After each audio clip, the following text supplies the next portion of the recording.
that?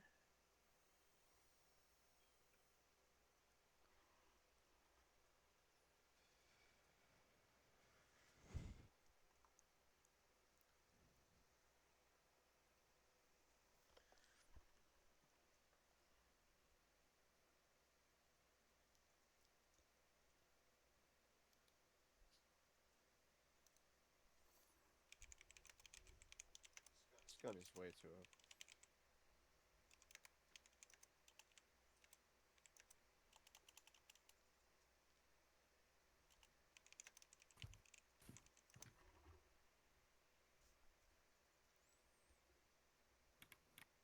Oh.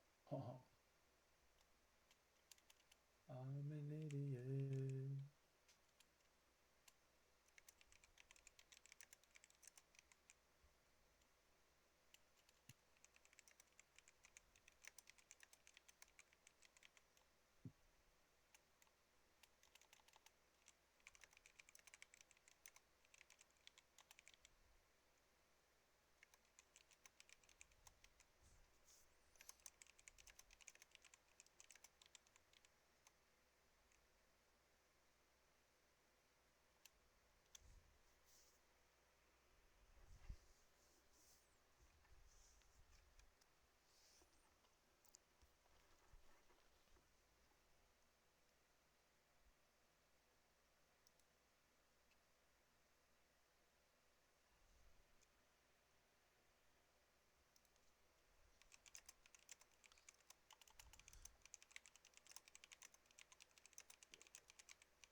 Smooth Upper Joey.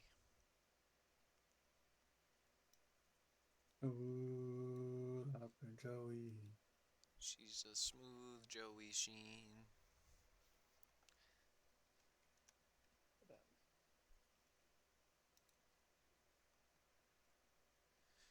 Alright, let's see if this works. Inside for each, underneath.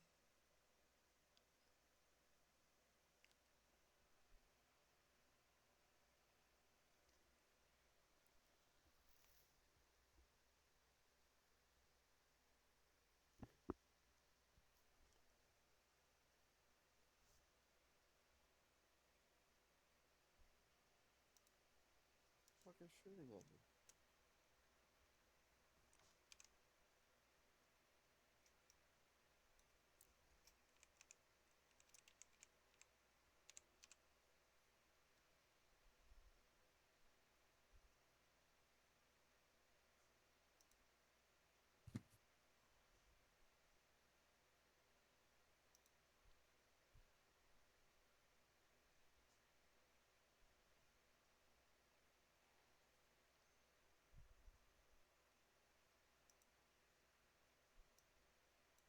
That's what I thought.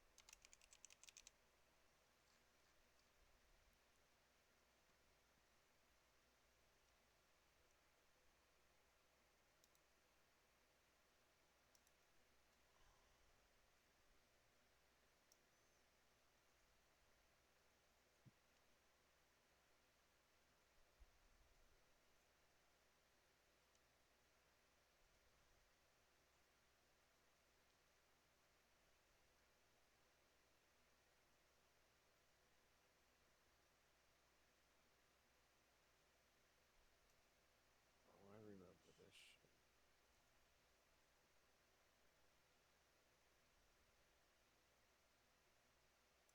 I've been playing this game for like 15 minutes, just no audio.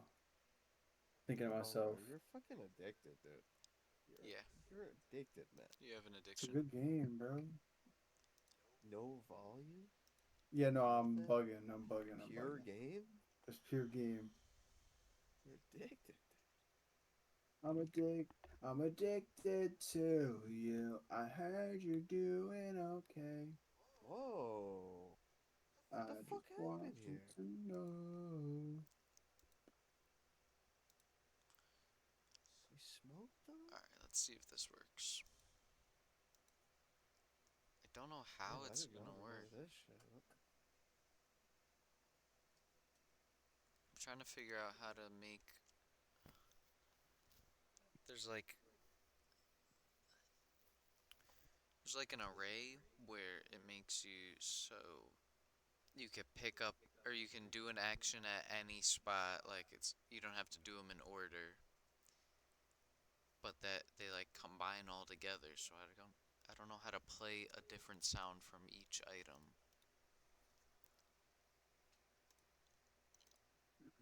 I think this will work though.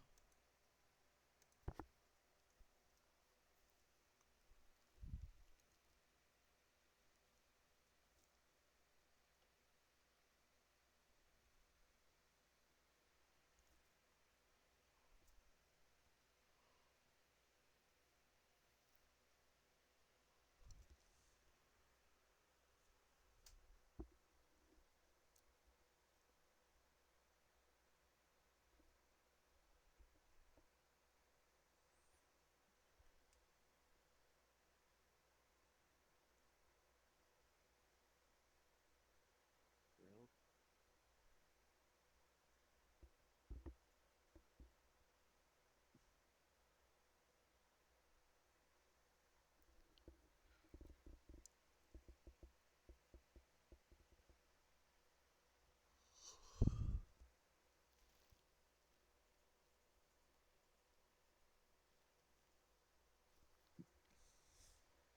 Oh, I didn't even think about that. Now that you have like all the max stats, you probably get some crazy loot out of everything.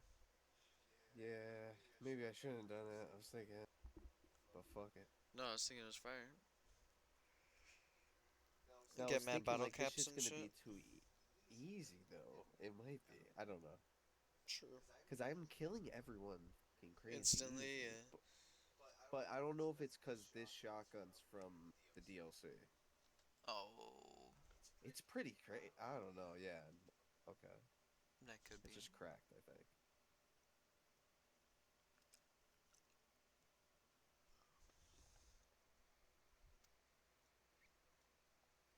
That is pretty crazy that they give you the guns offer. I know, right? You don't even have to play this shit and they give it to you. Yeah, That because was like too Fallout good. 3, you have to go through the DLC to get those types of weapons. It's like too easy.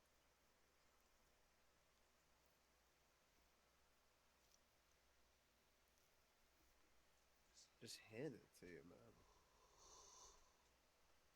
I mean, fuck it, whatever. I'll take it. It's a good gun to start off with. Yeah. Facts.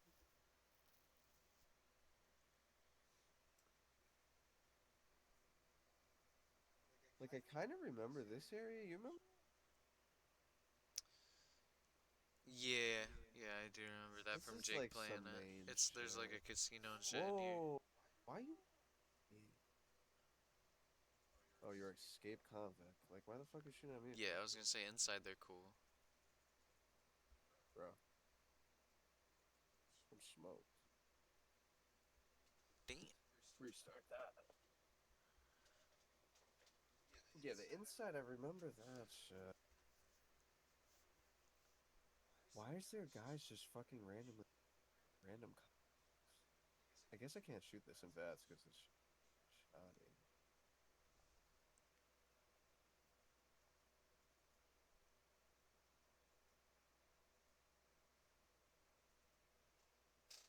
Bonk.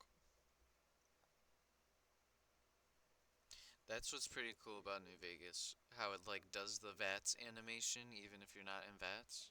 I know when That's you pretty don't even cool. kill 'em. Oh well, I mean, not don't kill them. You don't do the VATS or whatever. Yeah. I don't even think they do Did I that sell shit? in Fallout 4. I think that's only a New Vegas thing. That's pretty cool. Yeah, that is pretty good.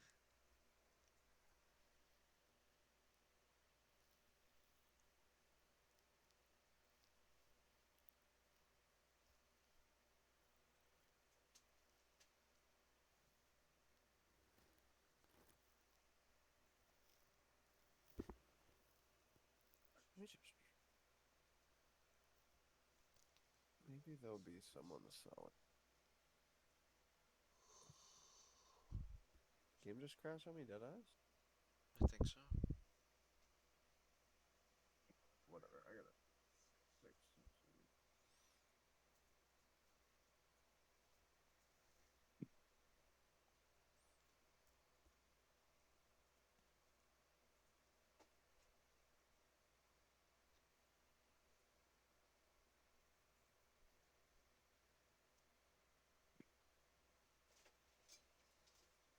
I'm gonna try that pineapple pie. I might be crazy.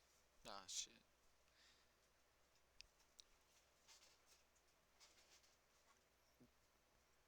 It does sound a little crazy. I thought so, but It might smack though.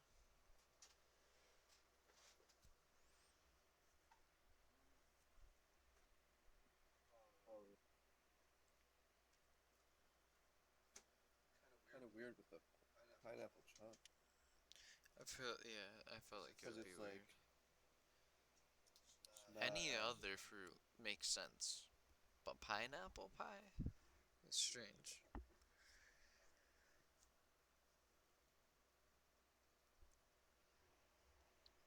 I could fucks with a blueberry. Damn, that was such a good position too, and I fucked it all up. Balatro? More like Batlatro. Wow. That's where you Not are. cool, bro. Not the game, but you. Not cool, bro. Not cool. You need to become a Very hurtful. Balatro. Very hurtful. You're a Batlatro as of right now. I'm trying to see the, what's it called? The NA dollar sign. Yeah, Or the facts. infinite, whatever it's called. Yeah. Me too, Why are you bro. not there yet, dude? Like, come on, bro. Some ass. I been had that. Wow. On my alt, though. That's why, yeah, you don't, Oh, it's not okay. on my personal Steam, dude. I got it on the alt. Yeah, I felt that. I felt that. You know what I'm saying? Yeah, Just in yeah. case. Don't want the main account to get banned because they're all jealous. Oh, All the Balatro guys. I put it on the, what's wiki. it called? Oh, the The Balatro Discord. wiki. Oh, shit. They got that? I don't know. I would assume so. They have it for like every game. Facts. They do be wikied up.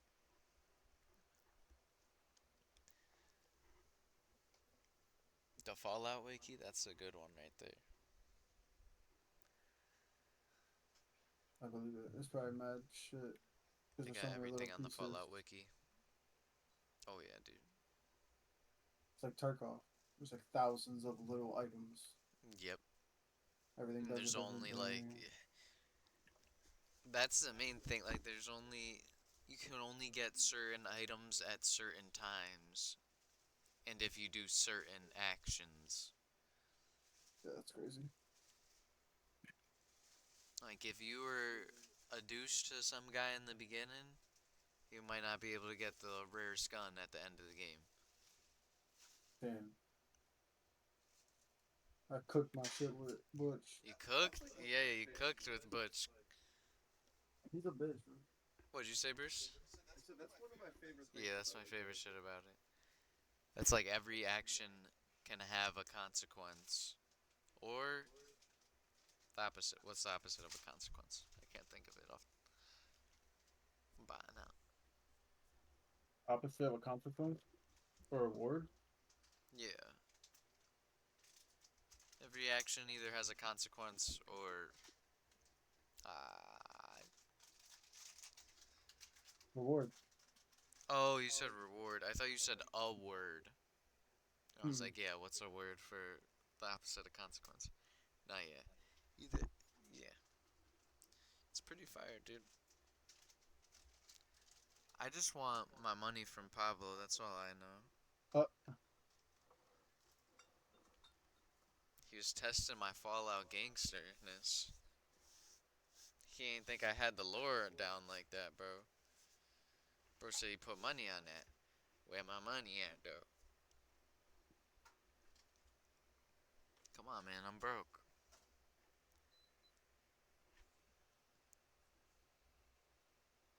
And then hundreds won't pay in the cookie toe. Like, this is all fucked up, dude.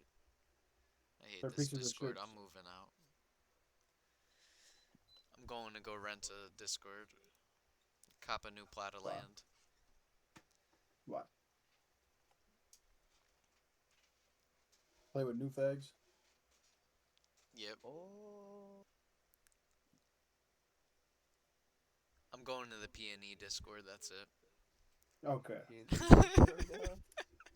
Going to hang out with Steez. I'm done with you guys.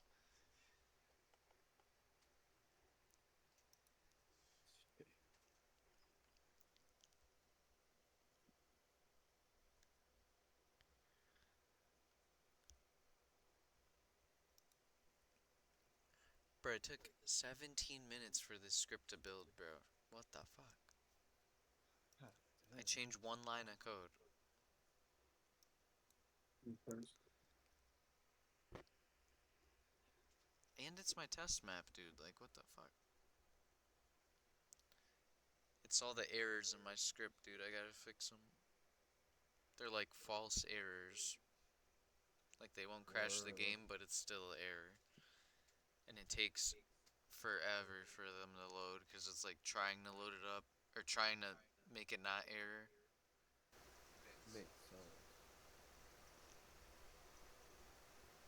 Haha. Oh yeah, I know. I noticed today, even when I was I was talking to my stepdad, bro. I was like talking to him, shit, and then I was like, oh, makes sense, makes sense. And I was like, damn, I do say this shit like a lot. That's crazy, man. It's funny. At least it makes sense and not some gay shit like you, man.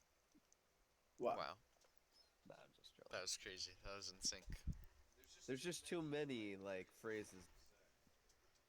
No, that's a good one. Makes sense. I don't know. That's a good one. Is it? So I gotta up the vocab? Oh, shit.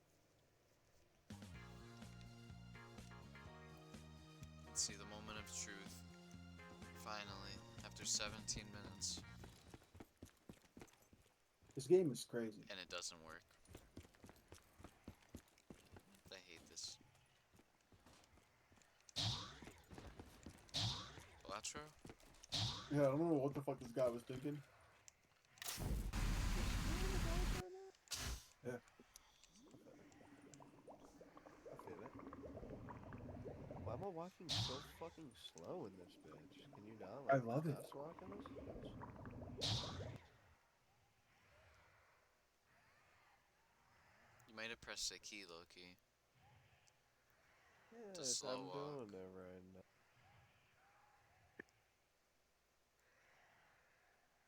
What the hell's going on? I feel like it has to be. Right? I'm Because trying there to is like a key to, like, slow walk. it was the I don't know caps what it lock is. before. I'm about to Oh, go yeah. outside and see what happens. Cause I cannot walk around this fucking. I don't think Wait, it's like that that's not inside. good. Yeah. These cap locks. Oh, you are stuck like that before. still. What key is it then? That's what I was using before, caps lock. You know, Bro. she ain't work.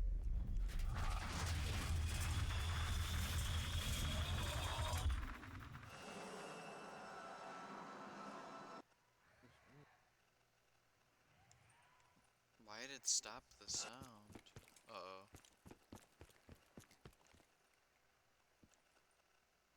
It's breaking my game, dude. What the fuck is wrong with this shit?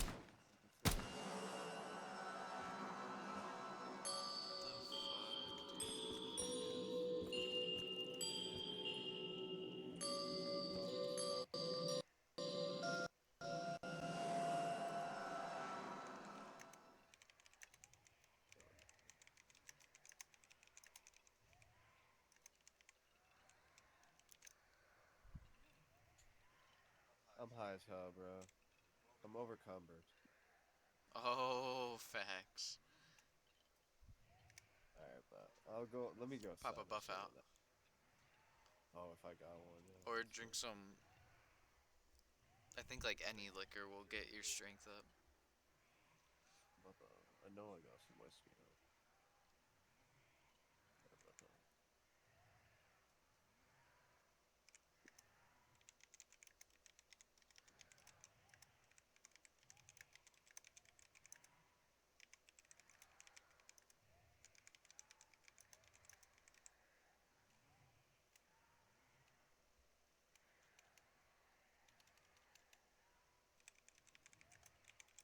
What up, Jonathan Nash?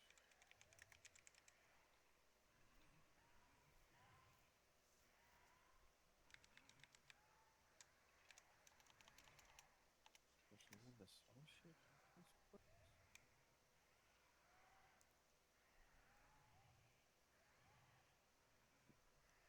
Oh, I didn't mean to do that, bro. I'm such an idiot.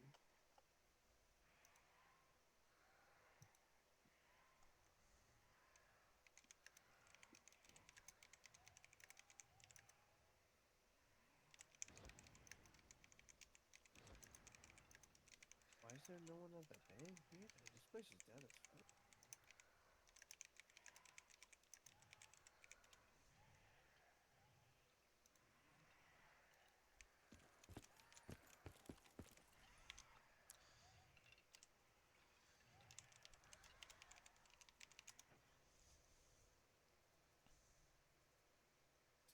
Let's drop it. This shit.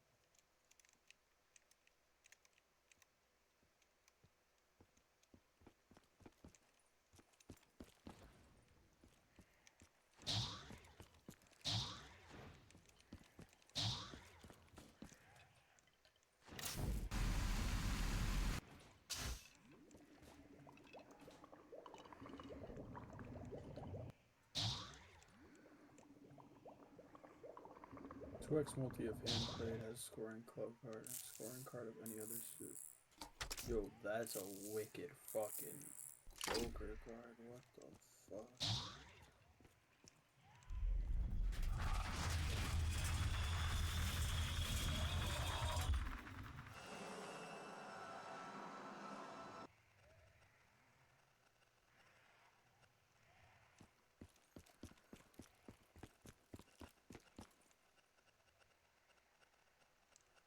This place is dead as hell. There's only two people to talk to. Would be nice.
Damn, so I really don't even have to pick lock anything. Okay.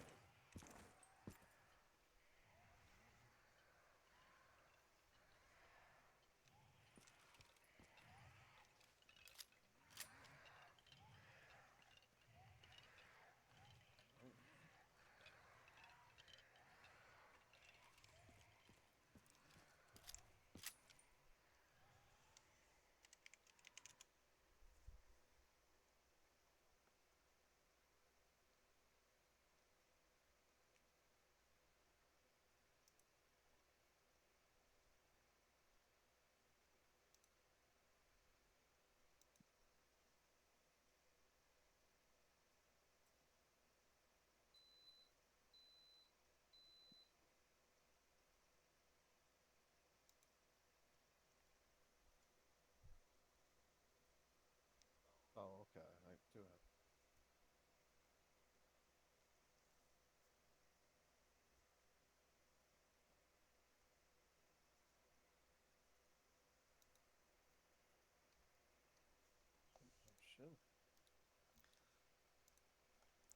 might just be retarded. I think I know what's wrong.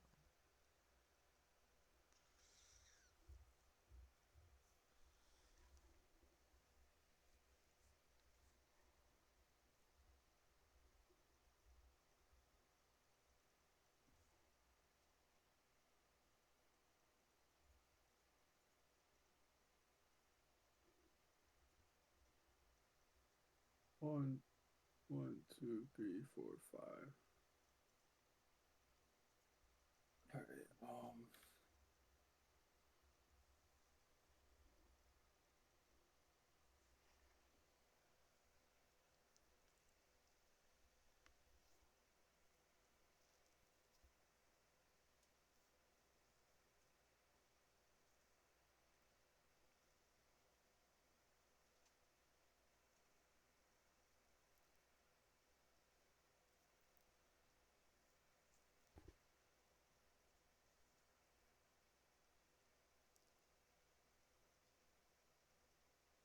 I guess there's nothing to.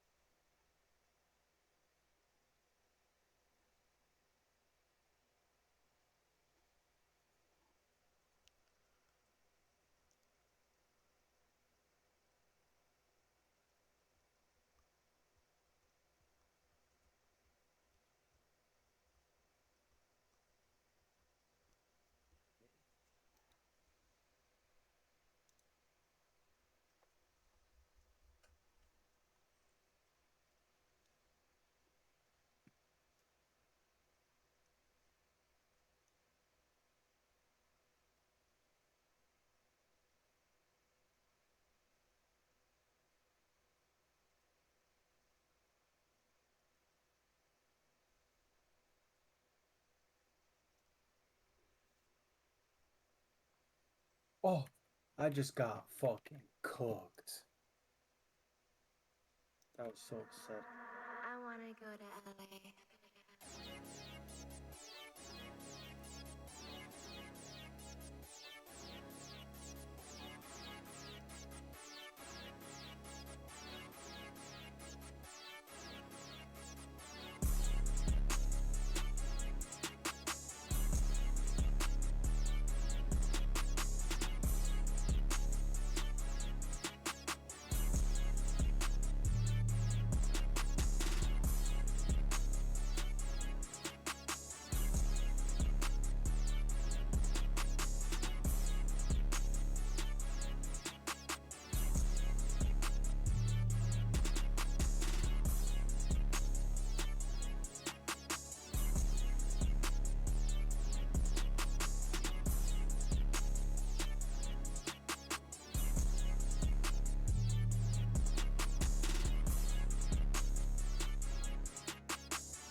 Good night, Bongo.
What's up? It's your girl Caribou, not the two. And it's your boy King Slay Zucchini, man. Y'all niggas rockin' with my Charlie DVD. Cut your hands, say like committed shit, man. Let go. Yeah. Hey yo, Eli, what the fuck? Nigga blowing my phone up again. In the booth, I do not need a pen. I think hating on me is a trend. He wanna fuck, I just wanna be friends. Fuck assuming come out, so I said it. No, you can't buy the pussy with presents. I start taking my antidepressants. I start taking my antipsychotics. They keep bringing me up like hydraulics. I don't play with these niggas, no frolic. Pull up in the foreign car smoking exotic. He be calling my phone, I be dodging. I'm not sparing no nigga, I'm dogging. And my shooter the best, call him Harden. I'm not stopping till I'm in the coffin. Switch it up. Fresh to death, I just walked it, they charged it. In the trap another day in the office. My bitch is bad, they bossy. Switch it up. I know they mad, they lost me. I find my exit often. Blow my ex is popping. Sip out my baby bottle. Trap jump, it's a heavy hopper. Life art like the Aristotle. Slay life, I want every dollar. Not the two, we on some slay life shit. Pull up in a wagon, a Maybach. I got lingo, I call it a slay back. I got rich, I did that for the payback. Nigga blowing my phone up again. In the booth, I do not need a pen. I think hating on me is a trend. He wanna fuck, I just wanna be friends. Fuck assuming come out, so I said it. No, you can't buy the pussy with presents. I start taking my antidepressants. I start taking my antipsychotics. They keep bringing me up like hydraulics. I don't play with these niggas, no frolic. Pull up in the foreign car smoking exotic. He be calling my phone, I be dodging. I'm not sparing no nigga, I'm dogging. And my shooter the best, call him Harden. I'm not stopping till I'm in the coffin.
12 blinkers. Good night, there, Bongo. 12 years? 12. Tabana, why would you do that to yourself? Not right now, but like over the course of having the pen. I thought you used to said go you blinker. couldn't hit a blinker. Oh, I- 12 blinkers on that shit? I thought you said you Who didn't ever get even like that. came, dude? I got over it. You changed your ways? Smacking that shit like a crazy demon? Mm-hmm.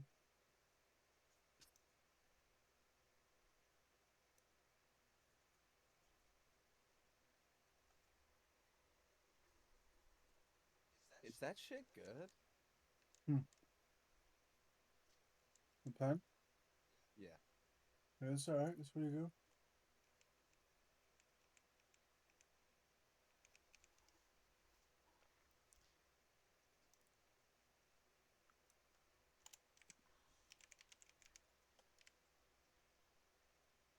Didn't hit one fucking shot?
are my companions?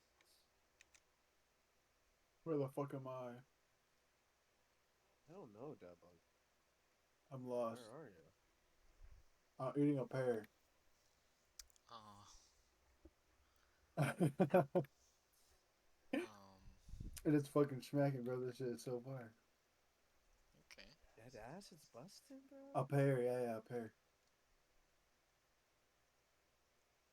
What are you even saying, Debug? A pear. I'm eating a pear. You're eating a pear right now? Yeah. It's kind of smacking. Mm-hmm.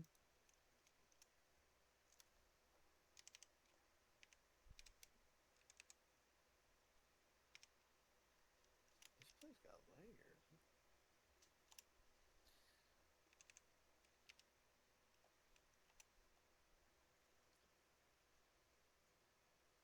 I don't want to go to sleep. Stay up. Okay.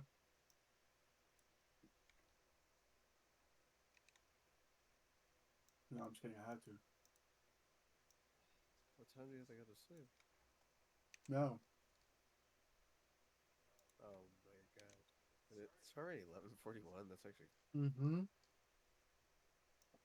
Oh. Oh.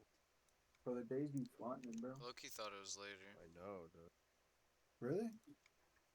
It feels like it, bro. I'm fucking beat right now. It feels, dude.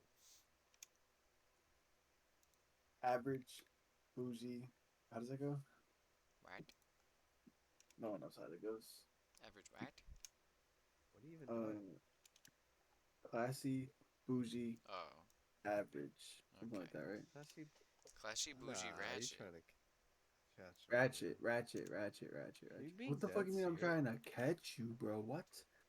Acting I like I can't know believe you about that think of shit. me like this, Bruce. Oh my god. It's fucked up, dude. I know you were trying to get a drop or something. Doesn't make much sense why you would. Never.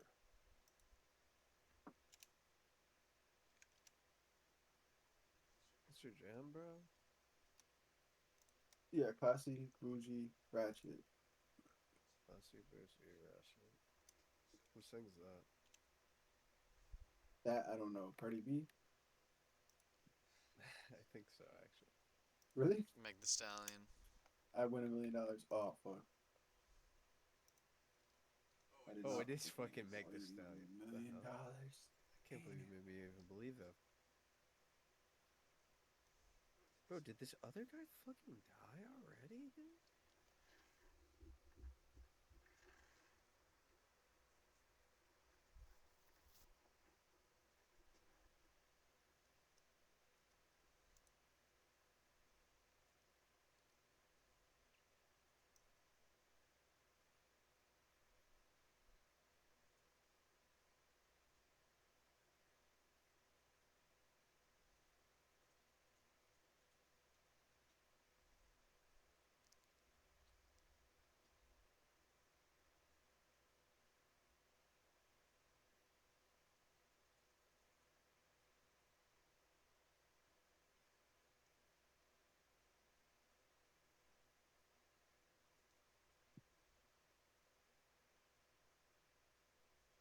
Animals? Ransom?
I think that bongo is suspicious kindness.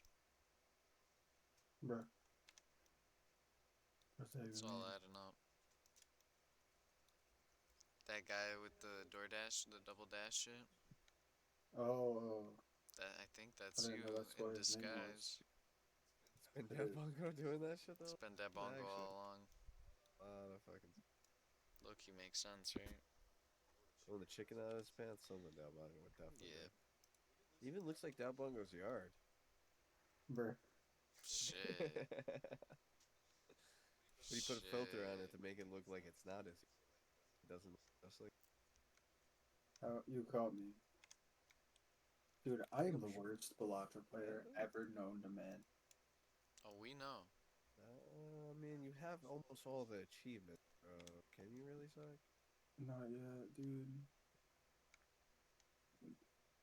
Someone just made a very loud noise outside my house. It's suspicious kindness. I missed it again. Fuck it. That bongo's nah.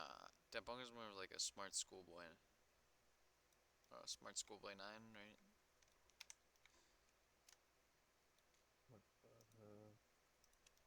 I thought someone was trying to break into my little brother's car, bro. What would they do Oh, it there, was me. bro? Don't worry about it. Cause he drives like the nice car in the parking lot.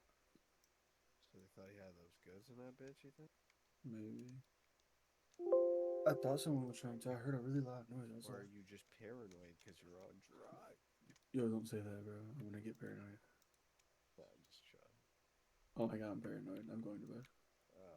Shit.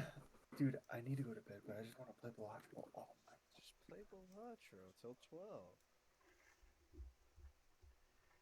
Like then you get on a good run, and a good run lasts a long time. And you just stay on the run till you go to bed, or is he gonna so addicted after that run? I'm so addicted. Yeah. If I die, I'm gonna be like, dude, I have to finish. I have to beat my high score. I have to unlock the jokers. Like, how many more Jokos you need? Let's see. 7. Oh, that. Yeah, and a couple of them I have unlocked. I just don't have them in my collection because I haven't bought them in the game. So one day I'm just gonna have to sit there and buy the ones that I don't fucking care for. Because I have 2 of them, 3, 4 of them, 4 out of the 7. So I really only need to unlock 3 more, and 2 of them are like deadly hard to unlock. Do you think you'll finally get them all? Yeah, I think I will. What? Think you're correct like that? I think. Yeah, So. I think and then I'll have everything. What are you gonna do after that? I'm gonna Still play or beat no? every deck on every difficulty. That's like the goal. Damn, bro, you're addicted. It's such a good The game. love of Balatro. Yeah, it's a great Could game, be man. worse. It could be worse, right? Yeah, I could be loving like I don't know. Be really gambling. Or that, yeah, yes. That's way more fun. Sure.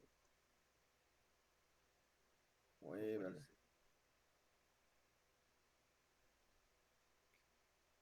is Balatro? Adds $1 of sell value to every Joker and consumable. Okay, I'm copying that just to get some moolah. Cause I'm poor. I have $8. I'm poor. Yeah, that's some shit. Bro, watch who you're talking to. I got 17 now. Oh shit. Balatro. You have one, bro.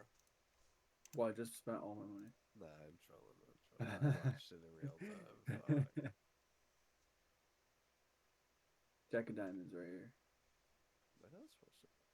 Jack of Diamonds. Okay.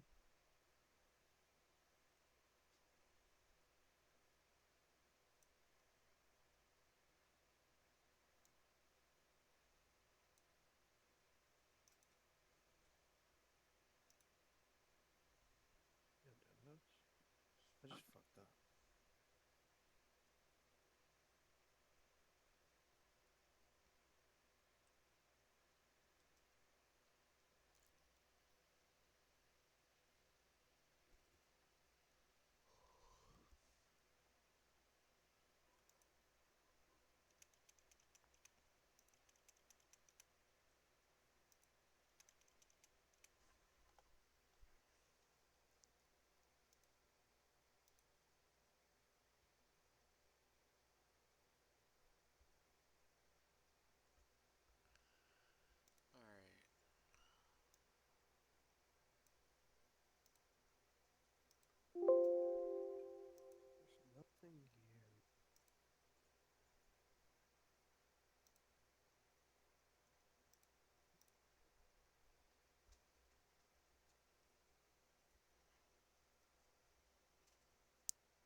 Jesus.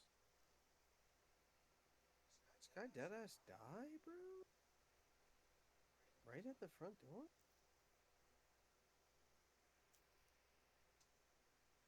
Okay.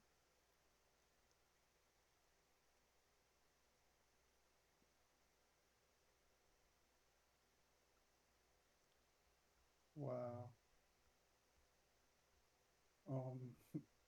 I cannot do that.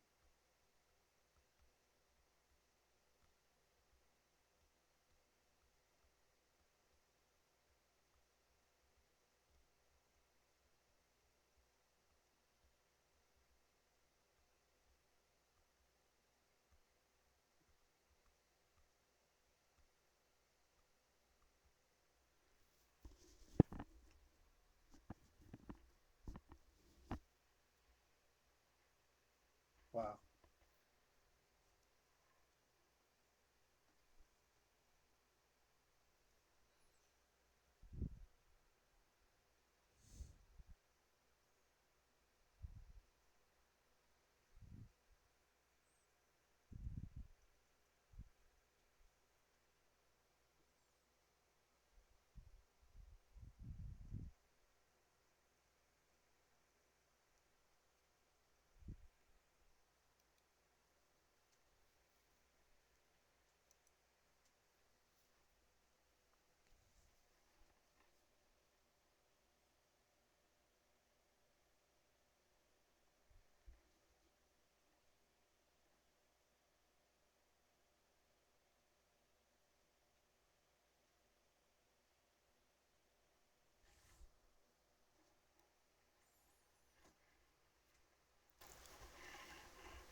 Big iron on your side.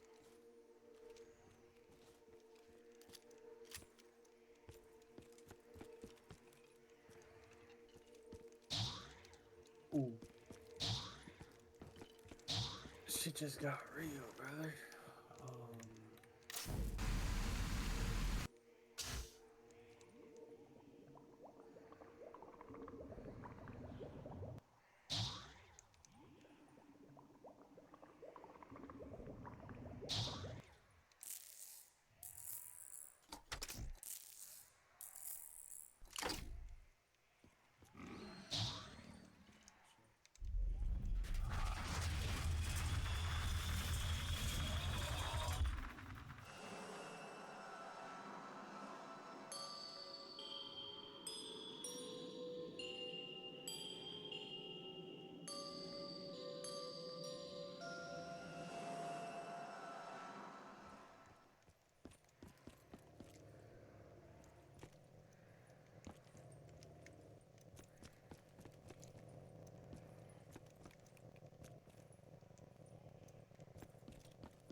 an idiot.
I'm almost done with the Easter egg.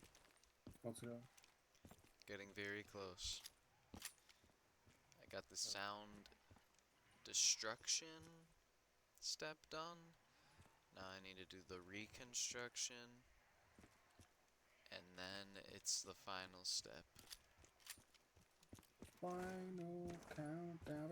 Which I'm not sure what I'm gonna do for you. I don't know if I want to do waves of zombie hordes getting progressively more difficult each wave, or a boss battle. Boss. I'm not sure. Because then I don't know what I would do for the boss battle.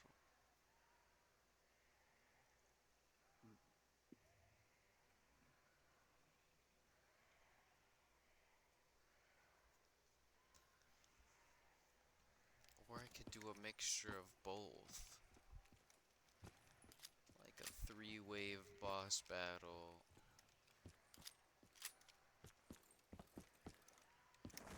That'd be fun. Or maybe 4 waves, because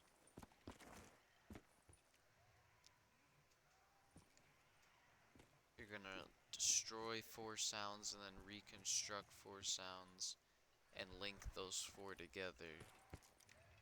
So maybe 4 waves to fully power it.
This is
and the hindsight stuff I wish.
I'll catch you boys later. GG's. Peace out.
Munchie, scoot over a little bit Right. more. Yeah. Yeah, that the mic's pretty good level as well. We live? Looks like we're live. Chat's moving fast all of a sudden. Usually means we're Chats live. get going real like as soon as it get going. Shout out to the chat. Chat jumping. Chat jumping. All right. We are live. Ladies and gentlemen, I wish I had some kind of intro. That's what I really need. I need like an intro, or I need like a long, drawn out, we rocking like cutoff stockings, like introductory phrasing thing that I could do on here, a little bit of slam poetry. But in lieu of that, here we are. I'd like to introduce the men sitting with me here. And as always, we have to say, free brick, not the trick. Free brick. In addition to that, free all the other former co-hosts of No Jumper who used to be on the No Jumper show. They're all in their own various mental prisons, I would say. They may not be in federal prison, but they're all, dealing with various mental issues that would cause them to not want to be here today. So instead, I'm here with you guys. I think it's serendipity. It was meant to be. Anyway, right over here, we have the one and only street legend, podcasting icon, one of the biggest bloods thus far, Munchie B. And at that exact moment I said that, RXK nephew is in the building wearing Subi jeans and BB Simon belts. You He's got blind, so it's going to be a little bit slower. Yeah. Oh, what's happening, bro? Sorry about that. You right there. Damn. Neff in the building. Nephew. Glowed up from the flow up. Hey, yo, intro's getting Bang, hard. bang. Bang, bang. You like that intro? Yeah, that was hard. That was It's like pretty sweat good. in the morning. Yeah, I gave you a little bit of a shine there. Yeah. Okay, we're going to get to nephew last. But in addition to that, we have my man, Bucci Bear, a.k.a. Brandon, a.k.a. Dark Brandon, a.k.a. Black belt Brandy. The blackmail Brandon? Black belt. Black belt Brandon. There you go. Too. BBB. And he'd be blackmailing people. So that's a good point.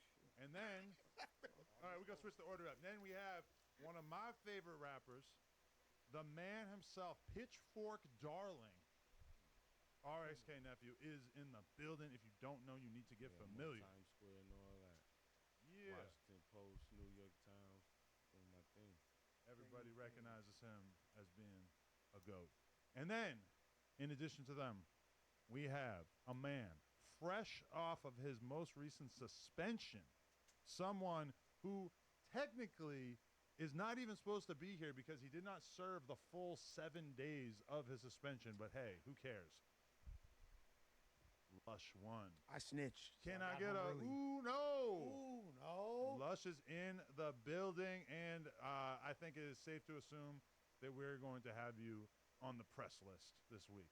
We're out for blood. We're out for answers, Lush. I mean, when you talk about press, I'm in the press. So no, you might as are well off press pills. You might as well press me because, like, I'm everywhere. I'm the most talked about in the city right now. That's how it feels. Yeah. It might be a little bit misleading, but yeah, you're talked about. Talked about quite free for my little perspective, Which it is feels, entirely based around yourself. Yeah, I feel that. well, yeah, my insular perspective shows that, like, to me, I got a lot of eyes and ears on the plate. That's real. But I guess before we even get into the Lush week that we've had, I do want to ask RXK nephew where you're at, what's going on in your life, where's your mentality at, because you are someone who seemingly has the world at your fingertips in terms of this rap game. Where are you at? What you been up to? Honestly, I'm taking a break right now. Last year, I was going crazy. The tour was crazy. All these shows, all this traveling. I've been chilling, man, with the family, seeing the kids. I'm doing good, man. I'm in a good mental space, man. See, I ain't walking here with a gallon of Henny. That is true. Yeah, you did walk in here with a giant bag of weed, but no gallon of Henny, which kind of indicates that you might be in a different place mentally. The weed gonna help me get through my Henny withdrawals. But That's everything real. going good, man. What are the nephew shows like? Are they filled with white women off ketamine and 17-year-old little sweaty, Man. chubby bastards? What's going on? Man, big shouts out to all the fans, man. But shit, it's all type of people, different people, man. You got fucking fans? everybody there. You got homeless people, rich people.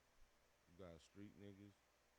You got all type of people. You fucking College fans. people. I just went to you said, do I fuck with fans? You putting dick in fans. Nah. You're past that? Nah. Stop it. Man, I'm 31, bro. I'm 31 years old. Man, Never I ain't doing once? that. I got 4 kids. See, yeah. I ain't, man, listen here. We ain't about to talk about all that, but. Man, don't let these dudes get you in trouble at home, bro. These dudes, I don't be trying to set people up. Okay, but the stigma about fucking fans is really like when you think about artists who have like super young, immature fan bases. But I feel like when you're RSK nephew, or if you're Lil Uzi, your fan base is like grown. More sophisticated. Yeah, you got 35-year-old women that are fans. You got to put dick in them. Who do you think is raising the young, immature sluts? These days? They slutty mamas. Shit, I don't even know. The underground scene, I guess, in general, they got Girl, all if the you little get fucking- close, you better do this and that, bro. Yeah. I thought that I after don't know. That's why they gotta blame that on their fathers. I thought You know after what I'm you after you made the critical song, I thought that like the raves, you feel me, you'd be like a rave. That's different for me. Yeah, exactly. I'm a whole street nigga, so doing that shit, looking at that is like, it's different for me. That's an experience, though, right? It's crazy. Yeah, it's crazy. I got one fan question. The white though. people tripping. What kind of beats are you feeling right now? Because I was trying to tell nephew that he should come to the studio with me and Ray J tomorrow, and I was thinking about it. I'm like, I feel like nephew would just get on any of the Ray J like R&B beats, and he would just do his thing on it. Like you don't feel like you're like that picky about beats. Like you just do whatever. Yeah, I'm saying I do whatever if they paying, but if we just working together, we got to do some groovy shit. But I can rap with that. The shit that I be rapping on, whatever, they got to pay for that. I think a Ray J collab would be kind of like icy, though. Yeah, it's legendary for the aunties and the aunts and shit. It is. Right. It is. You know what I'm saying? Like, hey. I mean, my perspective is that, like, when I talk to Ray J, he talks about street music as if it's this very, like, ignorant, silly, frivolous pastime. And that if you really make hits to keep, because, you know, think about it. He made hit records that have him still touring well into his 40s.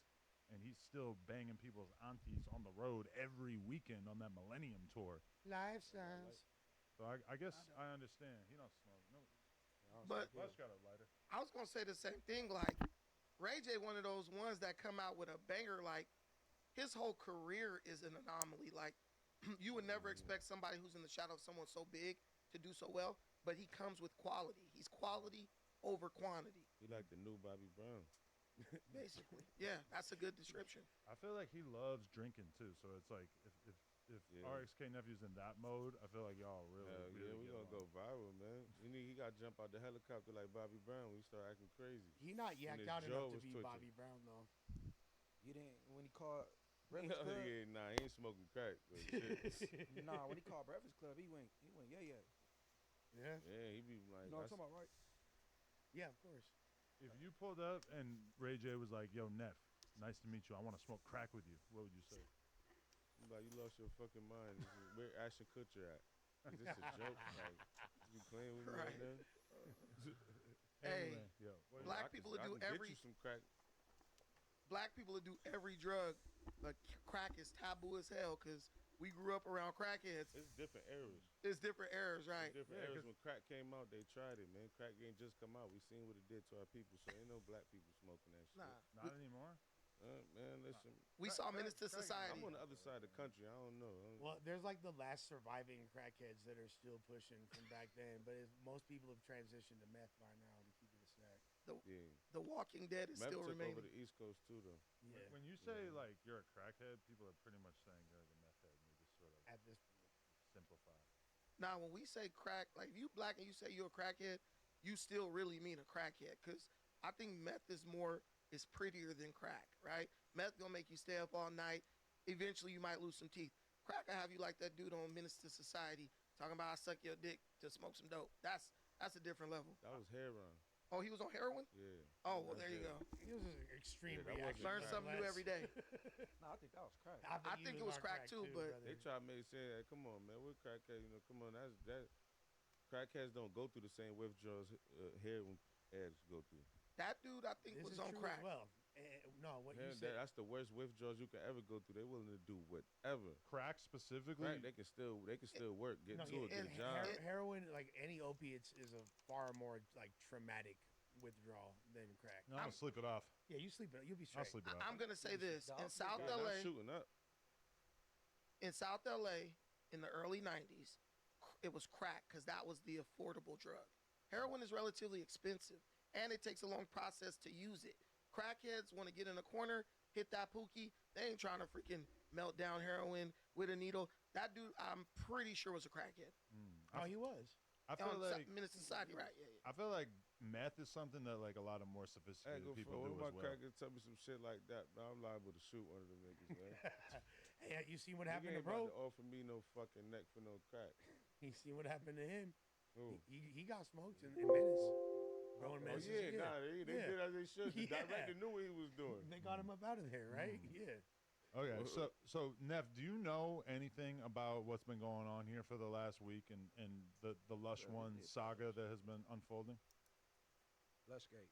Lushgate. There you go. Lushgate. Nah, I ain't been tapped in. All right, so let me give you a little bit of a preliminary understanding, and we can figure out what exactly has been going on. So on Wednesday, I show up at the office. We have 2 pornographic films to be filmed and nothing else. No jumper content. Well, actually, the news was being created that day. So you had a couple people in here, but for the most part, only like 2 employees are here, and I'm just basically getting my fuck on. And so at a certain point, the employees start coming over to me and start telling me, yo, there's like 30 Crips outside. And I'm very confused. Like, what? Like, who? Like, why? Why would there be any Crips here? We're not doing any kind of content like that today. They inform me Travis Ford is here. So that makes a little bit more sense because the last time that Travis Ford was here, he came with upwards of probably not 30 Crips, but maybe like and really the 30 is probably an exaggeration in general. But he was probably here with 15 Crips last time as well. And then he starts telling the employees that he was invited by the man of the hour, Lush One, who, as far as I could tell, had basically stayed up all night and was incommunicado. Well, you did respond to the group chat, so it's not like you were passed out, but you didn't seem as if you knew or remembered that you were supposed to be going to the office at the exact same time that these guys were here. So he was looking for you. Well, he had invited them, which we can get more in-depth into that. But basically, you then hop in your car. No, they're not fans. These are close associates of Lush. And so then you rush here and start engaging in a back and forth with them. Now, let's clear up some narratives just to start this off. Are you and Travis Ford smoking crack together? No. Have you consumed any amphetamines, any meth, any drugs in general? Please let us know, because a lot of people are speculating. Don't hide your drugs, man. Ain't no Check reason. this out. A lot of people are speculating out. that might be the tie that binds in this situation. There is no shame in my drug game. I'm very, very. I keep it transparent at all times. And right? didn't you mess up a drug test before you just came in here? Man. So he intentionally sabotaged his own drug test. It was a mistrial. Like Munchy A B said. mistrial is a thing in court. It was a Not a mistrial. drug test. I never heard of that. So what we have right here is a drug You test. ain't answer the question. He said, "Do you smoke crack?" For him. No, I don't smoke crack. Is y'all connected to crack? I don't smoke crack. No, there's no crack. This is a this is a drug test. Yes, that's a drug test. But you didn't pee on it yet? No, that's not been peed on yet. Because he fucked up the first one. Because I was given no instructions. Motherfuckers just said, go in there. I went in there, my dick was out. I said, y'all can see my dick, this, everything. The instructions on the motherfucking package. Even if you Brandon getting was high, you watching still should have lied. I saw you pretend to take a drug. You saw his dick? No. So you can't even confirm that he has a dick. It could be like a robotic cock. Could be a mangina. I can confirm to anybody that's willing to see it, man.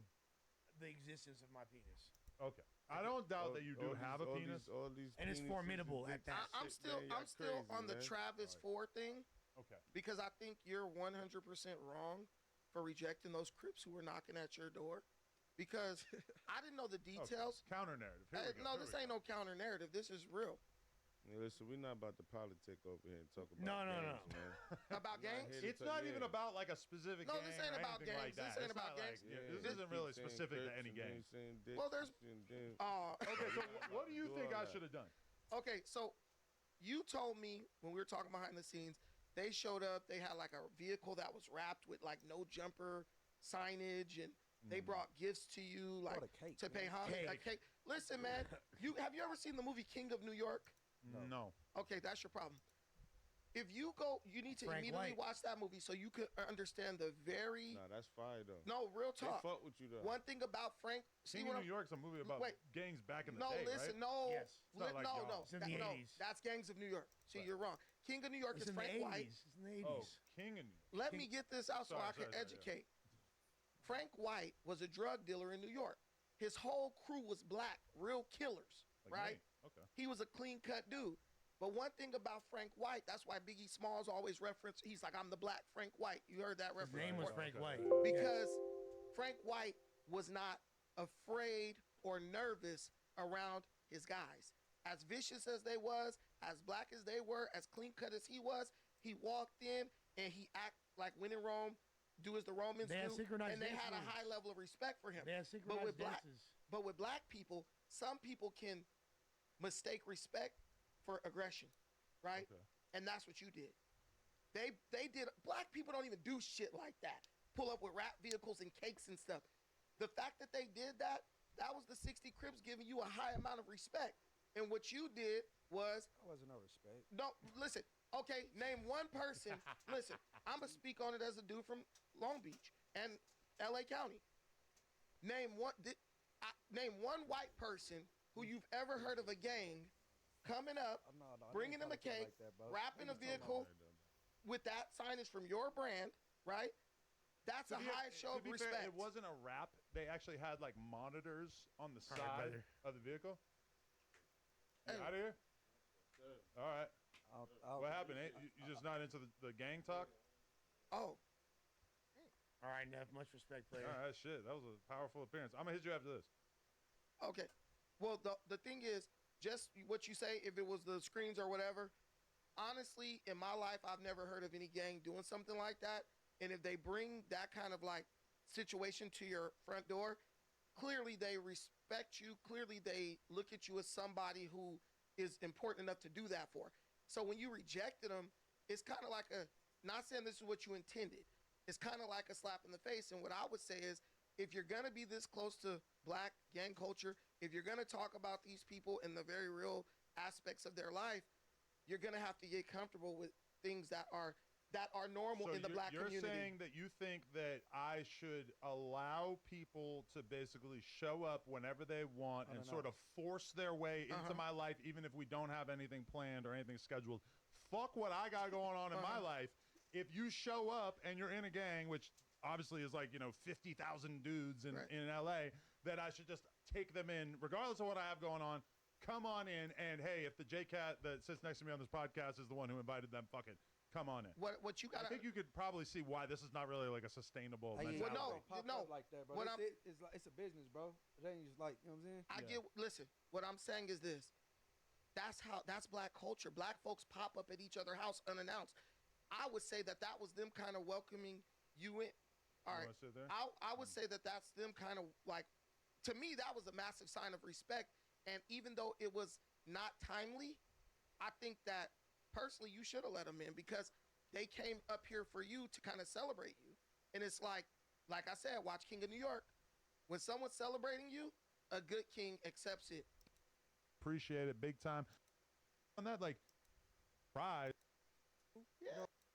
Awesome. and then the feds Oh, they came. got beat up? Yeah. Oh, I thought somebody started stripping. No, No, nigga, no. this nigga dick was out. Pop up at each other's house unannounced. Even though it was not up. When someone's celebrating you, a good king accepts it, even if it does inconvenience him. Okay. Brandon, That's like 48 laws of power type Munchie, shit. feel free to debunk this. Yeah, you go. In Charles Ford words, he said the last time he was here, he know he messed up, so he came a little extra to compensate because he got caught trying to steal some merch. Okay.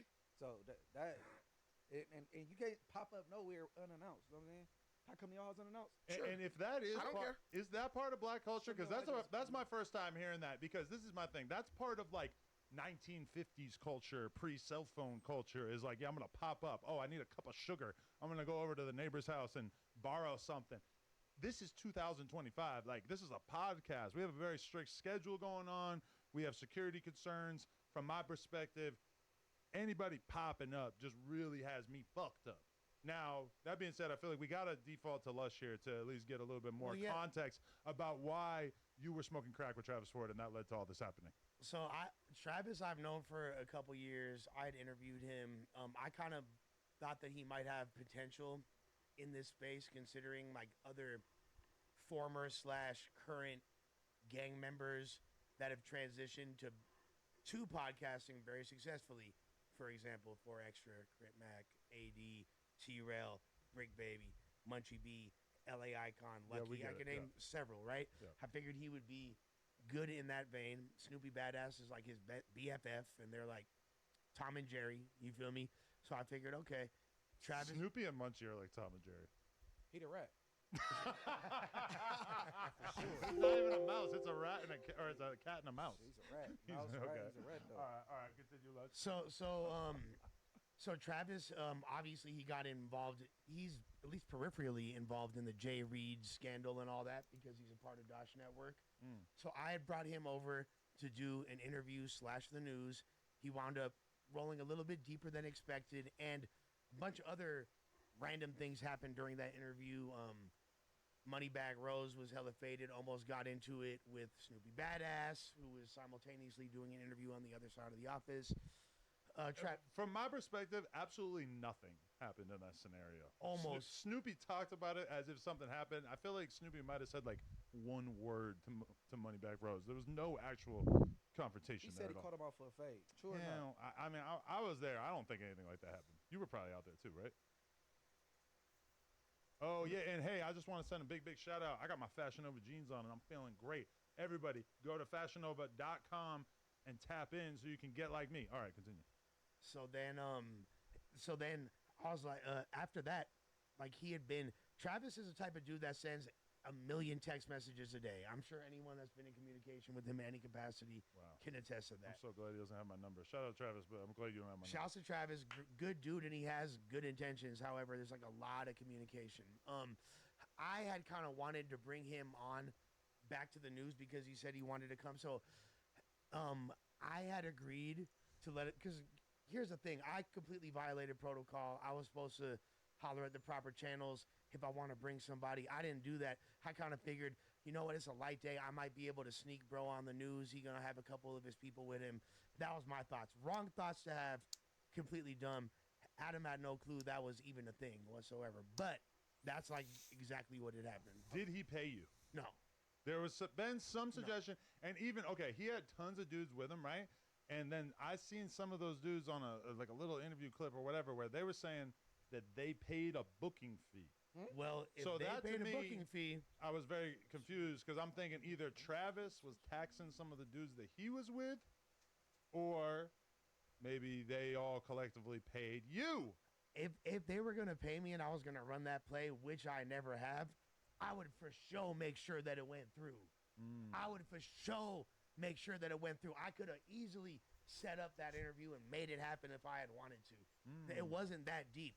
No, I've never done that, nor would I. But that's I think Lush. Oh, sorry. No, go ahead. I think Lush is like a little more tapped in with the culture of this whole culture. When he told him like, "Hey, just pull up," that's something that you say.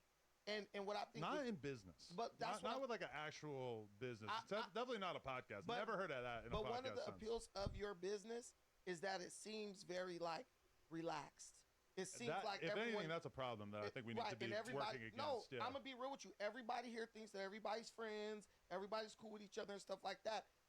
The question I would have for you is, what did you think was gonna happen? I thought I was gonna go to work, film pornographic movies, and that we were gonna do the news, and then that was gonna be it. And I didn't picture any like large armies of people showing up at the office. So let me tell you how a black person in your position would have handled this. Okay, but it's like you're using like black people as a shield to say like people who. Okay, that's what you're dealing with. It's not like they just popped up. They were led to believe that they were supposed to pop up because of Lush. But what I'm doing is you are operating from your white mind and thinking. I'm giving you some perspective on how black people think. They don't though. I don't think so.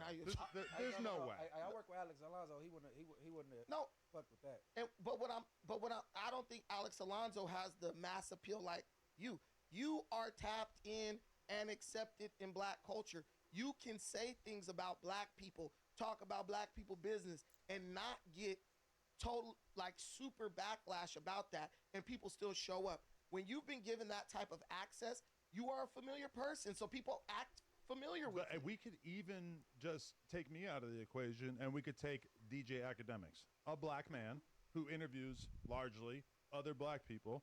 If you show up at Axe Studio without an invite, you are not going to be welcomed in. And nobody who tells him like, hey, Ack, you're black. Black people apparently don't tell you before they come to your workplace. You know what he's going to say? Fuck you. I'm working. I'm streaming. I'm doing whatever I got going.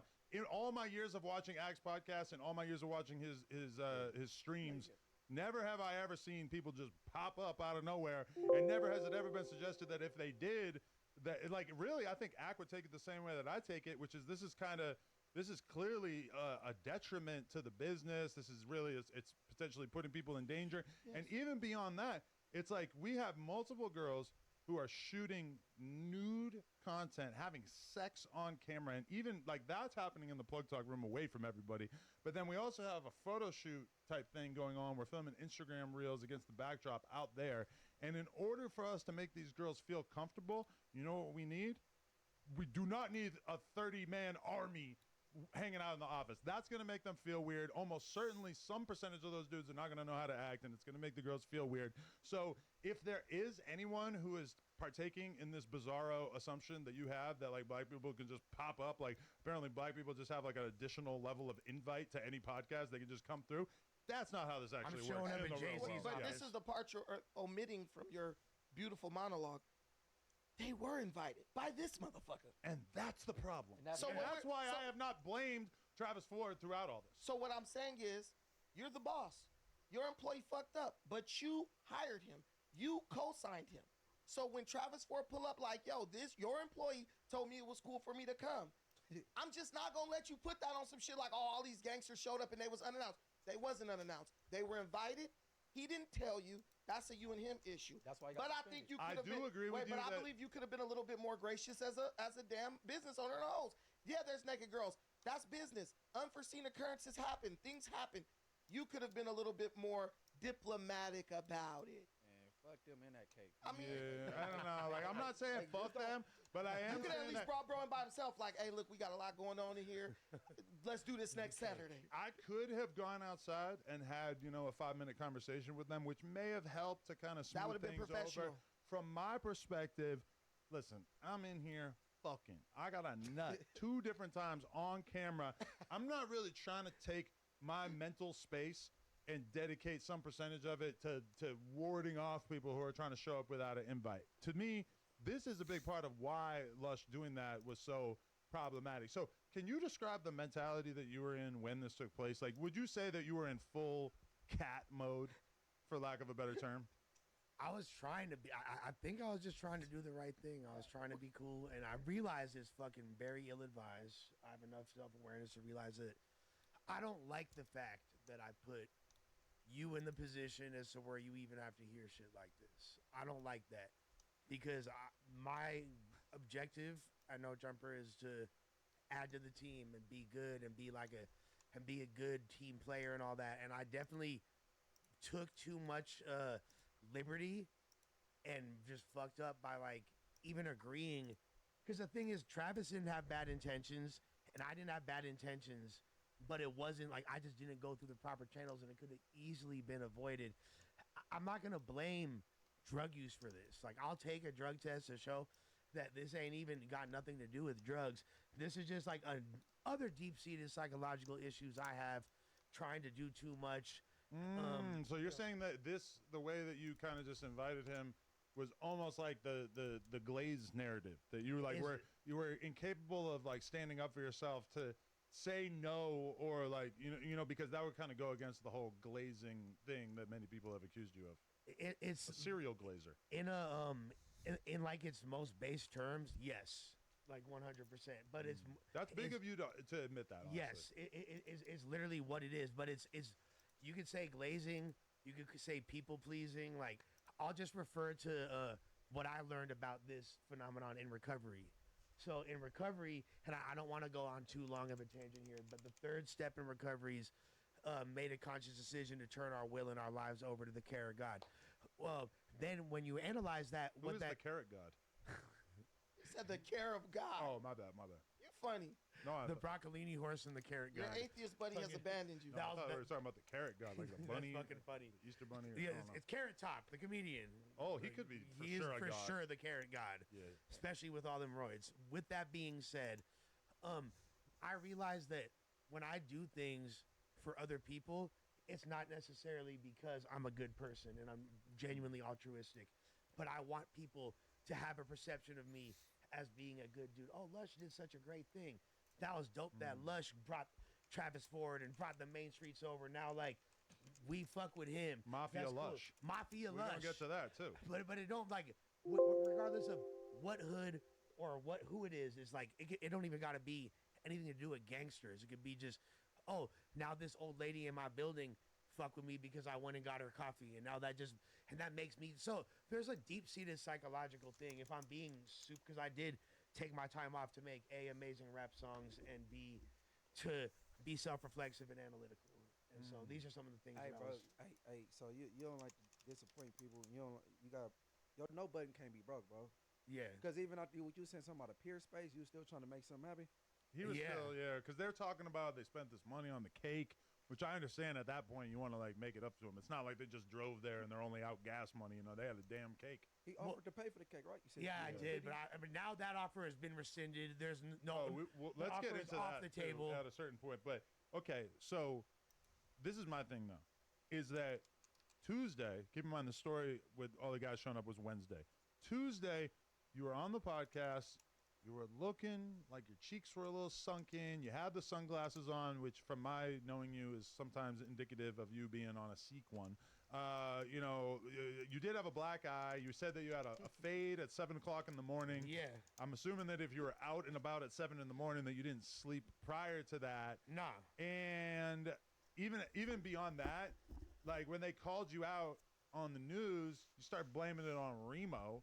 And it kind of felt like you were like lying and like just sort of doing like whatever. It kind of felt like you were in the throes of addiction, which maybe not. I mean, you were slamming buzz balls at all, so it could just be an alcohol I was thing. faded and I'd been up all night. Yeah, and me and the homie ran it in the morning, and like that was. So you got up in the morning to run a fade at 7?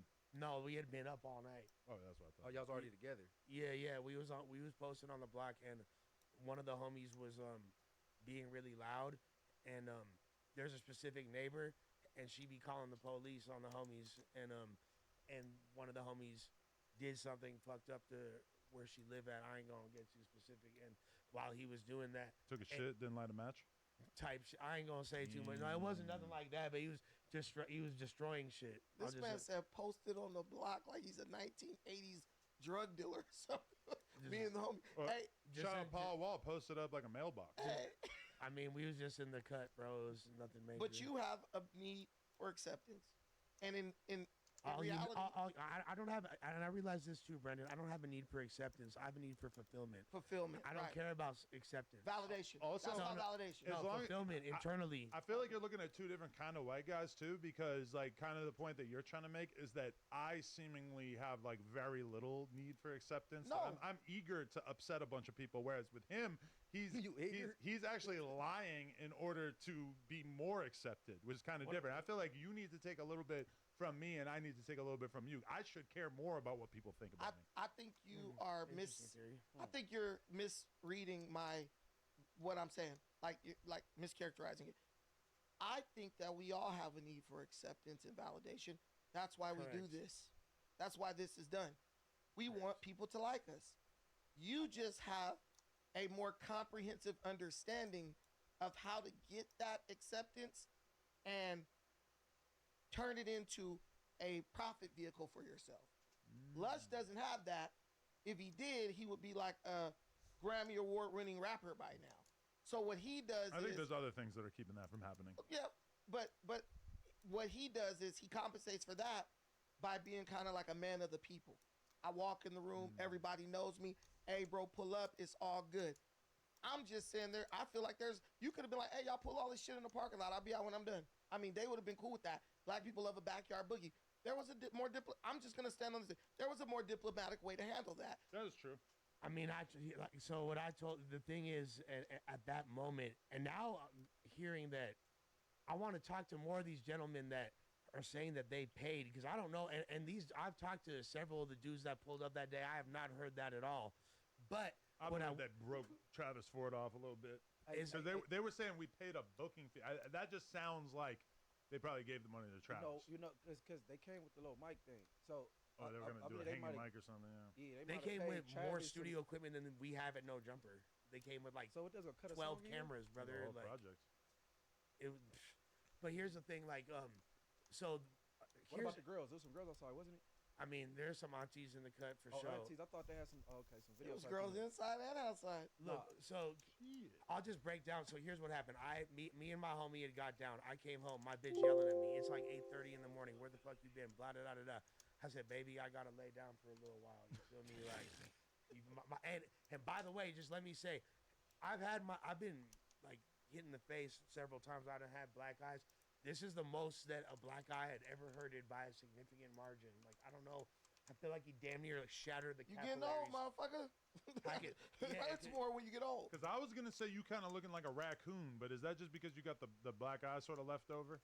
I think that's pretty much like subsided. There might still be, but that look to the point where like the next 2 days I couldn't drive. Like I would have to pull over. Like I was feeling so much pain. So I tell my girl, like, baby, I gotta lay down. She's like, nah, you gotta get ready for work. You're tripping. I'm like, nah, I gotta lay down for a second. She's a good woman, right? I lay down. I knock out. Like an hour and a half later, it's 11:23. My girl's like, hey, your phone's been blowing up. It's Josh. So I pick up the phone, and it's 11:23 a.m. I'm supposed to be at work at 12, mind you. Josh is all, hey, there's a big truck outside with a billboard on it with pictures of you and Adam 22, and it says No Jumper, and it says Travis Ford too. That's crazy. Like, what the fuck is going on? They said that they're here because of you. Get these people the fuck out of here right now. I was like, I'm on my way, Josh. Don't trip. He said, you still doing the news, right? I'm like, yeah. So I keep telling you, low key, man. These black people in LA really, they look up to you, bro. I don't think you get that. Like, talking about me or what? You. Oh. No, you know. I don't give a fuck. They look up to you, which it doesn't matter. They need a new role whether model. whether you acknowledge it or they admit it, bro, they look up to you. Like I keep saying, you damn near the OG of most of these dudes because they wake up with you on their mind. They tap in every day at 12. Like you are a part of the LA culture. So I think you should be flattered. Brandon, you don't think they could have went about that a different way? Of course they could have. Okay. But wait a minute, we're forgetting one thing. Right. They were invited. Yeah, but once they seen that he did a Bow Wow challenge, they could have like, man, all right. You know what I'm saying? That's what they did. So no, okay. The police got caught. Immediately, 2 hours, right? But look, immediately as soon as Josh hits me up, I call. I say, Travis, what the fuck is going on? What's up with this billboard? He's like, oh yeah. I was like, bro, get the billboard. He's like, I got you. The billboard's out here. I was like, bro, you cannot. Like, how deep are you about to be? He's like, oh, you feel me? It's like 15 or 20 of us. I'm like, Travis, that's way too deep, bro. You got to get rid of everybody. You feel me? Like, it's supposed to be you and a few other people. He's like, I know, but they were +1 and a +1 brought they +1 and da. I'm like, Travis, here's the thing. We can figure this out, but what you got to do right now, there's a motherfucking bar about 0.8 miles away from here. Go to the bar and post up. You feel me? Post up there. I gotta go. Called again. So you're telling a bunch of young black men to go get drunk at like noon? No, I'm telling them to get off the fucking block in the middle of Burbank where the police is on the helmet already. I never thought about the nearest bar. There's a bar and grill like less than a mile away. I don't want to dox us even more. You already doxed. You told the city. Yeah, you said the city, but that's a poorly kept secret. At this point, everyone knows we're in Burbank, but like we're not. we could just not say it, but yeah. Not the ones who didn't know. Yeah. All right.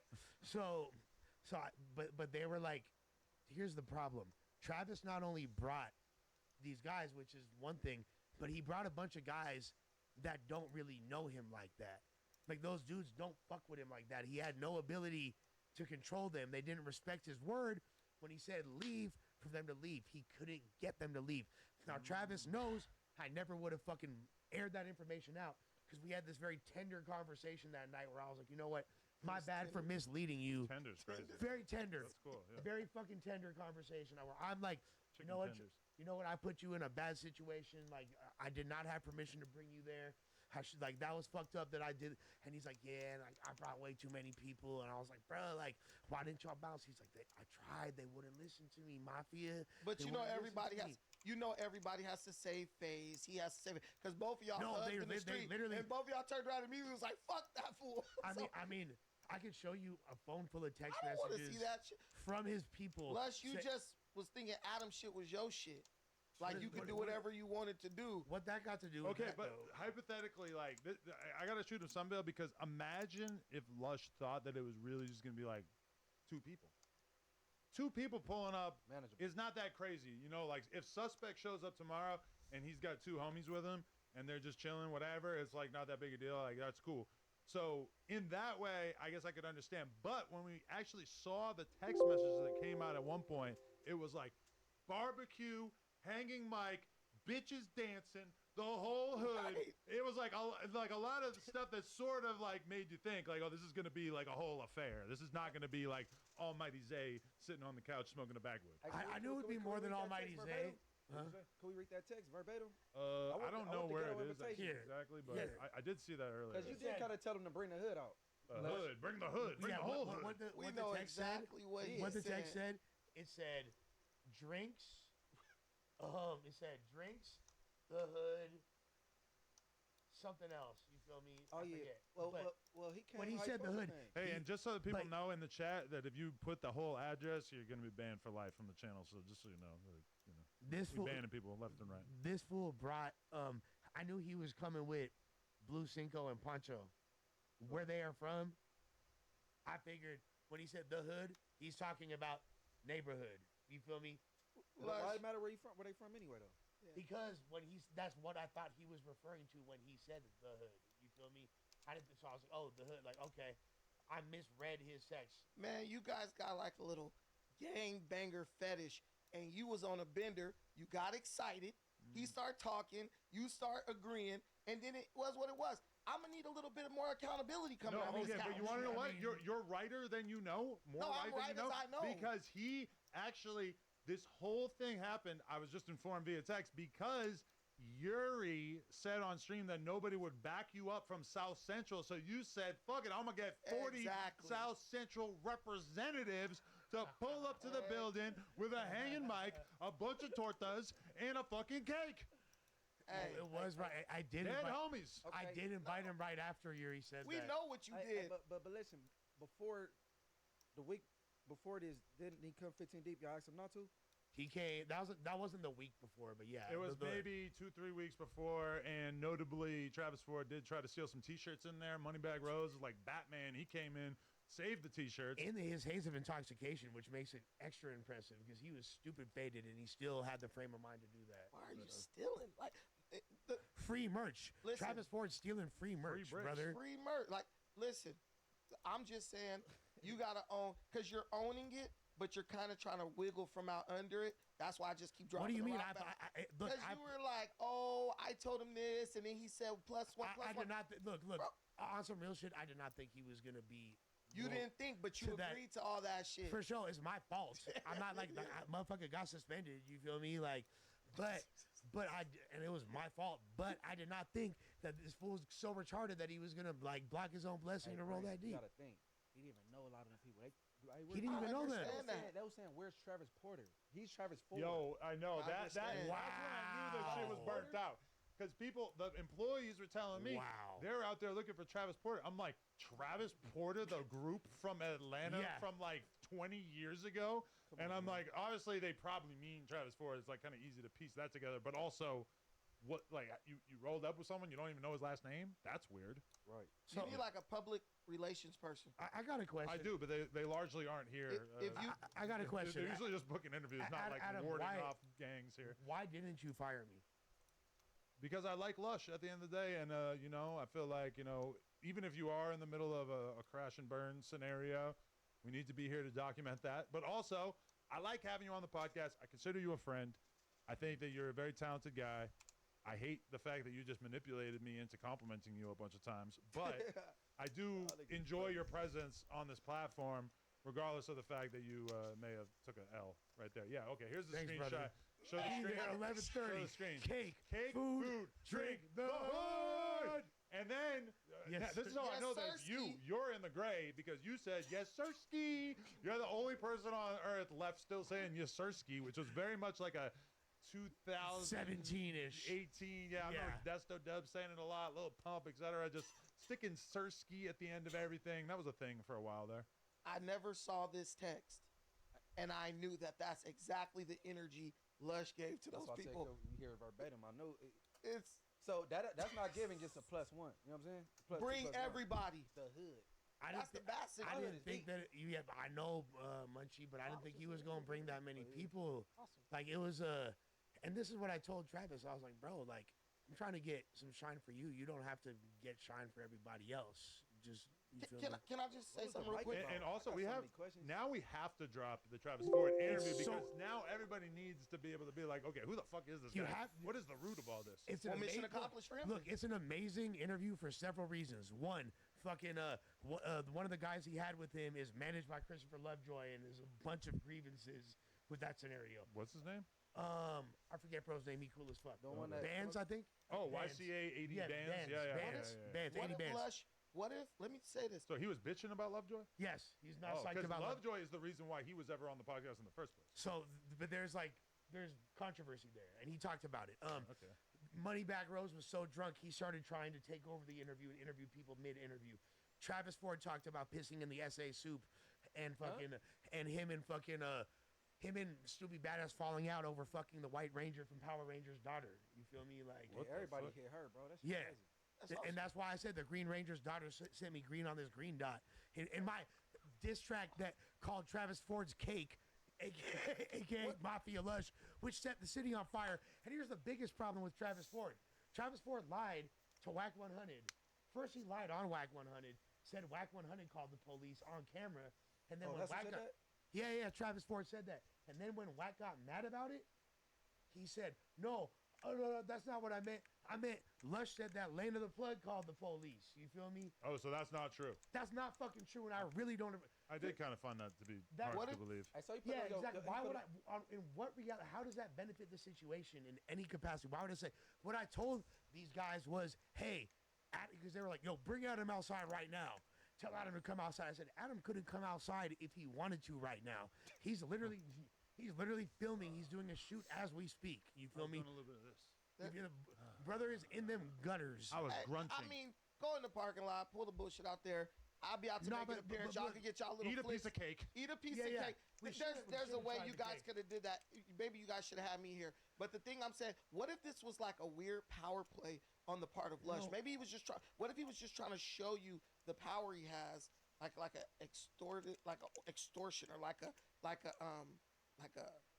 don't even know the word. I think he admitted to it. Like an intimidation tactic. You think that's what Lush was doing? Maybe he was trying to send you a message. I didn't really get that from it. It felt very unintentional. Okay. Because even once you had been going back and forth outside and stuff, you were still trying to like find a way to like make this less of a problem. You're like, yo, can I have like 2 of them come in? At that point, I was sober. I'm like, nope, I'm done. We're not doing this. We're not doing this. Yeah, that's why I wish that you guys would have listened. And I know you guys don't have respect for Travis Ford. I understand that. But if you guys would have listened, I don't feel that way. We don't even know who he is. I'm talking to the guys. Don't talk to the Munchie fans. clearly has an issue with him. Yeah. I'm not talking to I y'all. ain't got an issue with him, but he irritated me. I'm saying those guys didn't respect him enough to dip, right? If they would have reconvened and gone to the bar or to the, you feel me? The bar. Reconvene is crazy. I might go to this bar. The bar. Hey, let's go, Munchie. We're going to the bar. Yeah. At the end of the day, the guy stole from this place. He shouldn't have been And were you aware of the fact that he tried to steal from here? Yeah, and he also said he owned Taco P. So listen, either way, Lush, as a person who is in a business, because Adam said it in that tone to me, that person he was stealing. So even as an employee, I would think, okay, at the base, this guy's persona non grata. I have to run this by the boss before I invite him back up there. You just got a little bit too big from your britches. We understand it might have been induced. But address the Yuri narrative. Were you trying to prove your South Central card? Trying to intimidate Yuri? Are you joking? Do you know how many people I get called from South Central? That was just literally a moment. Apparently, like, you feel 15. me? Like, shit. Like, no, fool. Like, I was on Yuri's helmet so bad, and at that point, I ain't gonna lie, the gummies was moving for me. You feel me? What like gummies? What's them gummies, player? Wait, the mushroom MDMA ones? Yeah. You got some too? What do you mean I got some too? How'd you get some? We got it He together. stole it. No, Gunner gave me a pack. You talking about the music stream from the other day? No, he had given me additional gummies, brother. Oh shit! Because I Yeah. took 2 of them joints last Friday during the music stream, and it was a fun little trip. bro, like yeah. I turned into Tupac. I feel thought me? you had Like, one for me, Adam. They're actually at my house right now. I would gladly give you one. I would love to see the mayor get fucked up. Hell yeah, we do. Yeah. Can I do a small tangent? Like the chat has no credibility because I've barely been talking and they're still like he talks too much. So I don't that I'm You not did saying. pick a weird narrative. The whole like Adam, you're not being a good member of the No, black you never community. saw. No, you never saw. I appreciate it from a podcasting sense, but I also understand why they were like, bro, what the fuck? Like you're seriously But you Adam just that he agreed. just has to deal with everybody who comes here. But you just agreed that my idea to tell them to go in the parking lot, I'll come out when I'm done. Y'all can get y'all the phone. That was a good idea, Adam. Just give it credit for what it was. But you were already emotional. You were upset. You were mad at Lush.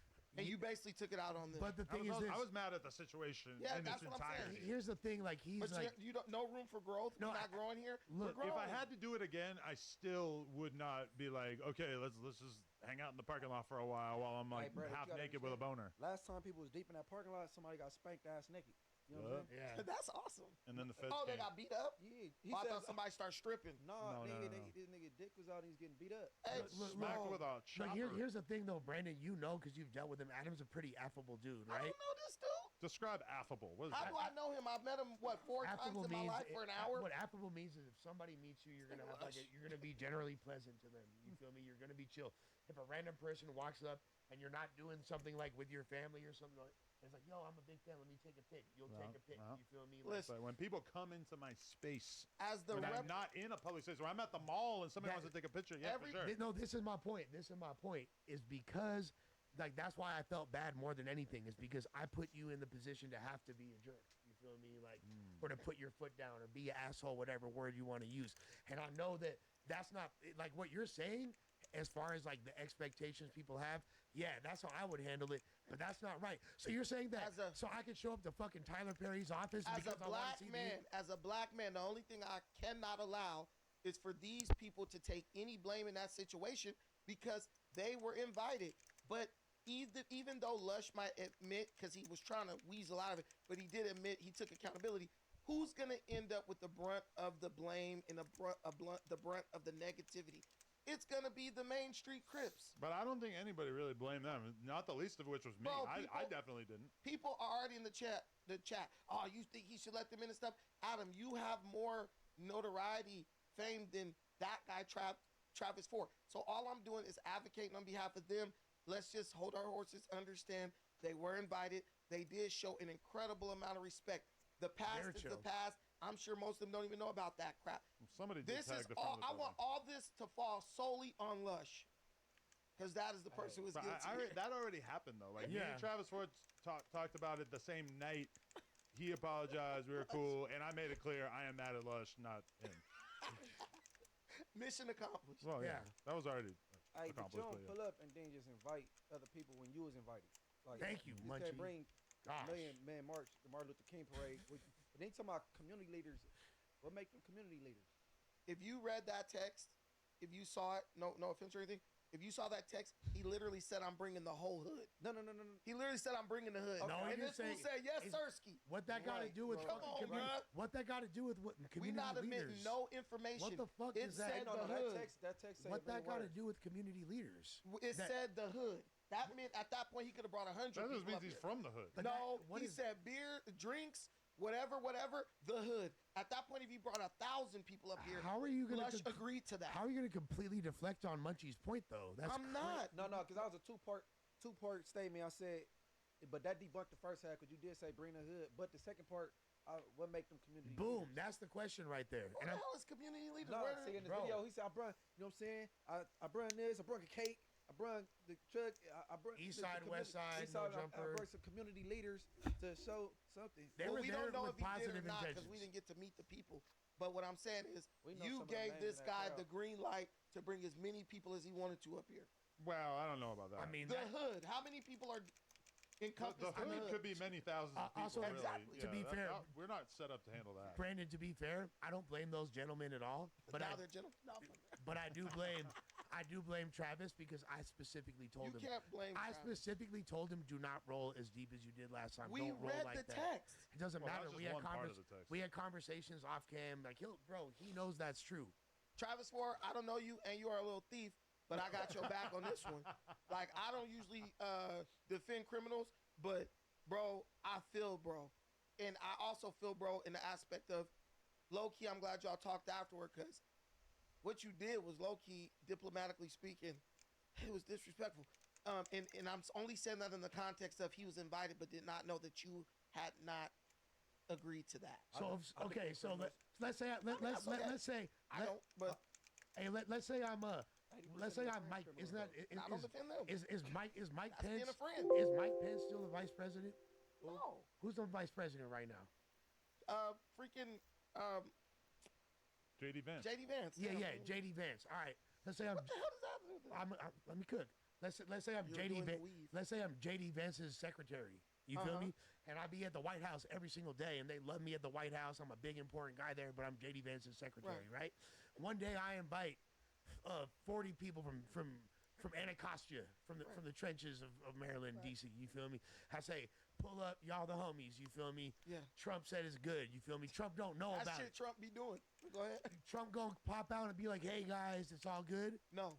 But Okay. there's also security at the White House who gonna stop you at the gate and you ain't getting past them. Okay, You ain't on the list. that's who stopped This them. place don't got that, so you should have that understanding when you out here inviting people, making friends with people. You seem like the type of dude who meet a random person at the grocery store, like, yeah, come up to the jumper. I am not inviting random people from the. You got a fucking corn lady up here next. You're not fully. Mommy, You're just not bring that far. I do like taking stray dogs. You're not wrong. Dang, don't now you calling them stray dogs. Stop. No, like literally. You're like, not making this better. They're Crips. They're not stray dogs. no, like I just have a tendency to befriend Yeah, people we that. know. Like, We know that we don't fault. I don't fault you for what you did, but I am preventing this guy from painting this narrative like, what would you do? I was in danger. Like that's what you were kind of. I That's didn't how feel you in came off. danger. That's how you came off, though. I That's how didn't you came feel in off. danger, but I What would couldn't you ignore do? the fact that the women who were there to suck my penis and also put it in their vaginas were at least a little bit freaked out. Like, oh, I just walked in. How come there's 30 dudes out there? Why does one of them have a cake? You know, that kind of thing is just sort of like, especially from the porn world, like a lot of these girls, they ain't been around shit. They don't know shit. Yeah. This is all new to them. Yeah. So I mean, the thing is, honestly, they felt like that, but the real explanation would have been like, I got this crazy ass employee. Bro was faded. He was high as hell. Oh, He they didn't know. invite all these Yeah, people up we here. probably told them that. Look, this is a lush thing. We just got to be like, you pulled the lush, because we got to make your name synonymous with doing like off the wall shit. You know, or something. my girl was like when she was like, bro, like that's why. She's like, if Brick was around, this wouldn't have happened. He would have told you that Travis Ford was a lame a long time ago and not to have him around. didn't you interview him while Brick was still around? No, that was before I was friends. So with him. now Brick is running your life No, but from the federal penitentiary? Man, No. Rick, he interviewed a lame before. Man, listen, dude, Negro, black people call each other lame all fucking day. Look, man, the guy's just a guy who's excited to get on No Jumper, just like everybody else is excited to be on No Jumper. No, Yeah, now that we're in the suspension era, that actually is a good point. I should have suspended Brick's ass when he was getting paid for interviews. And then when I yelled at him and then he did it again. Really? No, when he did it again is when I should have suspended him, because we in the suspension era. This is like high school. To be honest, you should have New suspended. era. You should have suspended everybody who went to jail. It was kind of unfair what you did to Lush because he fucked up and you suspended him. Your black friends fuck up and you just let them get away with it, and that ain't helping them, Adam. Adam Bates. And you told me that this was a what? I honestly think that if it wasn't me, if it was damn near any other employer, at least like 85% of the people here, they would have got instantly clipped. You would have been gone. I'm pretty Every sure. job does that. You go to jail, you're fired. I'm not saying you should fire these dudes. In a way, they fired themselves because, but the thing I'm saying is if you are gonna say you're running a professional business and all that, everything is about how the people who work under you perceive you. I mean, I've been a manager and ran grocery stores before, so I understand that it's a lot to the image that you gotta convey, a lot that you have to This project. ain't Lucky's motherfucker. Hey, listen, man, it ain't much different. I feel you. You still managing people. No, I mean, definitely. Adam told me shut the fuck up next time you're on the podcast. You talk to me. Guess what I did? I came here talking I way think less. you said that first. Because I self-correct. I'm mature. You don't have to tell me. Is anyone familiar of the dynamic that's been going on in the Joe Budden podcast with Mark Lamont Hill versus Ish and whatnot? A little bit. Okay, so basically, like when Rory and Maul departed the Joe Budden podcast, Joe Budden brings in Ish and Ice. And they were, good, solid, showed up to work every time. Solid conversation, but I'm speaking on behalf of the average fan, maybe not great. The fans definitely liked Rory and Maul a little bit more. And then over time, I think Joe Budden saw that the dynamic with just him, Ish, and Ice was getting a little boring, so he brings in Queens Flip. Queens Flip, more of a crazy guy. That's my dog. Then he brings in Melissa Ford, so let's get a female perspective. Then he brings in Mark Lamont Hill. Now, the problem is that Mark Lamont Hill might have like 30 IQ points on every other person on the podcast, maybe including Joe. That's a lie. It's not like, so you're not a Mark Lamont Hill fan? I had a little debate with him on of course on a you show. did. Okay. Did he make a cartoon about you? No, he didn't. Oh, okay. Mark Lamont Hill is a liberal. He carries water for the Democrat Party and for Palestinians. He basically gets paid to shed light on all these random causes, but he uses the angle of being pro-black. But the thing is, he never does anything for black people. So he's a pro-black Palestine supporter who don't do nothing for black people, but every single day he wakes up, he advocates for Palestine. And I understand that's a different situation. It's serious over there. But he's just a paid op. Who do you need me to go at? Give me money. He's what you call he's an elitist, and he's the part of the black bourgeoisie. Okay, that may all be true, but also, I mean, it's not like he's representing the democratic worldview because it benefits him financially. I mean, from hearing him speak, it seems as if that's actually where he's at. You're saying he's like holding water for the Democrats, whatever. I mean, like, I don't really, and definitely I can identify some viewpoints that he's put out there, particularly like the trans thing and stuff that he sounded kind of silly. But that being said, the dynamic is now, like, there's been clips going viral from the Joe Budden podcast that might be like the most viral clips ever in the history of the Joe Budden podcast. That's probably an exaggeration, but extremely viral of basically like Ish saying things, because that's always been a problem when I listen to the Joe Budden podcast, is like you'll just sort of hear the host throw out theories and comment about the news, etc., and it'll be like, whoa, you really don't know what the fuck you're talking about. Like, this is, you seem like you've sort of given the news a cursory glance.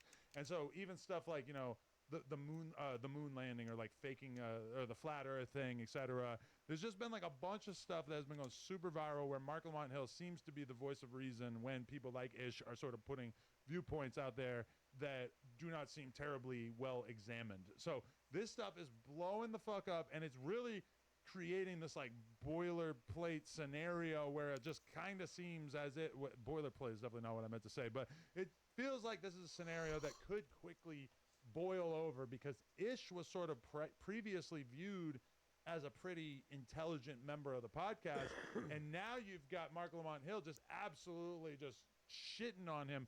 Now I say all this to say, it kind of is like Brandon is coming into the podcast with a little bit of that role. Like, okay, he's going to poke holes in some of the shit that people have been allowed to say that has previously gone unquestioned. Now, that being said, sometimes it feels like you could be over-whooping a little bit, just in the sense of like, okay, what was the female conversation? The Snuggie conversation that started the last episode. He was on her top. That was a little bit intense to the extent where it felt like the reaction that was coming from that was, I would say, majority negative. Now, from my perspective, it's also, we got to spice it up on here. Like, this podcast suffers when there's nobody questioning things, when there's nobody who's willing to sort of inflame a situation, which is, there's pros and cons to that, because sometimes I've been on podcasts with Ack where I'm like, okay, he's doing his best to make good content here, but he's also saying a bunch of bullshit that I don't think that he really believes. Now, you go. What's your opinion on My opinion is, first of Man, all, I that- know how to interact with my own people, especially our women. Who was the first person Snuggie started talking to when we walked up out this room? Me.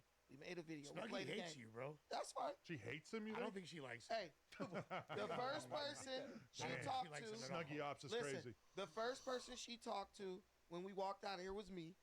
Hey, come on, let's play this game. All this stuff. It doesn't matter if she likes me or she hates me. She understands she's a grown woman and women say they want equality. So she was pressed like I would press a dude up here. You just got your sensitivity like goggles on. I love hoes. This I love was women. intense and all this stuff. You didn't say that when she was instigating, when I was talking about whack. Oh, what you gonna do? Why you didn't do this? That to me is intense because now you're trying to incite me to say something that could lead to potential violent.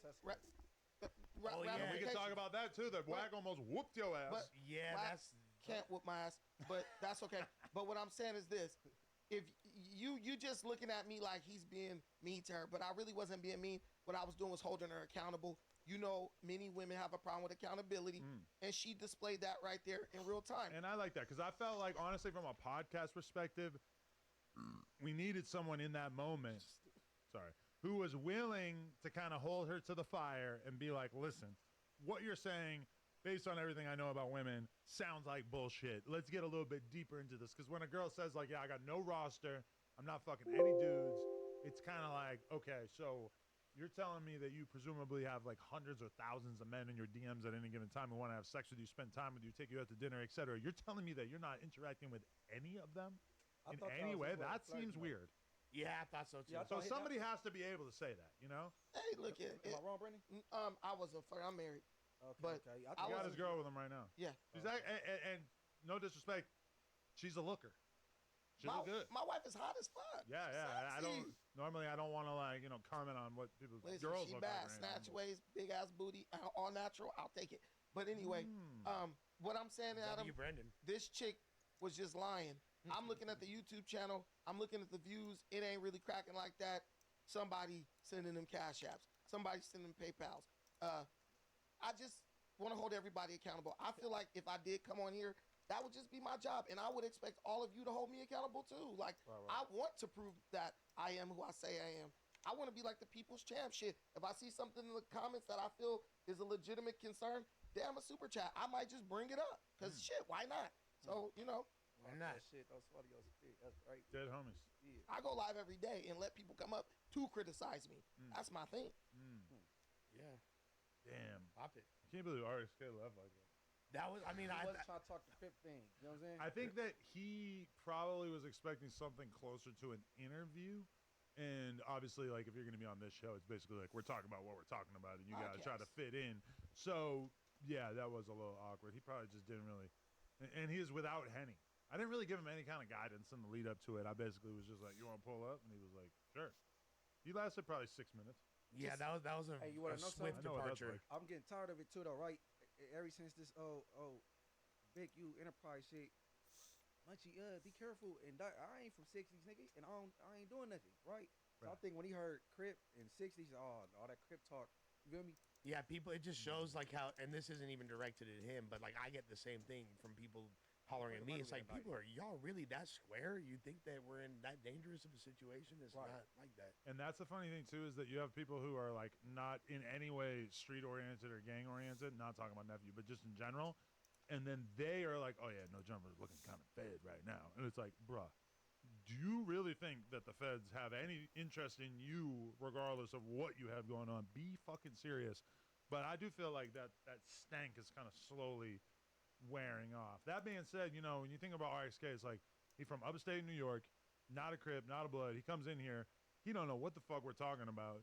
And it probably sounds kind of like, oh, shit, if I sit here, I might kind of be like up in the mix of a bunch of weird shit that I've probably been actively avoiding. If I was him, I would be trying to stay out of that type of shit, you know? You were talking about dicks and fucking gang members. Oh, we were within talking about dicks and penises and all that, too. Yeah, Yeah. that's the point, yeah. I think it was more so the Crip thing. You know what I'm saying? I don't think he was psyched on the dicks either, to be fully honest. Damn, yeah, you gotta be hyped on dicks if you want to be around here, yeah. You just gotta be like a Renaissance man. You gotta kind of have a little something to say about everything. But can I just address like the whack thing real quick? Okay, so on this podcast, you said that Whack was a bitch and that you would kill him with one hand. That's not what I said. Okay, but you said You said sassy. mark you him said out. he's sassy. Yeah. And Whack starts hitting me the next day, mad as fuck that I would platform someone saying something like that about him. I told him, y'all should get on a podcast together. Let's make some good content. That's my honest response to everybody who starts complaining about somebody saying something about them on a podcast. Baby, this is the WWE. Let's make some content. Whack was like, nah, nephew, it's too serious. Rah, rah, rah. I'm like, oh, whatever, bro. I don't fucking care. Then all of a sudden he hits me back. All right, I talked to Brandon. Apparently you guys got to a cool resolution. How did that conversation go? He hit me up. I was sitting out having coffee with my wife, like I usually do, and he was Coffee just with like, Leos.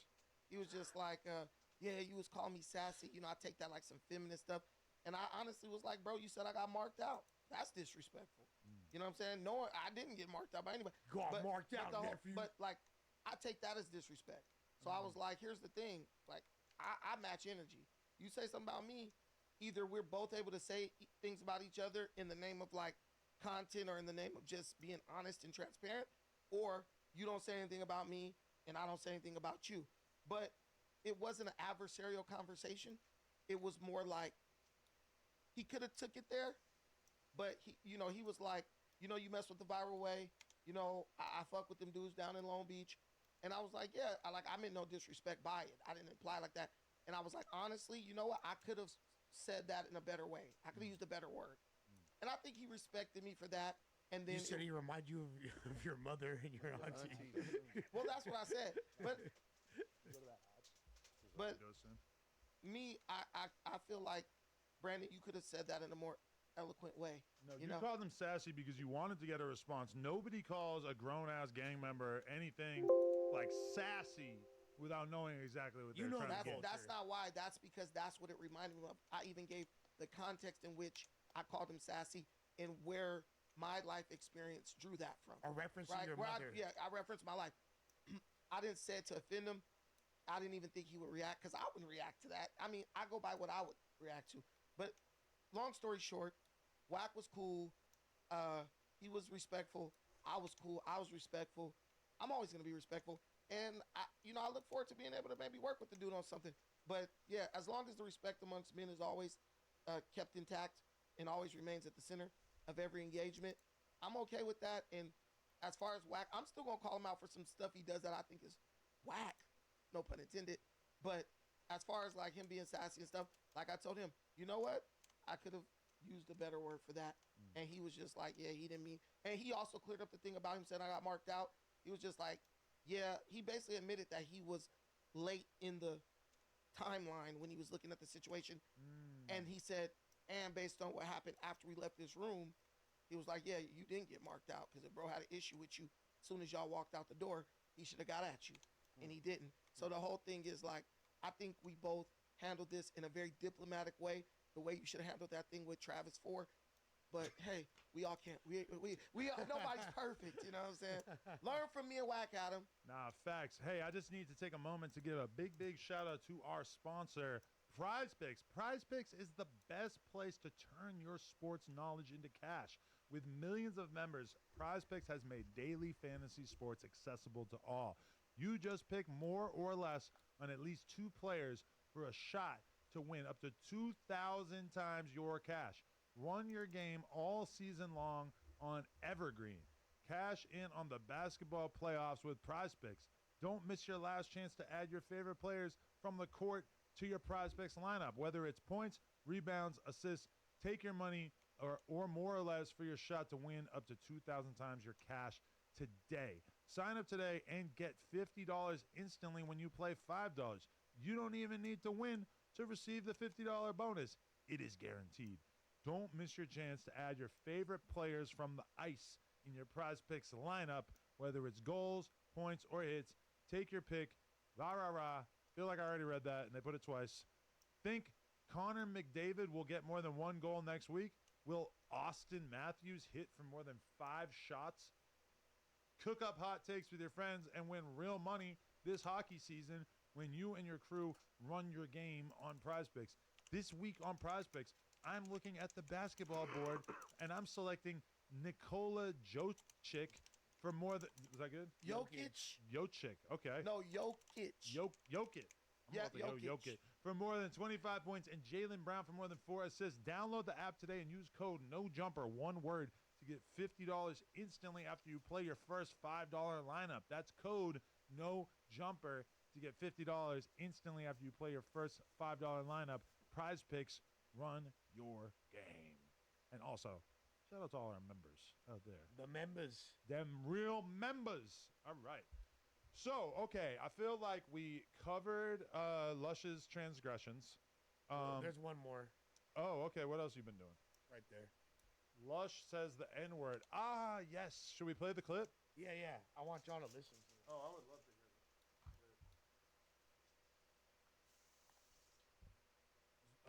Subscribe to Lush World and run up my music stream. Go to the No Jumper Reddit and make a thread about this episode and share your thoughts with the world.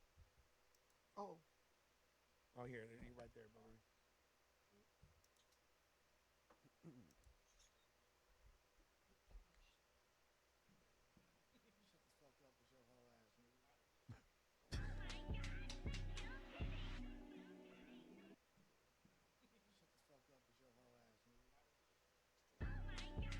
So in that clip, it would appear that you are calling someone, possibly in the chat.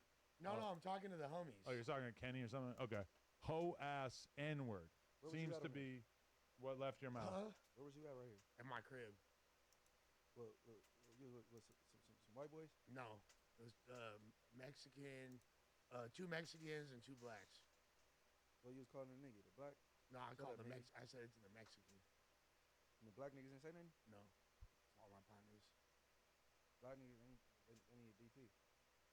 man, come to Long Beach, it's like Asians calling each other the N-word every other word. And the Asians seem like they can get away with it a lot better than Lush being a white man. White people are uniquely not given an N-word pass. Spanish people get away with it. Asian people get away with it. Filipinos, the Tongans. Everybody's saying the N-word besides white people. But I'm looking at them and even white people say it. They Crips and Bloods, though. They're part of our culture. Right. He's a Crip. I'm not a Crip. He no Crip. Jesus Christ. Hey, rep your set. Where you from? I'm not. I don't bang. He was told the Tagger crew. He's not allowed to bang his hood on here You anymore. a tag banger. Yeah, I just said 5150.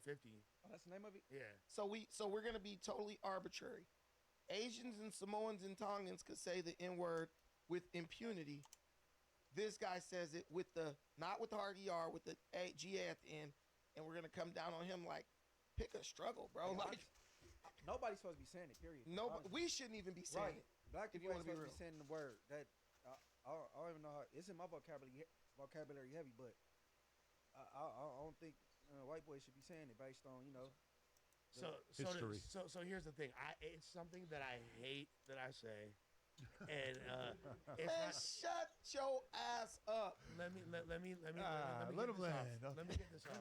He hates it. Do you really hate it though? No, it's something that I've tried to remove from my vocabulary and have been pretty successful with. There are moments where it comes out, and it's normal when I'm with my partners, and I understand. Like I've spoken on this several times. It's not the first clip of me saying that. You feel me? When back in the day. One time I was out and in public, and I saw the reaction when I said that for like older black people, and I don't want to bring back trauma and pain based on my words for black people. That's the last thing I want to do, bro. But when I'm with the homies, sometimes I slip out because that's just the way that I've always communicated since I was like 12, 13 years old. So yeah, because I'm not gonna lie, there has been times where I hung out with you in real life off camera and was kind of like, whoa, like that N-word it's really coming out. Didn't know that. Now, not my first rodeo in that sense. I as a lifelong non-N-word sayer, I'm not saying I never said it, but for the most part, never really been a consistent thing. I think when I was 20 and I first moved to New York, there was so many white dudes around me, BMX dudes, that were hanging out with black dudes and Spanish dudes, and they were saying it all the time. I think I tried saying it a couple of times, but every time I felt retarded, so I just kind of hung it up. But, and even beyond that, quoting rap songs a little bit over the years, there was a famous example that still goes around a little bit where I was quoting a Future song, and I said it, not part of my life. But for sure, Lush be letting the N-word rock a little bit. And I've kept your secret for a long time now because It's not a secret. I've spoken on it publicly. It's not something I want to say. But you're working on it. I'm working on it. Do you think that you might want to consider like sort of hybrid drug / N-word rehab? Like maybe you could try to fight both addictions at once, or do you think that they need to be separate rehabs? No, I don't think that. I think I, for the most part, have really good control over my lexicon and the way I express myself, and I can kind of weave in and out of it like that. So I just shouldn't say it no more. I think in order to do it, I just need to like not say it. Period. No matter if it's the homies or not, and like the homies sometimes might get me turned up to say it or whatever. Not like, hey, you gotta say it, but it's just like I'm so accustomed to communicating in that manner with them. But yeah, I don't want to be offending nobody, so I ain't gonna say it. And if I hurt people's feelings with my word or you're disappointed in me, I apologize for that because that's not cool. That's not how I want to come across. Why are you looking at me? Because you seem like the one who would be more offended. No, because you're sitting right next to me. Because I'm a black guy. He looking at us. I'm sorry. Hey, no, you can't get a rebuttal. So he like, nigga, what you about to say? No, he looking at me like he want me to like. Would you say it in front of Rosa Parks? Okay. Well, first of all, let me ask y'all a question. I know she's dead. Rosa Parks. Let me ask y'all a question. Was it what? Oh man. Come on. That's Squabble time. Yeah, we're gonna like that. That's a whole other thing. that's But crazy. when y'all heard me say it, when y'all heard that, did it sound like somebody that never said that before? Did Bruh. it sound unnatural to you? You sounded like you were having second thoughts about saying it because you didn't really pronounce it. You sort of like. No, he sounded irritated. You like muttered I it. was He said irritated. it so You could like naturally. almost not hear it. You sounded irritated. Like if you said it Yeah. like that on the podcast, I don't even think I would have called you out because I wouldn't have necessarily thought it was a definitive N word. Did it sound like? Hey, do it sound like somebody that you heard say it? If you had like just heard that and you didn't have a race associated with it, and you just heard that, what would you think? I'm gonna say people put it in music and turn it into like some slang now. To make it so that you know what I'm saying? That's our fault though. So everybody think it's cool. If you got my nigga, you gonna think the white boy ain't gonna sing along to it? You crazy? But So- singing along is one thing. I think we could all kind of forgive that to a certain extent versus like saying it on a podcast. Don't feels believe me, more just extreme. watch. The way that came out of your mouth was like you were around people you are very comfortable with, like they call you nigga sometimes, and y'all call each other that. Just like when I look at the little Asians at the park playing basketball, and I don't even get offended because I'm like, that is their relationship with each other. And black people must have lied to me because I remember when they said that we've taken control of that word and turned it into a term of endearment. So make up your mind. Like if there's anybody to be blamed here, it's black people because we're constantly sending out mixed messages and we are using the N word as an excuse to we're weaponizing it when we feel like it in an arbitrary way against whoever we don't like. Just That's a it. thought, like the N word being used in a friendly fashion by black people, from my perspective, is kind of a hip hop thing. Like I bet in the 70s, I bet like at Woodstock there weren't any white people calling each other the N word. I feel White like people now. I feel like hip hop kind of ushered that into being common, and then hip hop became so popular that then you had tons of white people and Hispanic people, et cetera, who started using it. Now, you could kind of like rewind the clock and think about what it would have been like if all through the 80s and 90s, if like a Hispanic person saying it felt like they were going to get their ass whooped by black people for saying it, which is really kind of what it is with white people, is that like white people generally, even if they want to say the N-word, for the most part, aren't really saying it because they feel like they're going to get the shit kicked out of them or at least be ostracized from the community that they probably want to be cool with. So it is kind of weird when you think about it, because like that's one thing that I learned from watching how the whole Blasey and Hove interaction about He didn't the sound N-word. natural though. It did sound weird when Blasey said it, for He sure. didn't sound natural. He was First of drunk. all, He had a little bit of a wobble Yeah. to his voice saying it. But in general, like I thought that black people were more cool with Hispanic people saying it than it seemed in the fallout from that.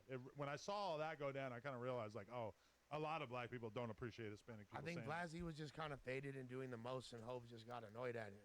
You feel me? Like, and so he like was like, "Hey, what did you just say, bro?" You know what I'm saying? But I think- but he at least gave Blasey the option of a fade. I feel like if you were to have said it around somebody like Hove, quote unquote, they might have been on site. We're gonna beat you up in this basement. I like it's not something that I'm like trying to test the theory of because I'm not trying to be like the white guy that says the N word and it's like has to like stand on business for that. I think Jin Lee's got that lane covered very well. You feel me? Because he's out here really squabbling with people. Like, he's fighting for his right to say the N-word. And to me, Jin Lee is this giant white dude from '60s from Texas. Yeah. And to me, like, it's not something as where I feel like if it bother you, then I won't say it. You feel me? Like that's. Sharice don't need to say it no more. Like when she called Nika, like I'm like, oh yeah. I said Trump is sending you back. You do not sound like you from here at all. Hey, and here's the thing. I think I don't even need to qualify this. It's obvious to everybody that I fucking love black and brown people, and I ain't got a racist bone in my motherfucking body. Period. I come in peace. I mean no harm. I'm solid. I've been for the people. I've been outside with the people for so fucking long. That shit is now like seeped into my DNA, motherfucker, by osmosis. If you love her, you're a people's person. Do the parking lot shit. You know what I'm saying? You bring the hood. Thanks a lot. Thanks a lot. Uncle, we bring Thanks a all lot, the brother. gangsters. Do it. Bro's Yes. the new Chris Exactly. Farley. Little Ronnie. Hey, honestly, I'm gonna tell you, Ronnie. if you love black people, the number one thing you could do for black people, if you love them, stop letting them police what you say and do. Because try to get them beat up. Because think no. that? Do your friends call you the N-word? Yeah. Of course. That's your circle. Y'all got that understanding. It ain't nobody. Yeah, but I who was could- on live stream, and there's like random It people. I don't doesn't want like. matter. Now you're not being true to yourself, and if you're not true to yourself, I can't trust you. That's kind of true. That's what I'm telling you. Like, bro, these people will worship rappers who tell them they ain't shit, and I'm gonna fuck your bitch, and you broke, and they worship these people. My life is. They coming down to you. They're weaponizing it against you, and you're falling for it, man. That's an odd Damn hill to that. die on, though. If your comfort in life is contingent on your ability to say something that like causes a bunch of like division and pain potentially. Lush. It's a weird hill to die on, A brother. white lady just called a little black kid the N-word in a park. Back her out. Now she a millionaire. And guess what? You know what black people did? Nothing. Well, they complained about it on the internet. Yeah, that's it. I mean, If you got a problem with people complaining about something on the internet, then by all means, limit yourself and be weird to your friends who are cool with you and y'all back and forth. So many people are saying the N-word. If black people want people to stop saying it, we need to stop saying it. That's the challenge I give to black people. If you're being a hypocrite in the comments right now, like many people are, if you don't want others to use the N-word, you stop using it, because the word, the N-I-G-G-E-R, that means stupid person. That is not synonymous with being black. I mean ignorant. Or ignorant. So if you feel you're ignorant, if it don't apply, let it fly. Clearly, you must feel you're ignorant if you think someone saying the N-word is pertaining to you. That's like somebody saying, oh, these people are all monkeys. I ain't no damn monkey. Well, So it don't apply to me. So I'm Pac- going to keep it moving.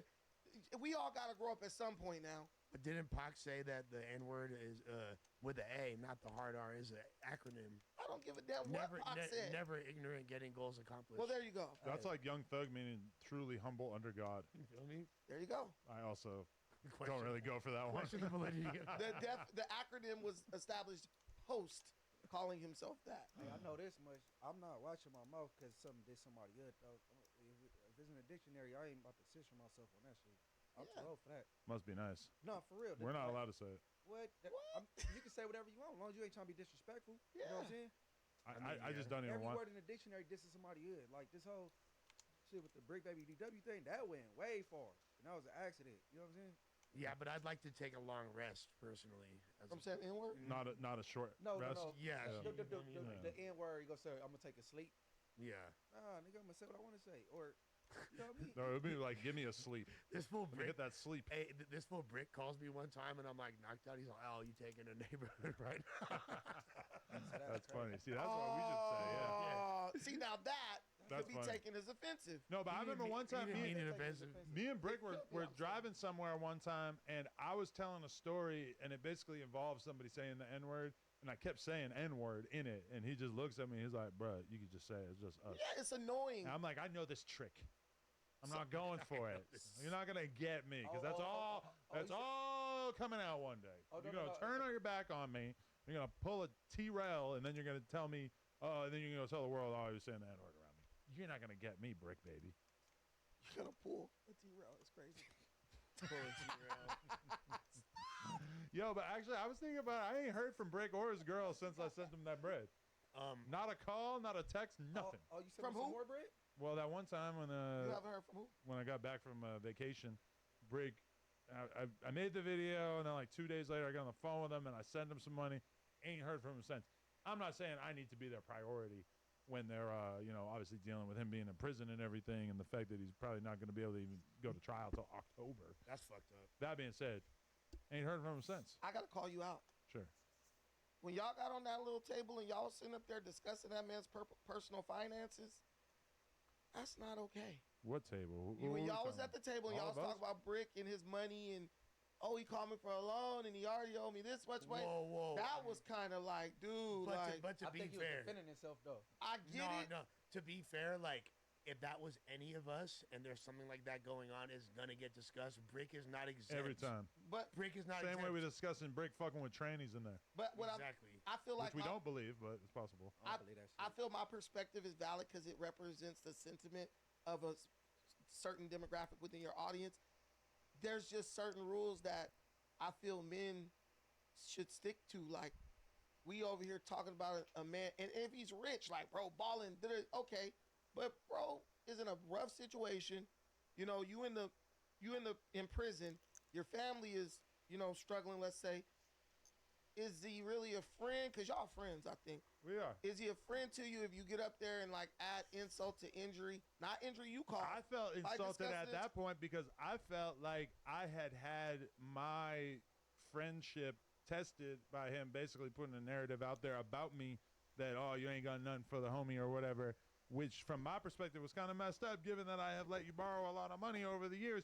Now, is your perspective that basically when I employ somebody, if they then go to federal prison for things that have absolutely nothing to do with no jumper, that then I must pay for all of their expenses and keep them rolling in the dough for all of time financially to be able to do so? Well, my perspective is, since you told me this is a business, run it like a business. Who else could go to their damn boss and be like, hey, I need a loan of $10,000? No. I agree. I am overtly nice. Better. So what I'm telling you is you create this situation. It's like when you feed a stray cat. So you're saying that I was wrong for giving him money in the first place, but now that I've started to give him some money besides the salary, that then I also now have to give him whatever he asked for. You were wrong for discussing it. Hold on. You were wrong for discussing it in public forum. Well, yeah, that's what I'm saying. Now you created that monster. Hey, Brendan, he made it a thing first though. You know what I'm saying? He had brought it up like he ain't got nothing for him, so I guess he felt like he had to. Yeah, obviously I never would have mentioned it. It's on Adam to be the bigger person. You're the boss in this situation. He's the employee. I need to always be the bigger person. I don't want you to be a saint. I want you to if set an someone puts example. out a narrative there about me as if I'm treating him poorly, which there was a bunch of YouTubers making videos about that already, I can't respond to that. No, because you shouldn't, because you know why? Other people will defend you. Even people have come at me like, Adam is up there using them dudes. I was at a studio with some of Wax homeboys, some older dudes, and they was talking trash about that, laughing at him and stuff. And they was like, Adam be doing this and doing that. And I said, no. Mm-hmm. Adam takes care of these dudes. I said, Adam do more for these dudes than their own homies. Some of their parents would even do or are in a position to do. People will literally... Listen, no, I was in Inglewood. I told you I was in Inglewood. Oh, okay. Yeah, they got studios over there. It's nice. Oh, no. You said he more than his family and homies. I said some people's families. Oh, yeah, no. I'm speaking generally. Okay. I know my mom ain't got 10,000 to just throw me in a bind. I'm being real right now. And then honestly, started the finance conversation long before he went to jail. Oh, he gave him money and Yeah. Wack put that out there first. Yeah, that situation just. I feel like you don't need people to defend you, Adam. Pretty much everybody already knew about that situation where I bailed him out when he was first starting to work here and stuff. But I just am having a hard time with the logic of you should have never given him money in the first place. But then once you give him money, you're no longer allowed to. You now have to keep giving him money. But then also, if there's people, if he created a narrative in which I wasn't giving him enough money, then I'm not allowed to speak out and defend myself. Now, is it kind of ugly to like name the exact dollar amounts? Sure, maybe, just because that's kind of stuff where it's like then everybody knows, oh, Brick had to borrow $7,000 or whatever. Like they know like the dollar amount that he didn't have at that point, which I don't know if he like actually didn't have that money, but like he needed to borrow that money. I guess that tells you something about his finances, and it's kind of ugly to talk about people's finances. That being said, if you put an attack out there, which granted it was a vague attack, but if you put out a narrative out there about me, I feel like it's very much within the realm of reasonable conversation to say, I let you borrow exactly this amount, and this amount, and that's why I feel like you getting on my case or putting out narratives about me saying that I'm not doing enough for you is kind of fucked up. I don't think the truth can ever be that wrong to put out there into the world. Wack always says the truth can never be disrespect. That I disagree with. But I do think that as a general strategy, putting the truth out there is usually not that bad. It might not always be the best strategy, but it's also not really a bad strategy because now the whole world knows, anybody who cares about it knows exactly how much money I gave him. And, I've been completely transparent about that. That's probably better than people not knowing. People might think, oh, he's asking Adam for 20 grand or 40 grand or some shit like that. Or he's asking Adam for $100 and Adam won't give him $100, which all of these numbers color the situation very differently. There's a lot of different, like if everybody was like, if everybody thought, oh, Adam Brick is asking for $100 grand for a lawyer and Adam won't give it to him, and I said, no, I can't give you $100 grand. I think everybody out there would understand that. They'd be like, that is an egregious amount to ask for. Even if you said, I'm not giving you $7,000 or $5,000, because everyone understands that this is his job. Right. This ain't like just we homies up here hanging out. That man called you. I promise you, he didn't call nobody before he called you because he knew you were the only person who was going to be willing to give that to him. I don't know if that's true because, number one, people like 21 Savage apparently gave him money when he got home from the last time. He does have a lot of different connections all over the place. I'm telling you right now. You know people with money I'm for telling real. you right now. They didn't ask me for any money until like a month after he got arrested. So I don't think that there's any way that he wasn't also talking to other people. Yeah, about, because a month later, bills and shit are due. Right. But what I'm saying is, I'm telling you, you were the first and last person I do call. But there's two I things. bet my life. But there's two variables that need to be looked at. I think the reason why he felt like entitled to that, despite the fact he's not working, is because he's seeing a bunch of his name and the way it's being monetized. He's seeing Flacco dropping a gang of content on him, making money. He's seeing No Jumper, which granted, he worked is a part of No Jumper, potentially capitalizing off of his name. So he's like, hey, that's why he spoke up. You feel me? I don't like that narrative, bro. That's why that broad talking about some she paying everybody bills. But that's a really excessive way. That's over whooping like a motherfucker. But there is a little bit of truth. But then again, it's not applicable in Loose Cannon's case because Loose Cannon was never a part of No Jumper. Sure, he's made a few appearances and stuff like that, and we fuck with Loose, but Loose has never been a No Jumper employee. Brick sat down next to the two of us for a year and a half straight. So, it's a little bit different. On top of that, Loose can't ask me for shit. No offense. I fuck with you, Loose, but I don't really know you like that. You came on the podcast 3 times. I feel the same way about the Loose thing as I felt about the Famous Richard thing. Like Famous Richard was on the podcast just as many times as Loose, and it's like I just don't I don't know you to the extent where I feel like I need to get involved and pay your legal bills. Adam, you're an enabler. That is probably true. That's basically. I'm just definitely some truth to that. We gonna sit down like real like adults. You're a damn enabler. And the other thing, you enable these dudes, and then they can't get it right because they got you to back them up and rescue them, and then they call you out. And you're like, generalizing it, but the truth is that nobody has ever borrowed money from me besides Brick. Like AD never asked me to borrow money. T-Rail never asked me to borrow money. All the guys, I can't think of any of them. I mean, maybe like back in the BMX days, I let people borrow money a little bit, but for the most part, I don't want people to have the idea that just because you work here that I'm also your lifeline if anything goes wrong. Yeah, I've been down and out, and I didn't ask this dude for a cent. Your parents are rich. Don't matter. You ain't never hitting the ground. True, real. but they're not. But there's times where I couldn't get money from them, and it was you feel me, because they doing to you what he should do to these my people. Parents are starve them out. My parents are doing just fine. My parents are chilling. There's a guy who owns They're picking back. There's a guy who owns a big BMX company that at a certain point told me, at a certain point, the dudes that are on your team or whatever will ask you to borrow some money, and you could just let them borrow money, but then that basically clears you of having to do it in the future, And so you want to limit it. You want to try to make it so that it isn't, a consistent thing that's happening, but if there's a situation in which a person's really going through something kind of disastrous and you need to let them borrow a couple grand, it's it's probably easier to just do it and then use that as the reason why you can't do it anymore in the future rather than to just let that person know, like, hey, I'm just being cold-hearted to you, and I'm not going to be able to help you out in this situation. But you had already done it. Has he paid you back the money he borrowed from you before?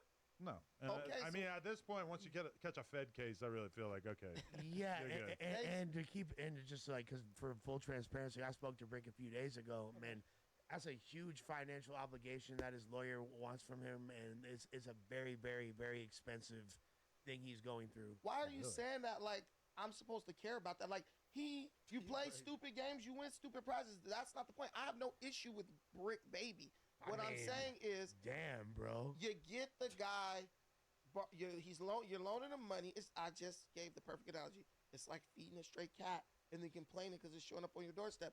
The whole point is, if these guys been around this long and they haven't been able to pick up enough game from you to be able to have their own stuff popping to where they got some hundreds of thousands in the bank, it's not your job to loan him money, and it's unbecoming of him and you for you to talk about him online, but for him as a man to be in a position where he can't pay his own bills. Hey, Brick shouldn't have opened up that conversation. That should have never got opened up. Brick shouldn't have opened up the conversation, but like the way you're characterizing him is I'm not characterizing him at you all. are, because what you're not taking into account is the fact of how much value he added to this platform. How much? Listen, if you go to jail to the feds or you go to jail, how much do y'all think y'all could call Brick and borrow from him? Well, I feel like being a person who's probably doing better financially than him, I'm not going to ask him for anything. I promise you, if he was a millionaire, he wouldn't give you shit. I don't agree with that. All right. Brick would.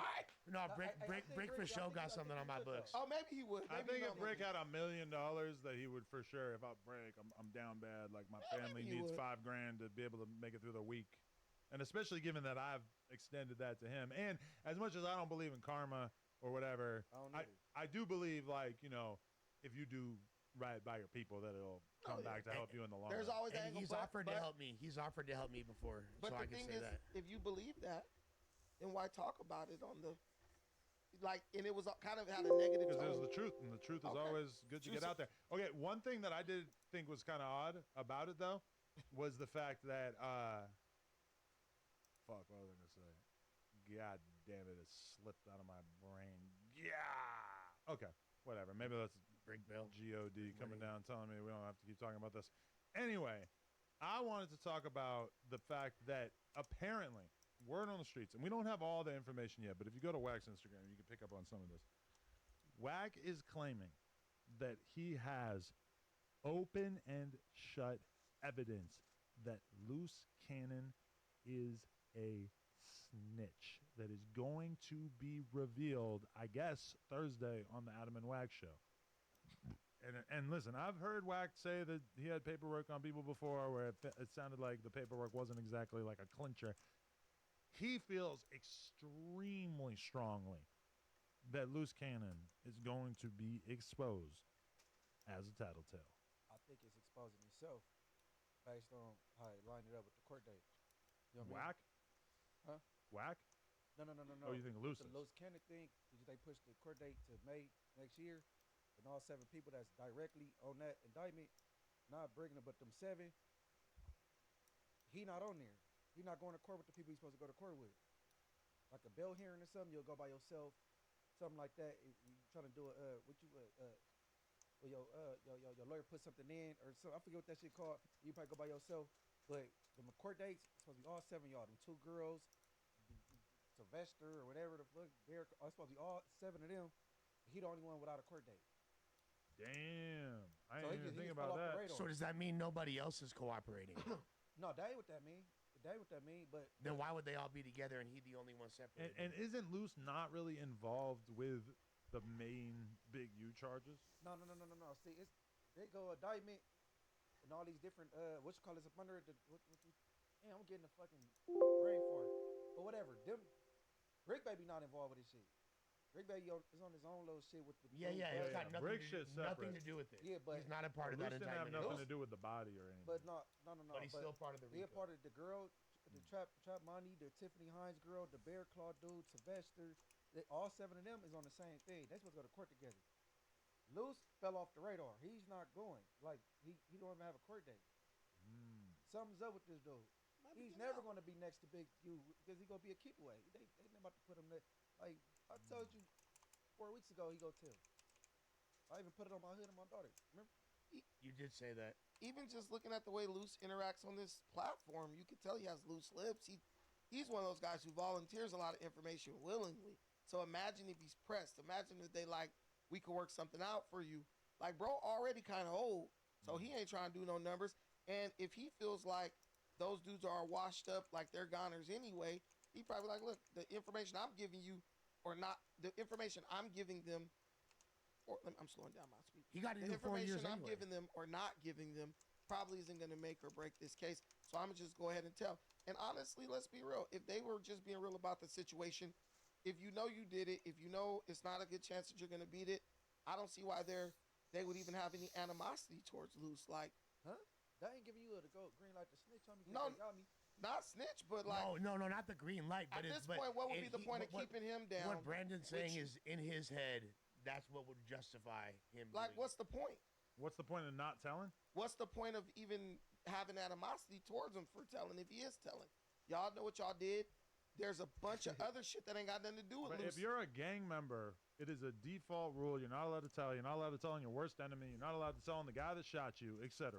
It's a testament to your lack of moral code. No, but he feels that they betrayed him.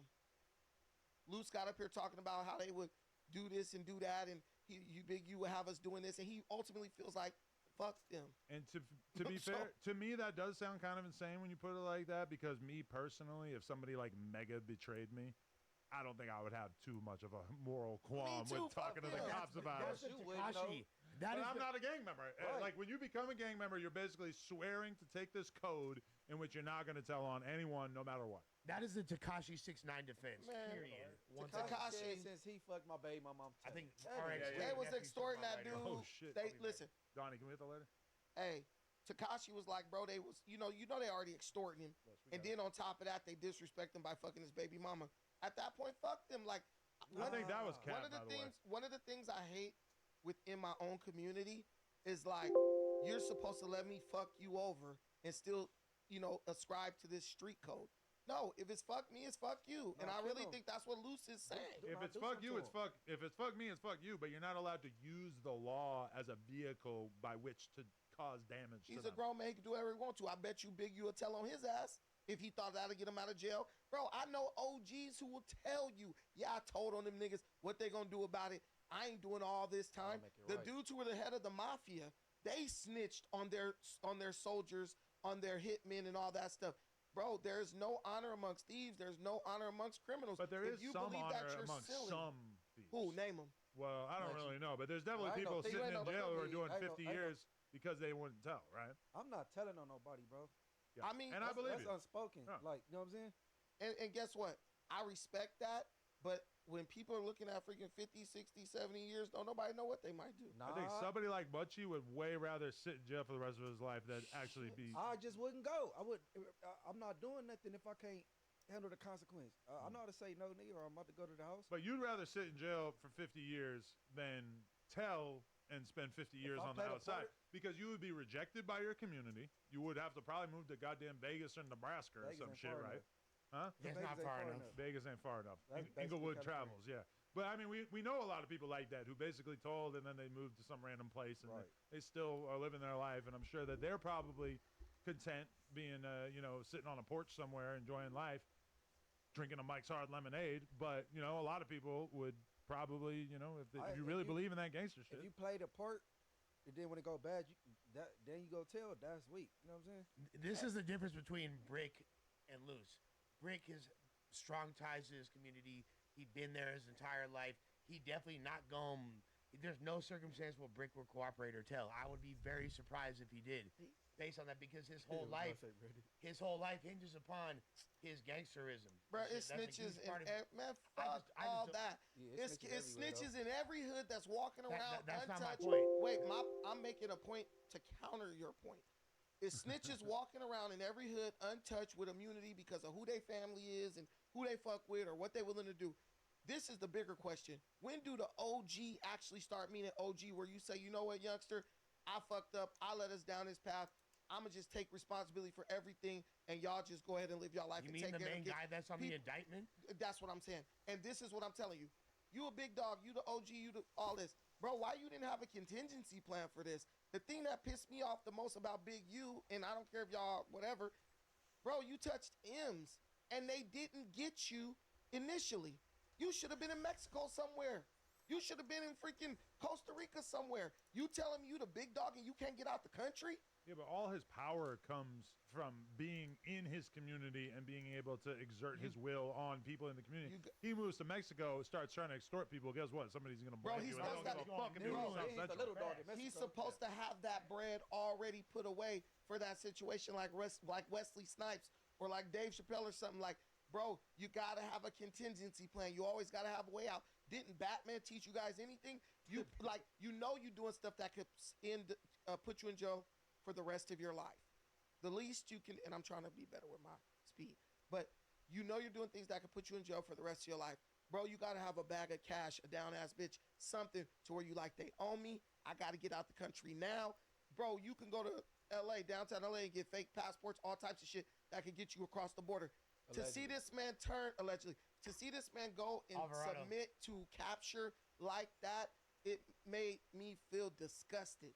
Like, you the big dog.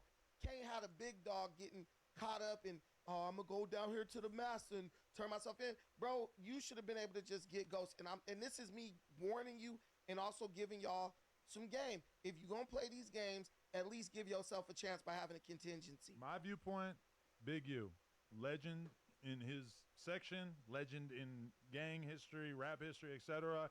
Doesn't seem like a master criminal. Doesn't seem like he really like thought out what the results of his actions were going to be. And that's the problem. That was the problem. People giving other people orders who ain't got enough perspective and foresight to have a way out for themselves. I would have told all my people, hey, look, man, you know what we doing out here? You know this could go left. Make sure you putting some money away for a lawyer. Make sure you put... I knew a guy... Can I tell a story just real quick? It's 30 seconds. I used to work at a dog grooming place. Wash dogs. Like Dumb and Dumber? Yes. Okay. Exactly. Wash dogs all fucking day from can't see in the morning to can't see at night. The guy who worked in the bay next to me was a dude who used to move cocaine across country lines internationally for a drug cartel. In the dog van? Yes. He was working there because that's the only job he really could get once he got out of prison. The dude said when the cartel came to him and asked him to be a mule, basically, they told him, if you get caught, we guarantee we will get you a lawyer, and you will only do 4 years in prison maximum. He said he weighed the option. He did it for them for a year. He did about 4 trips. On the 5th trip, he got caught. They told him when they first hired him, they said, look, you need to be putting your money away, because if you get caught with this, it's going to hurt you, and you might not be able to find a job afterwards. Bro was able to put $300,000 away doing these trips, taking these drugs to different states and countries. And he said everything they said they would do for him when he got caught, they did it. And he said he has no animosity towards them because they warned him of the risk. They told him what he needed to do to take care of himself if he were caught. And he was able to get that dog grooming job. These are grown-ass men. You don't think they know that already? No, stop. They're in their 30s and 40s. They're grown-ass men, and they can't even tell you no when you tell them to do something stupid. So you clearly, they're putting their trust in you. That's like somebody working at your damn job. They're trusting that you know what to tell them to do. That's going to make you guys all profit. There needs to be some responsibility from the OGs, because that's the esteem that they demand. So why don't y'all operate in a way that is, beneficial to everybody? It's only a dumb idea when it don't work. Exactly. Right? No, so like when it's working and it's lucrative, and they ain't thinking like that. You know what I'm saying? But I'm telling you, you've seen the story play out how many times before you learn your lesson? Munchie, we done heard about this shit for our whole lives. True. Hey, but that getting on thing, he would have did that. They would have messed with his son in the NFL. You know what I'm saying? And all that. So you got to be the bigger person. Just turn yourself in, because that's how the feds work. You know what I'm saying? Why would they mess with his son? That's what they do. Brandon get gone, and he no extradition. You go over there, they get to mess with your wife and her livelihood, and like, oh, now they fucking work, because the feds, they play like that. They're gonna make everything as difficult as possible for you. The NFL be coming down on his son, and wait, what the NFL do to his son? Nothing. Nothing. Okay. Nothing. I'm saying hypothetically, if he would have got on, And that's how they play. They get to messing with your family. You know what I'm saying? Success. That's the whole reason why they was messing with Irv Gotti. Like they know he didn't do nothing, but They're trying to get Preem. Yeah, they want to cripple him so he don't have no assistance and like shit like and that. And he didn't snitch. Yeah, and they said like he beat the feds, but they didn't really want you like that. So you know what I mean? Would that but be he still illegal? stood tall and fought the case, so respect for that. You feel me? Like, and he didn't cooperate. Right. Listen, if you gonna call yourself an OG and you gonna get some people under your wing doing shit that can land them some numbers, I'm at least gonna do them the you know, I'm gonna give them enough respect to say, look, you know what, where this could end up. Keep you some money to the side. Have a place to go in case you get in trouble. Period. Like that used to be par for the course. But how for you know he didn't do that? You're making a huge assumption that he didn't. I know he didn't do that because he didn't do that when he found out they was looking for him. I mean, that's. So Nipsey was his partner, right? You feel me? Like Nipsey, yeah, exactly. Nipsey always talked about, you feel me, stash money, 100K buried in the backyard, like in his music, in his speeches, like. So I would assume that insight was bestowed at a certain point.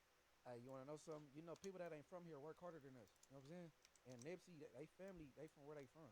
They hustle different. Like I would have thought I was too cool to be having socks on the table and selling socks. They was doing that back then before they got their store. You know what I'm saying? Right. Like they hustle was different. Yeah, you watch that Black Sam Big Boy interview and you realize like these were dudes who were grinding. Like before they had the rap stardom and everything, they were going for it. They weren't going to be broke by any means. How many niggas you know own the business and flipping the patties?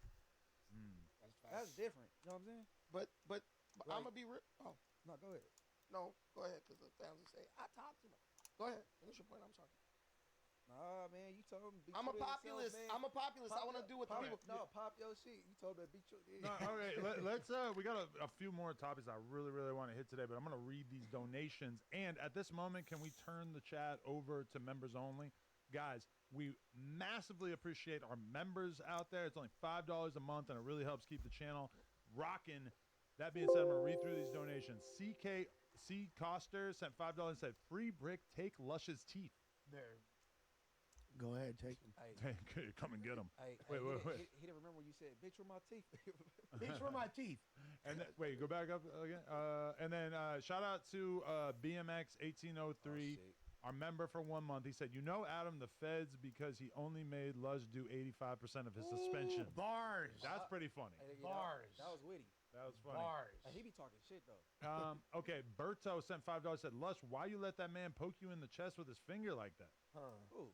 That was kind of the energy out there a little bit. It got a little intense at one point. Bruh, I'm like surrounded by like 30 people. The fact that I even went outside, most people wouldn't even go outside. Well, they were my your mess guests. or not, it doesn't even matter. Like most people wouldn't even done that. How about that? Hey, Travis, he need that fade, bro. You poke.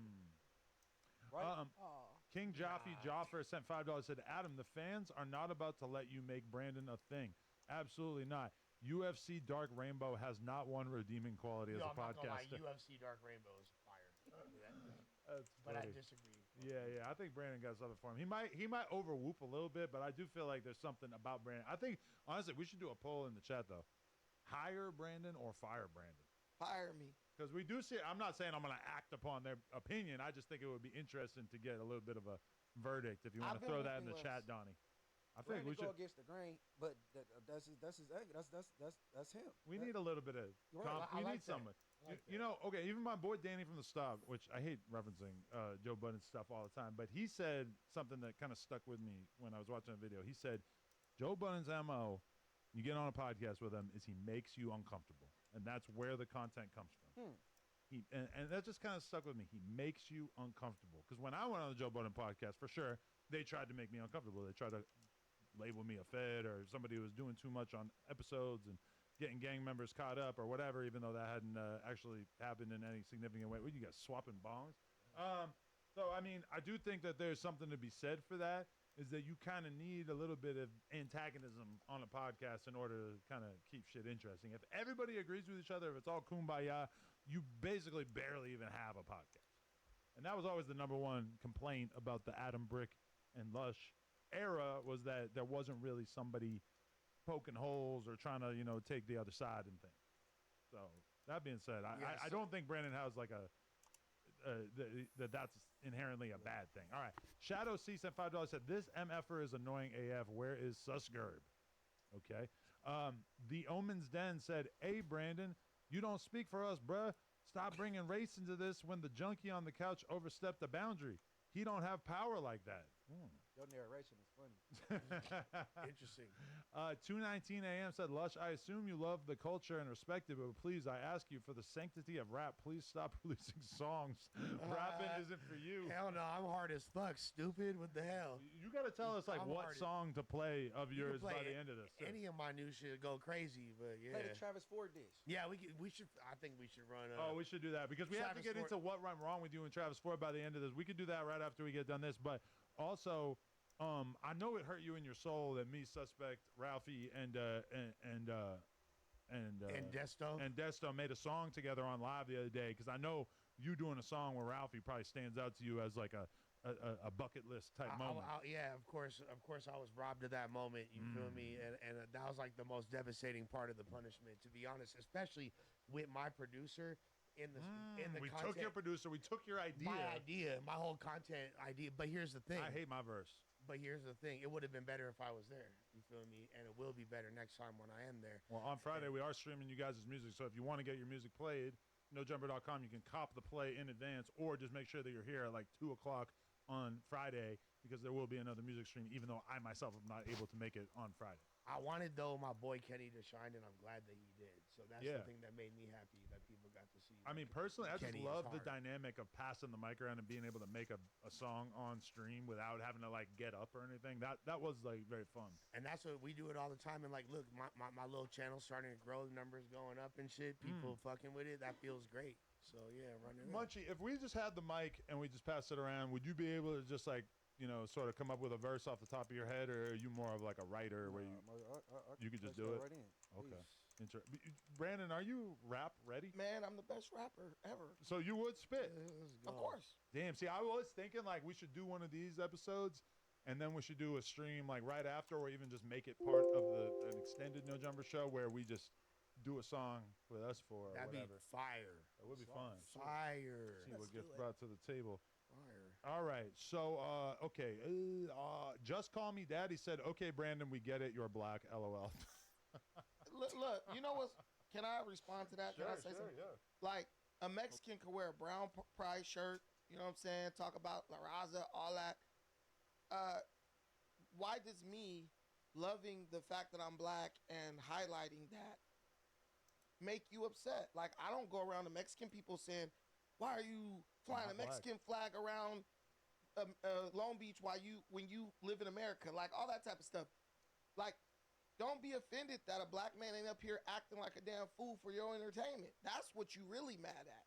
I'm not acting black enough for you. Because to you, black people just supposed to be up here crashing out and screaming at each other and throwing up gang signs and talk about this and that on the dead homies. Look, man, I'm not your monkey for your entertainment. Like, if you are watching me, I'm going to give you me, and I'm going to let you know that it's a black man talking to you. Because if I committed a crime, first thing your bitch ass says, it was a black dude about 6'1", 185 pounds. You're not going to say it was just a guy. So get the hell out of here. I mean, that the narrative that I see the most is just that you might sometimes take conversations or topics that aren't inherently racial and make them racial, which ironically is also something that is often said about Suspect. Of course. Who is your op. Hey, but Suspect looked at like a villain too. You know what I'm saying? Exactly, Yeah. And he does a good job of it. We live in a racial society. What's wrong with that? And I have Mexican people that are my friends, love them. White people, they're my friends. Like, Adam, me and you'll talk a little bit on the text. I welcome everybody. But you know what? I'm black, man. That's the way it is. I center my race because it's so much a part of who I am. And it's so important to me. That doesn't mean I'm lessening you. I wouldn't care if a KKK member came here and was like, white power. Okay, he should be proud of who he is. Doesn't I offend don't me. know about that. He needs his ass beat. But I'll tell you though. We do have a racist coming up here next week for a debate. A white guy who is, from my perspective, a big old racist, and he's bringing on a black dude who is very much a man of his people, and we got a debate going on. I'm going to actually hit him up and say, hey, would you like to do a double header where we also have a little bit of a debate with Brandon, and maybe I don't know if you have anybody else that would make sense to bring through. But I would like to see you.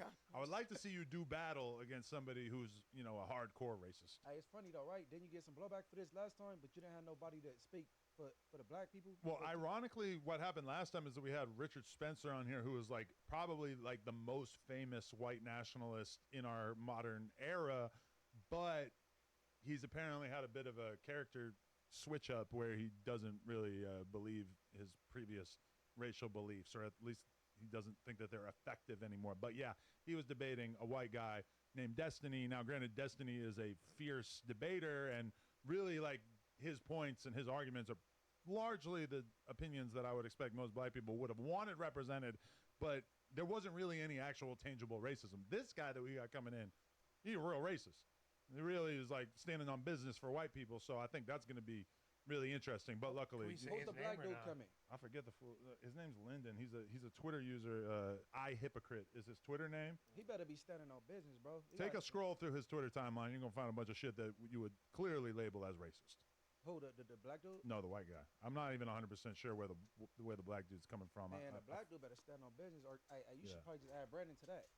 Yeah, I don't know if I want to like put a bunch of people in the same room. I kind of feel like him and this other dude have like an existing feud on Twitter, and it was suggested that No Jumper would be a good neutral space to have the conversation. But I'm going to suggest to him like, hey, maybe we can do another one as well. Y'all putting rules on it? No slurs, like no. You know what I'm saying? Well, if he did start calling him the N-word or something, that would be very awkward. I didn't even think about putting any rules on it. I feel like if he wants to take it there, if that's part of how he gets down, I mean, shit. Hey, I don't think it's like that, though. Hopefully he's not coming with that kind of energy. But that's not good for, like, YouTube monetization anyway. It's not like you want it. Definitely this will not be live and will be edited before it comes out, Even yeah. with the bleep, it should be Hey guys, said. Jaybird here. Yeah, that would be very awkward and would probably, to me, if you have to start calling your opponent the N-word in an argument, lost. then you're done, yeah. You've already made it clear. Is that the type of timing, bro? I don't think it's like that. But I also have never watched this dude's content at all, but he does have like 500,000 Twitter followers from pushing his narrative out there. It's Jason sent $5, said, time for Lush to take that test. Oh, yeah, I'm down. Okay. Let's go. Dab said, Brandon be talking about race all too much. Gives the topics a political feel that I don't think the people are feeling. First thing we're going to go over is how do we YNG add a Loose volume decal said, to our map. Right after that, I'm going to go over how they are used and what they are used for. Okay guys, so we're back in our test map again. So for volume decals, it's actually a type of entity. So what we're going to want to do is click B to bring up our entity browser. We're going to want to go down to MISC, and we're going to want to select the volume decal. So you can just drag this on, and it will create a little box here for a volume decal. So basically, in our old tutorial there, what ended up happening when we wanted to do a decal for the wall, we made a patch and we applied a texture to it, and it had to be facing the area the way that you wanted the decal to be, and it also it was basically just a patch with a texture. That's what it was.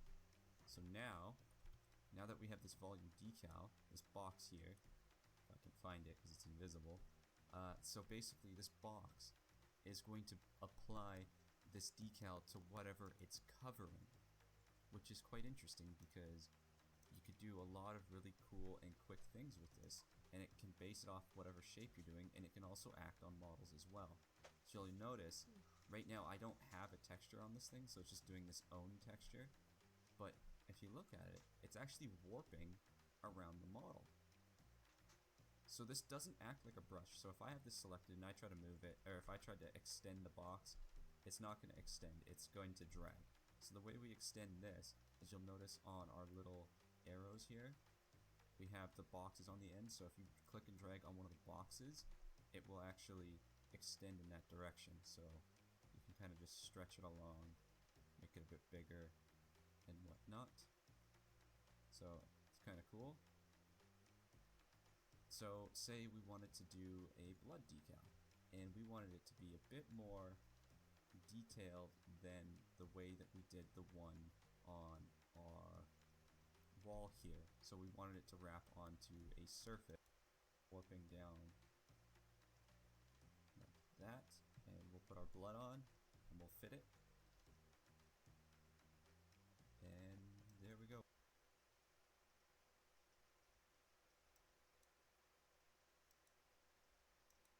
Adam, let's get No Jumper Sports Show rolling. No gangs, no streets, just sports opinions and picks. Munchie can host He a Hustler, no Lush. Day is on my top right now. I mean, a sports-related show does make sense. Some people even went so far as to get the logo tattooed on the side of their head. That being said, the glue. I don't know. I mean, I feel like the sports thing is weird because, yes, sports are super popular, but also, like, you really need a degree of specialization in order to make successful sports content. I don't know. It does feel like if we were to do that, the crew would very much have to be, like, really focused on making that kind of content great. Sports content is all opinion based. The commentators say stupid things all the time that are totally wrong. Your name is No Jumper. It's literally a sports theme when I walk through here, and that's what comes to my mind. Why don't they talk about sports? Hence why I brought up the LeBron thing last time. Yeah, I mean, I feel like there's got to be some kind of appetite for like a really good sports show that's kind of coming from more of a street hip hop perspective. I also just feel like the sports world is so flooded with ex-sports stars and people who have like unbelievable sports. Yeah, like I was about to say that. they're getting by on like personality more so than knowledge. But then you also have all these dudes who are like mega knowledgeable about it. You got somebody like Gilbert Arenas who's streaming like all day, 4 days a week. I was just watching his Vlad interview and like hearing about his business model and everything. It's pretty impressive. But that being said, I'm definitely open to the idea though. Cameron got a sports background though. Yeah, right. Yeah, that's true. So do Mace. Most people do. Like Gilbert Arenas, he's a basketball player, but bro be saying some stupid stuff about sports. Like the players don't always make the best coaches, and players don't always make the best commentators or analysts. I think you got the personalities here, and if those people are actually paying enough attention to it, anyone can read an article, learn the box score, and just give their opinion. Like I don't got to know anything about basketball to know that LeBron James don't play no damn defense. And you need to play defense because it wins championships. I'm open to the possibility of it. Well, when we had No Jumper Sports before, I remember one of the key complaints from some of the people on the show was that like Kiki just started kind of like listing off like random basketball play. Like they had complaints about like it just not being focused because that's kind of like a weird decision. Like, are you going to focus just on the sports that you are mega knowledgeable about, or are you going to cover the biggest topics in sports that week? Because I mean, most people are not an expert in like all the sports. They're pretty much specialized in like one, maybe two sports. So I mean, putting it together, like I mean, obviously, I would say like basketball is the one. Football and basketball. Yeah, they get the most love in the hip hop world. Yeah. Okay. Okay. Continuing on. J Dem. Brandon makes black folks seem like we're ignorant to business protocol. It's not a black thing. This is an employee fucked up thing, regardless of race.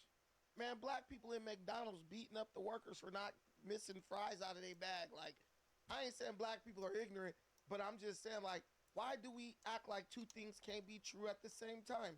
There are incredibly successful business-minded black people, and there are incredibly ignorant black people who don't care about business.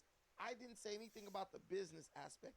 I talked about the diplomatic aspect, and I was simply defending Travis Ford because I felt like he was kind of being blamed for what happened when it was really Lush's fault.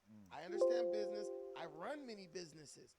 But at the same time, sometimes business has to take a second seat to diplomacy. Feel it. Mo said, my religion is Lush. That's right. Hey. The Omens Net said, Lush is a junkie. This is not accountability. This is regular junkie behavior. He's just trying to get past the topic by owning up to it. He's going to do it again. LOL. Thanks, coach. Okay, Assad Aziz said, me and the homies was posted on the blog before the police came through. Lush was there. I gave him the black eye. Best regards, 5-star Clemson Street General. It's facts. You said what Street General? This is facts. Clemson Street. A hood that Lush has been rumored to be affiliated with in some sense. I'm not sure how much truth there is to that. That's where we be at. That's where we be at. Okay, John said Lush's energy is way different next to Adam. Adam listen to Evil Spirits by Lush on live, please. It's cringe. He's acting like he's a killer. Acting. We got to check some of these songs out. All right. The Omen's Den. I hope all Lush's little loser fanboys understand he's in positions like this because y'all enable him. LOL. He's like 60 trying to act 17 and strung out. Hey, what I do to this fool's bitch? He been like he been in here like 5 times, probably under 7 names, bro. Like, get off. Actually, stay on my dick. I'm finna come pretty soon, brother. You finna make me nut. Tony, said, brother. Tonyville, thank you for the $5.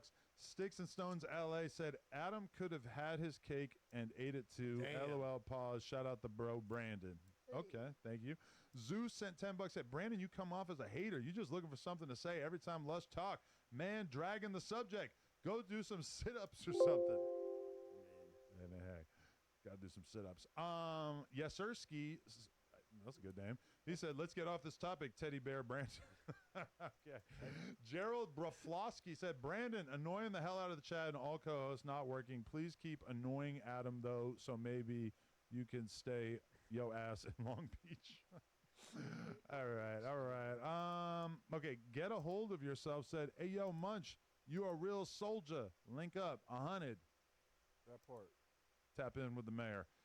Hazy Vision said, give a shout out to Hazy Visions and John Swish, upcoming platform on the East Coast. Shout out to y'all for show. That's right. Jay-Z is a member for 1 month now. It said, glad Lush is back. Great crew tonight. Thank you. We appreciate that.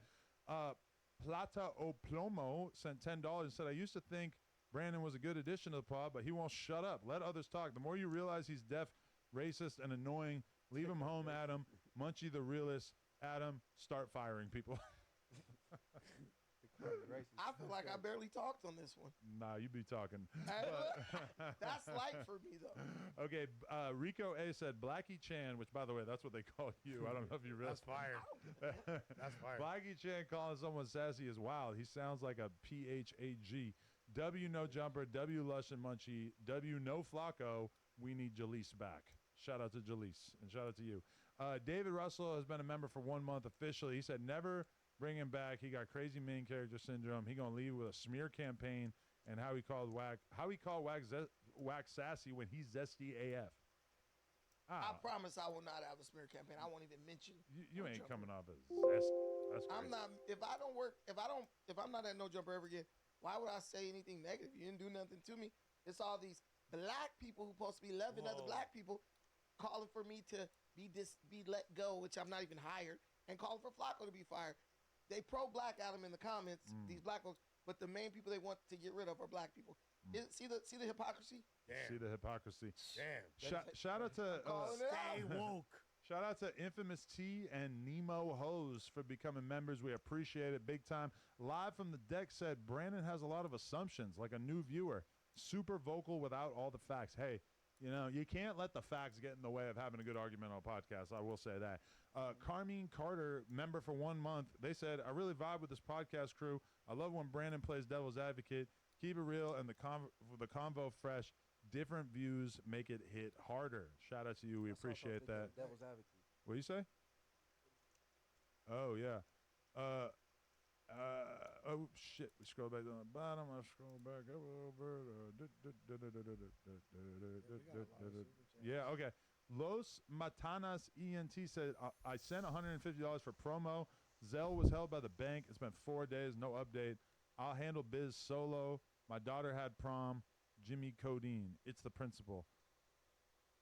Yeah, Zelle? I don't know. Who'd you pay? Because through the website, That sounds the two normal ways to pay are through nojumper.com or through streamelements.com/nojumper, which is the link that is in the description of like all these streams. So if you sent somebody Zelle, or maybe you could like pay Zelle through the website. I don't know, but either way, I am cautious that you may have sent money to a scammer, which is something I've been getting hit up about like daily. Sparta sent $10. Said, coming from a big Stink Team fan, just want to say Munchie is the most underrated rapper in Cali, especially when it comes to diss songs, and the most solid gang member podcaster. Yo, I mean, I appreciate that. For sure, I appreciate the authenticity and the street perspective that Munchie brings to the podcast for sure. And that came from a Stink Team fan. That's big. There it is, yeah. Paris Vichoti said, shout-outs to Munchie and Adam. Be careful with Wack. He's trying to put that money mic thing on brick. You'll see in July it was a checker move, not a chess move. Yeah, the Money Mike thing, the video that actually just came out of a 60s member getting killed, and Wack is trying to say that that's the body that Luce is trying to put on Big U or whatever. Shit, I don't know, but that is some crazy shit. Wolf sent $10. Said Munchie and Brandon are two of the best guests that have come on No Jumper in a long time. Keep Brandon. You are a polarizing figure. That's a fact. So we got a lot of love and a lot of I hate. take that as a compliment. That's definitely a good thing, I think. Yeah, because really, like most of the popular personalities that we've had over the last few years usually are hated on their way in. Brick was mega hated on the way in, and people definitely grew to love him. Slats has become a member. Thank you, Slats. And then C Loco Media sent $5. Said, Brandon, don't play victim now. Latinos and blacks know you and your team's intentions. What's my intention? Yeah. It's 1 billion Mexicans in California. Y'all can have it. Y'all got it. I'm just over here giving honest commentary. So, hey, shout out Comparator. He sent $10 and said, what up, Palitz? Glad Lush is back. We smoked the Pookie last night. We was on a sick one. Scante Warriors for life, fool. I believe that. Should we take that at face value? I'm going to take the drug test. This is complete cap. Okay. Yeah. Mia Kitty VL became a member. Shout out to him. And then 11, wait, I want to read that one. 11 Baby Mama said, I Hypocrite isn't a racist. He's a Ye supporter. Okay. Many racists seem to be fans of Kanye and pretty much nobody else when it comes to rappers. Nick Fuentes, when we had him on, spent much of that episode telling us all about how he was a big Kanye fan. And that's really before Kanye went full cloak off. Or cloak on, I guess you would say. Oh, Yes. this is Steven. Oh, Steven sent $5 who works here and said, Lush, go take the drug test, foo. Yeah, Okay. Stalling. should I do it right now or should I wait? Go do You it, already yeah, wasted fuck this it. fake urine. Okay, and then someone gotta watch. Ishroy Charles said, Steven can watch out there, right? Ishroy Charles said, Adam, you should have Brandon Munchie and myself do the weekend show featuring Lush. Shit, I don't know you. But we have talked a little bit about instituting like another weekend news episode just because the weekend is kind of a dry time on the channel where it might be a little bit, it might be good to do something over the weekend. That's not a bad idea. Clifton, the colored milkman, said, is Bucci going to fight Dodson? I want to see the mole rat get his just due. Also free Lush, and he has the pass. Don't he have some other dude trying to fight him? Yeah, we ain't going to talk about him. Oh, I can't talk about that? Yeah, I mean, we can talk about whatever, but definitely see. And look at Brandon's poll. Show it on the screen. 53% higher. You clicked on it. And then 47% fire, which I feel like this, like No Jumper host, is kind of like the president thing where like you could have like a 47% approval rating, and that's pretty good. Like you don't have to have like the majority of the viewers fuck with you. So But I have the majority. and you do by a little bit, yeah. But I do feel like if you do more episodes, that this number could get skewed in even more of a direction. I want it to be like, You're only gonna get better. I want people to hate me No. more. It's funny. You said that shit funny as fuck. I want Like- people to hate you. I want you to hate. No, Somebody gonna put that on that soundboard. hey, the truth hurts, Adam. The truth does. And a lot of sometimes people hurt. don't like pain, man. Yeah. Okay.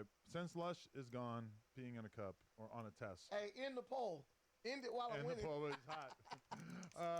I mean, you got 1,400, 1,500 votes. That usually means that you're pretty close to the number that it's going to stay at after 1,500 votes. But if people want to get busy in the chat. How feel many of free. those votes are almighty suspect? Or just bots. Bro said make 3 more counts.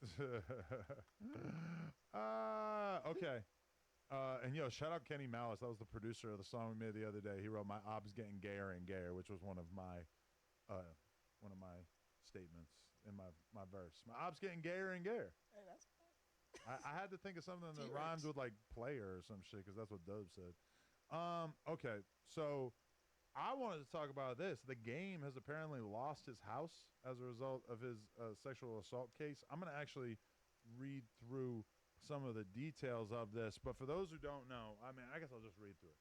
The game has officially lost his Calabasas home, and I already know that when I asked Wack about this, if I remember, that Wack's going to basically do a whole song and dance where he says it's not true, and this is all part of a 500 IQ master plan to basically, get around having to pay out the judgment. But according to All Hip Hop, a judge has ordered its sale to help cover a $7.1 million judgment owed to Priscilla Rainey. Rainey sued the Los Angeles rapper in 2015 with an allegation of sexual assault. It stemmed from the filming of a VH1 reality show called She's Got Game. Despite Game's denial of the allegations, he failed to show up to court for trial, and thus Rainey was awarded a default judgment. So yeah, I don't know like who advised the Game, telling him that he didn't have to show up for court, because realistically, if he had taken this to court, he could have probably settled for, I don't know, like $100,000, a couple $100,000, something like that. Something. Yeah, or like, definitely not. I think that the judgment against him, yeah, it's gigantic. Like Rainey has been trying to get Game to give up the home for quite some time. Back in 2024, she calculated the house should be worth $3.2 million. In another filing obtained by All Hip Hop, her attorney, Janelle M. Deese, wrote that there is no current homeowners exception or disabled veterans exemption for the dwelling. She continued, record title to the dwelling is held in the names of Cash M. Jones, a.k.a. Whack 100, a married man, as his sole and separate property, subject to final judgment and permanent injunction obtained by the judgment creditor, deeming the title to be held by JTT Holdings as an alter ego of judgment debtor. I am informed, and I believe that the dwelling is not a homestead. We go down a little bit more. Is that basically it? Well, she said that after initially filing her lawsuit, the Game vehemently denied the allegations in a statement on Instagram saying, "Don't be fooled by these accusations or the dollar amount in the headlines, because I put that on my favorite auntie's poodle. This broad ain't getting shit," he wrote in 2016. "Every girl on the show will tell you I never touched this chick or ever desired to be anywhere near her. She got kicked off the show, and as a result, she filed this lame lawsuit, which was probably her intentions before the show was even started. Following the default judgment, Game attempted to get a new trial but was unsuccessful. As for the $7 million, $1 million was in compensatory damages, and another $6 million was in punitive damages." Now, honestly, there's been times where I got sued where I kind of thought, like, maybe I just don't, like, isn't that a thing? You just don't respond to it. You get a judgment, you just don't pay it. It would appear that this is what happens, that they try to take your home from you, which should be obvious. Now, like, if you get sued and it's by people and you don't have any money, it probably is in your favor to just ignore it, or, hope that you don't get money in the first place. Because, that this is basically the exact same thing that happened to T-Rail, is that he got sued by the guy who basically, like, created all these images for Last Kings, and he just, like, didn't show up, didn't, like, do anything to deal with it, and he got a default judgment of, I think, like $2-3 million, and that's why T-Rail filed bankruptcy and basically, like, can't own anything under his name, and that's also why he hasn't got married to his girl that he's been engaged with for 13 years. So the whole tactic of just ignoring the judgment, I don't think it's really that wise. I think it's probably better to face these things head on, because it's just gonna follow you for forever until the bankruptcy goes away or whatever. So the little theory that Game was hiding everything in whack names, I guess true. I guess there's some truth to it. Yeah, it seems like it. Smart. Shit, how smart? Got cracked. Yeah, I mean, I don't know where it goes from here. Like, are they just not going to be able to take the house because Game is saying that he doesn't want them to, or whatever? I mean, Game's got to make a pretty solid amount of money, I would think. Primarily from touring I would've revenue got at that this brought out point, the or way, man. merchandise, or Touring, licensing. old money coming in from his classic hit records over the years and everything. I mean, shit, still, sure, $7 million is a fuckload for anybody. But, I mean, it just seems like, if he really was being sued, and that's what's crazy about this, too, is that it's from, like, a reality show. If you do a reality show as somebody like Game, I would assume that you're thinking that you could make maybe $1 million off of this, something like that, something that's worth your time to do it, but it's not exactly making you, filthy rich. Now, it would appear that if the end result of this, reality show is that you basically have your home taken away from you and you get a $7 million default judgment, I mean, shit, clearly this was not worth doing the reality show, You said right? a female name. So this a female attorney, right? 'Cause I was listening up for Tony Busby. It ain't that Buster, right? No, it ain't a Busby case for sure. So, what do y'all think? You think that Game fucked up? What should he do? Shit, last year I had we had covered some that was looking into whack finances because they felt he was hiding all this shit for him. And, you know what I'm saying? So I guess they concluded it and came up with this. Now they on that house. But I think he should have paid her in increments, man. Get her out the way. I mean, you could fight it in court because even like the lawyer, yeah, that might cost you a lot of money. It might cost you a couple $100,000, but that's way better than getting your house taken from you and having, you know, a $7 million default judgment. But the default judgment is from you just like not going to court, which I feel like once you get a default judgment, you can oftentimes get it overturned, right? Which I thought that was Not the plan. necessarily. Yeah, but it feels like, you know, because I think Game tried to say that he didn't get the paperwork in the mail, so he didn't know he was supposed to go to court. Sounds a little unlikely, but I mean, like in order to normally with the civil cases, it has to be like signed for. It's a certified mail. It's not just so that's like a poor excuse that will easily get debunked. Damn. Sound like you've been sued before. I've been involved in some lawsuits. I think Not fun. Nah. I think when you don't show up, you're disrespecting the court, and that makes the judge kind of want to stick it to you off. No, yeah. James was Game was just being an egomaniac, basically, talking trash. She ain't getting this. She ain't getting that. You basically turn the court system against you. Well, if you don't show up and then you wind up getting defaulted, I mean, like, that's how I've seen people lose their ass, especially in these type of cases. Yeah. They're always going to give the highest amount. That's how come when Alki David got sued, they was talking about $58 million, and they was talking about $30 million, and he was getting defaulted damn near every time because he don't fuck with the judicial system or whatever. But they smacked him, and you're not. It's actually a lot more difficult than people would think to get that overturned. But the thing is, what it was also difficult is the collection process. So unless you have just straight up assets like a home and things like that, good luck finding that motherfucker. As long as America remains as litigated as it is, everyone just needs to have a contingency to get the hell out of America with a stash of cash in the event something like this happens. But he was arrogant. He went publicly and basically like talked trash about the lady. We live in a very like weird society with that type of, you know, where things are weaponized based on your perspective. He should have just took his ass to court. Because he's saying that he didn't even touch the girl at all. And from what I remember, like they're saying a sexual assault. I remember seeing something about basically he like fingered her. Now, I don't know if she was maybe not 100% willing to get fingered in that moment or whatever, but we all see sexual assault. It sounds really bad. I don't know. I mean, it just seems like it probably would have been a much better idea long term for him to sort of face this head on. You are a big star. You have assets. You got this big ass house, etc. You know, why try to duck away from that? I feel like you got to face these problems head on. The thing is, this guy, like, whenever I see something that's just a civil suit, it kind of makes me feel like you're after money.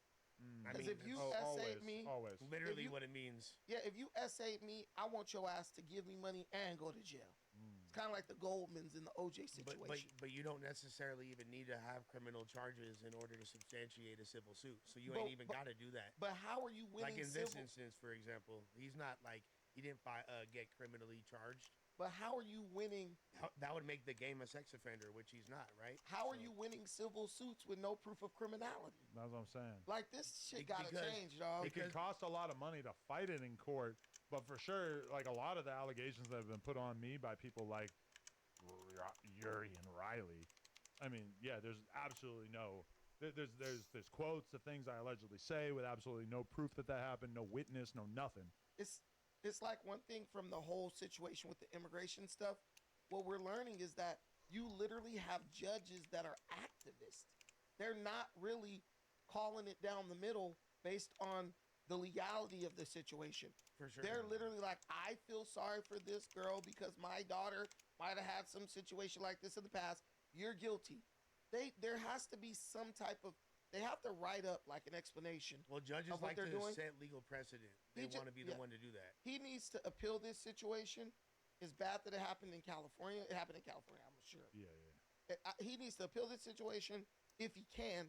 But there's no way this woman should be able to just walk in, say some guy fingered me, now give me $7 million. That's ridiculous. Hey, who you say the lawsuit with OJ and who?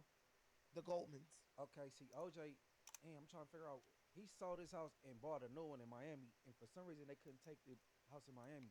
He damn, I gotta figure out. He pulled it like a fast one. He knew what he was doing. Well, no, they wound up seizing all. He wound up doing fraud and embezzlement, and that's what they caught him up for. And that's what that one time when he ran up in the hotel in Vegas and pistol whip bro or whatever they said he did was to get his memorabilia back that was seized in order to pacify the Goldman Brown lawsuit. Nah, but he did something so where they couldn't take his house, bro. But they got it I just later. can't recall. Right, but they wound up getting it later. I Oh, think okay. from my understanding. And shouts to OJ, friend of the family. But it's like OJ. Really? How do Yeah, you? yeah. It's like my dad's best friend. Damn. How do you rest Well, my in dad peace? turned his back. Dad's on him. probably a killer too. My dad turned his back on him. Oh. I'm the only one that still rock with OJ. Where RJ? Shout out RJ. Where OJ daughter at? What's her name? She around? The one I used to mess with Tupac. I forget her name. She around? What's her name? I Yeah. don't know. She bad? You Tupac worthy? Back then, in like the 90s. What's her Is name? she an old head now? Goldman. She's like my age. But a how- little bit older. I'm still asking the question. O.J. says Simpson couldn't be forced to sell his Florida home due to Florida's homestead protection laws. There you go. That's a nice law. This Nice. law shields a primary residence from being seized by creditors, even if the owner owes a large judgment. In Simpson's case, the law protected his home from being taken to satisfy the.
civil judgment against him for the wrongful deaths of Nicole Brown and. That's what I was There's a talking lot of about. reasons to move I to like Florida, that. man. Man, that's a good That's one what right I'm there. talking about. See, Game needs to take a page out of his book. Like he man, shout out OJ, man. Man, listen, how do you get found not guilty but still held criminally liable for the death? I mean, civilly liable for the death. Like, But he didn't was have he? nothing to do with it. He was He found not was? guilty. The jury makeup in a civil suit is different. Yeah. And the ratio to find yourself guilty or innocent is different. And it's easy to sue somebody and pass on it, especially with SA. And even with ASAP Relly, like he obviously Rocky got off, but then like immediately, boom, they just spun back into a civil suit But against him. how can you be not guilty but still responsible for deaths you were not at fault for? But because it's a different standard that they're being held to, because when you're in a criminal court, it needs to be proven within a reasonable doubt, beyond a reasonable doubt, and when it's a civil thing, I forget exactly what it's called, but it's like it has to basically seem more likely than not or something, which is like a way It sound lower like you about to standard. move to Miami, Adam. You said it's a lot of reasons you about to get up out of here, huh? I mean, just when people from Florida tell you about their property taxes and how much taxes they pay in general, and then you think about the fact that like, oh, I live in a house and I gotta pay this stupid ass amount of money just to own the house. Not the property taxes, like not the actual mortgage payment, but like, oh, y'all are taxing me out the ass just to own this shit. It kind of makes you feel like fuck, like California is not a place where it's really worth it to like build something because they're just robbing your ass. It's muggy and there's hella mosquitoes out there though. Nah, facts. Okay, then the next topic that I saw that I was I thinking passed the about. drug test, by the way. Take a picture. Explain. Let me see. Show me Mikey. what we got here. Yeah, Mikey. So this said that I passed everything except for THC. I don't want you to look too close. Hey, where y'all get a drug test from? Where y'all buy it from? Yeah, where did this come? Steven got it from the store. What store? You just go buy a drug test? CVS. Any CVS. pharmacy. peed on this? Yeah, don't touch it. Okay. You're saying you only peed on the little white thing dangling out Yeah. the end? Yeah. You're supposed to put it in the pee? Push Yeah. it towards me so that I can actually like read it. Okay. It says basically, if you have a double line, then that means You're that pregnant. you are negative. And if you have and you have double lines on everything besides THC, so I guess that's preliminary positive. So the other ones are meth, OP. What's OP? Opiates, and then PCP, and then MDMA. Now, did you pick the one test that wasn't measuring for Scante? Steven, it says meth. Oh, okay. I thought Scante was different. Yeah, meth. So I have not done meth. You feel me? It's my drug test right here, players. Wow. You are So- negative for What are you drugs. doing? Yeah. K2? I'm just like drinking. Just drinking a lot? Yeah, and the gummies brought out like a really great side of me. Nah, I The feel like MDMA gummies.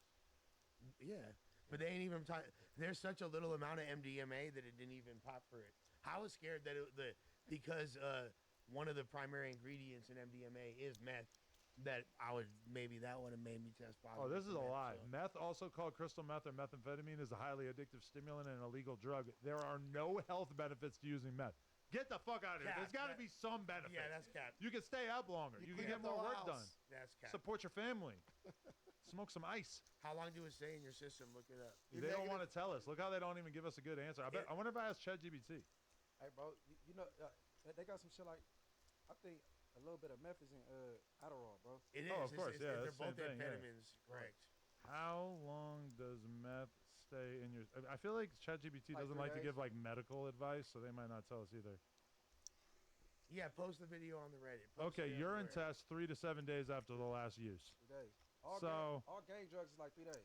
I think that if you were doing meth, that you probably would have done it in the last 3 to 7 days. I don't think that you just like Exactly. somehow got clean the other day. Because I didn't do no. I haven't been on the Bristol. Okay, can you open up Lush's Instagram because I want to hear one of these songs. I want to hear No, the. yeah. Oh yeah, explain play how the you Travis fell out with Ford. Travis Ford, and then we'll listen to it. Yeah. No, because I'm just a way harder rapper than everybody, especially Travis Ford. Okay, boxing the shot real quick. Okay, the video you posted it in the Reddit. We're not even posting it I on YouTube need- anymore. We're just posting straight to Reddit. I need cocaine bots in the chat. Y'all see me going crazy. I would play. Yeah, look at the artwork I did. It's called Mafia Lush. That's the third one right Stop there. saying that you did when you just had ChatGPT. I did it. I prompted it. Okay, He got a East Side West Side cake. You feel Okay, me? before we get into this, what why did you and Travis Ford fall out?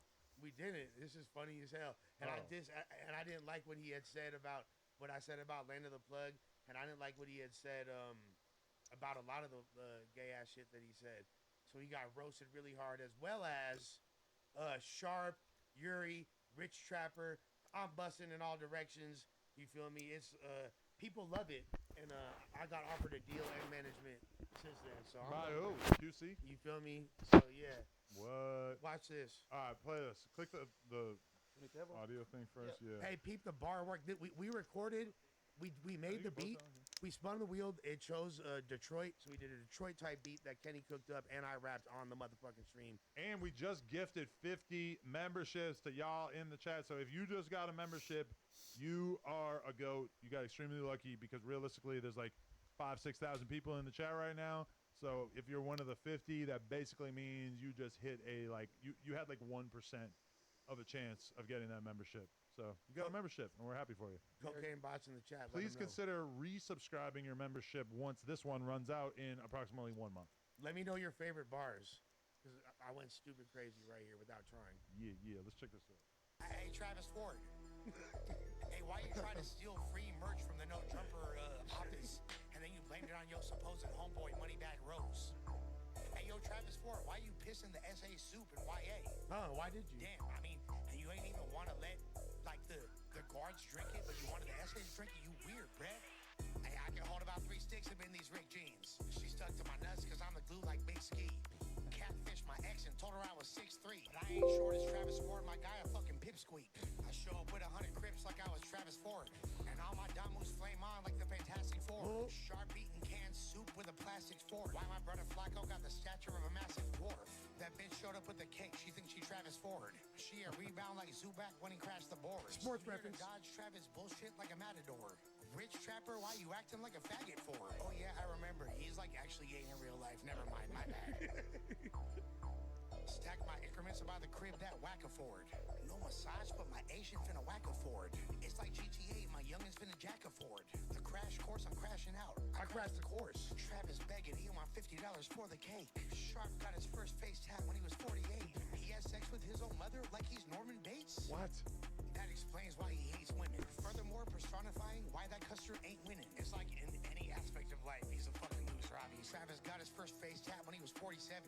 His midlife crisis should serve as an important lesson. Shouts to the main streets doing skits up to score with weapons. My coke white is sharp, my hair on Travis Ford complexion. Hope you get rolly back, first move out your parents' crib. Embarrassment will kill you slow like Sharp's cancer sticks. He a messy dude who shares screenshots. The Green Ranger's daughter shot me green upon this green dot. Your BFF is Snoopy badass. The other day he told me he think you was stupid. Nah, I can't say the F slur twice in the same song. That's just egregious. But he said you love penis. Keep talking shit and I'll expose you just like Munchie B did. You ain't a boss because you brought members that you can't control. And a couple toy-ass taggers with no can control. And bro, I hate to be the one to break it to you, but you've never been a part of Death Row. You're not a part of Death Row. That's not real. It's not an actual thing. Daz, corrupt, none of them. Nobody that was ever a part of that legacy will ever respect you. Say goodnight, Travis. Yeah. Yeah. You're telling me that's just fun and games that you guys are still cool? Hold on, Yeah. That was pretty intense. I'm just hard as fuck. I'm just a hard. Hey, I'm not gonna lie, that was pretty hard. Dude. That was a good. Hey man, That might be the most I enjoyed a verse from you. Shit, I'm coming like this all day. This is just one of several players. you dissed the homie Rich Trapper though. I mean, why you acting like a for? I shout out to Rich Trapper because he's one of the people reached out to me after the. Hey, why doesn't Rich Trapper get some like medication for what's wrong with him instead of like calling me and harassing me for therapy because he's homosexual? I don't want to know what's wrong with him. I'm just saying, bro, show love after my situation. Hey, tell him to leave me the fuck alone. I don't like his type of person. We gonna do a reunion between you and Rich Trapper in the parking lot of Tams. You reunite with this pistol. Rich Trapper just sent me a video of Sharice Mills talking to somebody on. Should I figure out what this is about? Hey, you have bars, bro. Thank you, brother. I know. Thank you. I Bars. appreciate y'all. He says that because he don't want to get in trouble from Adam. Because didn't Adam say anybody that doing underhand tables things gonna get fired? Adam, he charged us. He got paid. Why can't he scared of Adam? Why can't he scared of Adam though? What I think White Ryan Adam. After that no jumper incident, what you mean? He was begging for his job. Adam for sure was firing him. Begging? Convincing me I had nothing to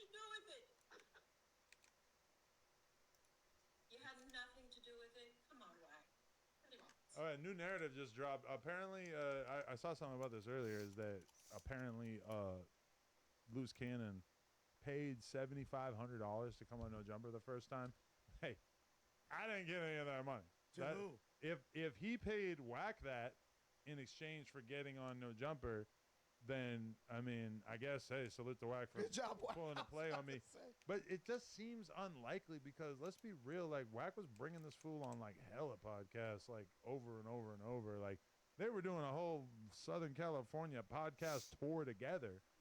I don't know. I mean, Loose was like a total random to me at that time. I don't know. I would look down on Whack if I felt I would take that as kind of insulting if he was charging people and not splitting up the bread or whatever. But I mean, it just I just like my instinct is to not believe it. Does she realize her and her fake husband is the poster boy and girl for liar? Like they just make shit up. I mean, and I hate to agree with Whack, but stop lying. Can we go to Christopher Lovejoy's Instagram too? Because apparently maybe he made a video saying that Luce is telling, so he's on Whack's side with this, and they do have a record of being right about future charges or future accusations. If you want to look for that, but Loose Cannon brought like great views to this channel, so I would be commending Whack if he did do that. I mean, yeah, it's almost kind of hard to hate on him because it's like we got the views from him. You know, not like insane views, but it was solid. You know, right? So that's advantage of slow people. Y'all should and a narrative that won't die. Yeah, that's kind of interesting. What? Is it the top left one? Zesty blood, huh? You want to click it? They said zesty blood. Nigga got on lip gloss. Nigga got on. Nigga, whatever. Them niggas said I wear eyeliners, lip gloss, and skirts. If I don't think this got nothing to do with it. What the fuck is Lovejoy got on his page? Yo, that is like some kind of promotional thing. But yo, the top right one seems like it might be what we're thinking about. Gotta click the audio thing. Oh, this video has no sound. So people really out here making videos with no sound. Loose Cannon calling from the feds, asking for the tape of the Money Mike murder, saying Big U is behind it. So Christopher Lovejoy going for this narrative too, because that's what Whack was telling me on the podcast this week, is that basically Loose was calling around asking for a video of this dude Money Mike getting killed. Money Mike is apparently an unsolved murder, and I guess Loose believes that Big U is behind it, and so he wanted the video to go to his attorney because apparently he's trying to use the video of this murder taking place along with his testimony that Big U ordered it. I don't know how they're planning on proving this, but it would seem that that's the new narrative that they're pushing. But and all of a sudden he don't have a court date. He's not going to court with his co-defendants. Can I ask a question? Sure. Who do you think will win in a fight? This Christopher Lovejoy or Big U? Christopher Lovejoy. Like he big as hell. Right, and current Christopher Lovejoy versus current Big U or like peak Big U. Nah, right now. Lovejoy's much younger. Yeah. Big U is much older. Big U is gigantic, but so Loose Cannon is 600 is very big too. I think 600 would win that He fight look like he can respectfully. move though. Yeah, I mean, I always tend to want to go with the person who's got like the formal training in boxing. That being said, I don't know like how illustrious 600's boxing career actually was, but I mean, Big U does have like a crazy record of beating the shit out of people over the years. Hey, I heard about that. I'm gonna go with Big U. You think? Yeah, but Big, you got to get it done fast because you ain't got the stamina. You want to say, you know what I'm saying? Hey, Lovejoy looking. He'd have to one hitter quitter him. Lovejoy looking like he can move around on you. Yeah, he been on his workout. Like, Realistically, I don't see Lovejoy losing that fight. Yeah. I don't know. Is Big U like skinny in the legs and big up top, or is he like? He's like in his 60s, right? Well, he's like 60 or like 59, I think. But I mean, last thing to go is power. Big U, big strong man for sure. Like a very, very intimidating dude. And allegedly, like all throughout his 20s and shit, he was like the knockout king. He, like back when gangbanging was a little bit more about who could beat who up, he basically like rose to the top of the Crip world by basically just being the #1 slugger in that world. And that's why I was like current Big U, because I'm saying Big U in his prime, for what I heard, would probably beat the shit out of Lovejoy. But I'm saying right now, currently, I feel like Lovejoy, if I was factoring in age and all. Yeah. I'll take that back. If he took a physical first, and I knew it was it. Yeah, bro. No, because make sure he up. ain't got no my knees, man, youngster, all that shit. Come on, bro. So if He's he 59. If he took a man, I don't know, bro, but he still be on his workout though at that age. Hey, that means your knees under even more pressure. Okay, your joints are even like more Mike Tyson fucked. and old boy. What's his name? Yeah, Tyson and old boy, exactly. Jake Paul? Exactly. I think he threw that fight though. Definitely possible. Mike Tyson? Mike Tyson, threw that fight, for bro. sure. Mike Tyson got whooped, fool, and it's not his fault. I think he threw it. You got to think about it like Mike Tyson is old, age catches up with everybody, and Jake Paul is getting trained by the best boxing coaches Yeah, Jake in Paul's the world. not a bitch. Let's keep like, it a stat. he's already bigger than Mike. He's not a bitch. He's already physically bigger than Mike Tyson. When Mike Tyson was at his prime, he was 219. Jake Paul probably walking around at 230. So why he was like he was on PCP froze not swinging? Because he probably agreed not to try to go knockout, or he probably was just exhausted. I mean, when you get old and you just realize you ain't got it no more, you get kind of stuck, I'm guessing. But bro's training with Freddie Roach. Freddie Roach can dissect Mike Tyson down and say, this is all you got to do to win.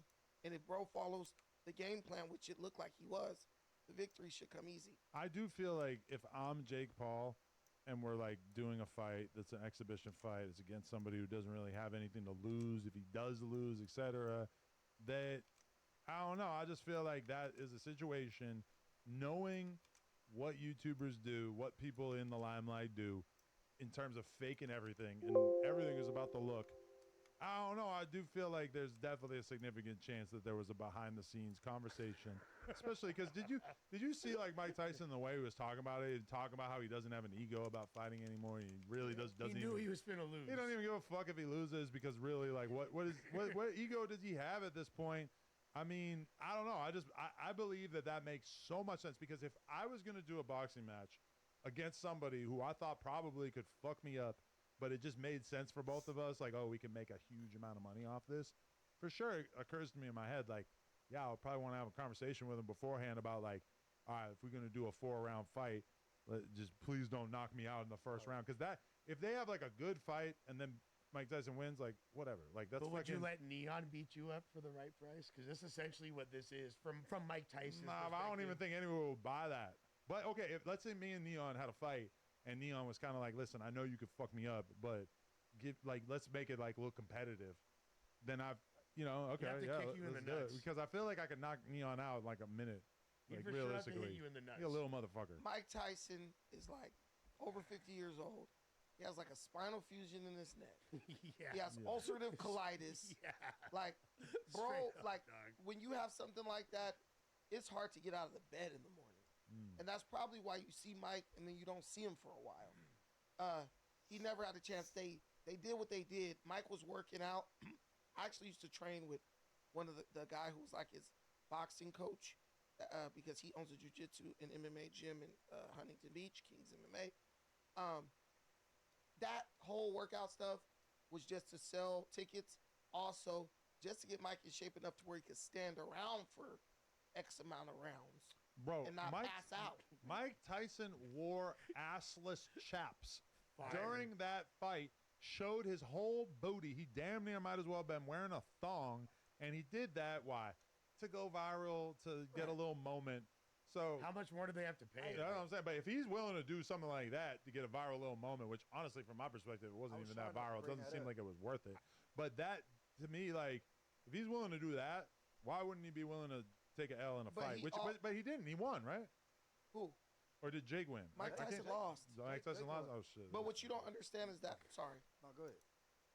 What you don't understand is that's a play on Mike Tyson like lore. He used to wear that when he was younger. Oh, really? So a thong?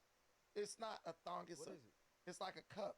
It's like the thing to protect your jockstrap. A jockstrap. Okay. Yeah, but you're supposed to wear like things Yeah. over a jockstrap. Some people do that, but some people don't. Like Mike Tyson don't wear socks with his boxing shoes. But he was doing the interview, and then he turned away, knowing that the his ass. camera was on him, and showed his bare ass, which just feels like, you spend your whole life trying to make sure that no camera crew captures your bare ass, and then all of a sudden you just flash your ass to the world. I mean, it just didn't really feel like that natural. Like, he knew what he was doing. He didn't have to turn around. Normally, when you're doing an interview on a TV thing like that, you don't just turn around when you're done and walk away and let everybody see your bare ass. I mean, No one would ever do that. Did you around play here, any right? sports? well, Did you play any sports? a little bit, but mainly when I was in like Athletes don't elementary care about school. that shit. They don't- About showing their butt on live They don't TV. care. He's getting ready to do battle, bro. He ain't That to worried me about- was Mike Tyson was willing to show his ass and do some white boy shit to have a little viral moment. Illuminati Bro, shaming they ritual. literally- Let me ask you, so was they in the locker room? Yeah. So he was in the comfort of the locker room Yeah. interviewing with his son, right? No, he was just interviewing. That was his son. Was his son there? I thought it was just somebody interviewing. Wasn't that his son interviewing him? I don't remember. Do you think Mike Tyson knew that the camera person was going to pan down to his ass? I don't You think he can't did. blame that on Mike Tyson. No. He ain't holding the camera. And also, when they go way in, they wear little tiny booty shorts. I also feel like Mike Tyson just like is like that CT's whooping his ass. You feel me? Like, and He he's seems all right though. I mean, he always seemed kind of fucked talking up. about doggies. You think he seems that bad? I think he's got a thick layer of calcium around his skull, bro. Like Ugh. that makes it difficult for him to I ain't make thinking like. Mike normal though. So not. Come on. I think you guys are putting it in. If you liked Mike Tyson's ass, just say that, motherfucker. Like, you ain't got to No, go. you know what? He was trying to Mike make a Tyson is one of play. He already made a he play. does You have need a to big buy shit. strong Mike ass. Tyson is like a hero to me. He's one of my favorite athletes in all time. So all this shit is bunk to me. After you Stupid bought the bunk time. ticket. So you bro. fuck with OJ, but you don't fuck with Mike Tyson. Yeah, I fuck with Mike Tyson. Oh, you fuck with Mike Tyson, but you can't fuck with OJ. That's I fuck with hypocritical. OJ. They're both killers. They both awesome. Hey, OJ was found not guilty. Yeah, they both not guilty. No OJ slander, but come on, man, you try to sneak him in. The court's Mike, not the always reason right. why I stopped liking boxing because he set the bar high, and now these boxers just run from each other. The heavy The shit, what's his name? Floyd. I hate him. Floyd Mayweather. If them ropes wasn't right there, he'd fall. Well, speaking of God. speaking of CTE, It don't bro, be you entertaining. feel me? This ain't a sports show because we. Bro, I get they say, oh, the objective not to get hit. I just enjoy that era of boxing when they're trying to kill each other. Listen, man. Not the finesse boxers. Or CPE, whatever. Watch Floyd Mayweather's 2 fights. Canelo and Pacquiao. 2 out of 50. Listen, slow those fights. Those are the two most formidable people they say. He Pacquiao for dumbass long, bro. Listen, watch the fuck is you on, folks? Pacquiao is younger than Floyd. He still ducked him for dumbass long. He gang. ain't ducked He was him. looking for that fade for stupid long, brother. He didn't duck him when he fought. Listen, watch the fights in slow motion. Floyd Mayweather put on a masterclass against these people. They were nowhere near his level, and people were saying they could beat him. Pacquiao is not even that great of a boxer. They pump him up because there are a million Filipinos who will buy pay-per-view to watch him and bet on him. So you think everybody threw their fights against Pacquiao? What I'm telling you is when Pacquiao has some crazy losses, bro. Like, and Pacquiao also carefully picked who he fought to not get beat. We're not gonna play this game. Floyd Mayweather beat the dog shit out of Manny Pacquiao to the point where he faked a shoulder injury. He fought a bigger Canelo, and Canelo got absolutely schooled, couldn't lay a glove on him. Floyd is the greatest. He is also one of the greatest showmen in boxing. Because if you look at Tank Davis, he's boring as hell. If you look at Bud Crawford, he's boring as hell. Floyd Mayweather made you care about boxing. These new guys, even if Tank Davis is fighting, I'm like, I'll wait for the highlights. Okay, I feel Hey, it. so you get what I'm saying though? The finesse boxers, because he's considered a finesse boxer to me. I just Finesse. like the aggressive. You know what I'm saying? But do Get in you there. know why he became a finesse boxer? Of course not. He broke both of his hands. Strategy. Floyd was a champion with 2 broken hands and fought in gloves that were bigger by several ounces than his opponents. So he had to become a more tactical, elusive fighter. But if you go back to Floyd's earlier fights, like the one against Zab Judah, the one against, I forget the guy's Zab name. Judah was so What's hard. the one Let's be guy honest. Zab who Judah Floyd beat? hard. When he fought Gotti, Floyd used to punish people, dog. And he took some of the hardest punches ever and still stayed on his feet. Well, like But when yeah, he got that's hit what by he Sugar do. Shane. But that's what he do is eat punches. So we not gonna play Floyd Hence like he the ain't fucking tough. thick layer of CTE. Floyd has one of the strongest chins in history. He had to adjust his strategy because he broke both of his hands, man. He's the best. But every sport they evolve. You got these running quarterbacks instead of ones that stay in the pocket. Yep. You got these 3-point shooters, and they wasn't doing that back then. They just babysitting the 3-point line, and then you got these finesse boxers that run around. The thing is, in sports, if you can't stop me from doing it, and now I'm whooping. If you can't stop me from doing it, I'm gonna keep doing it until you make me do something else. Period. That's why they say evolve.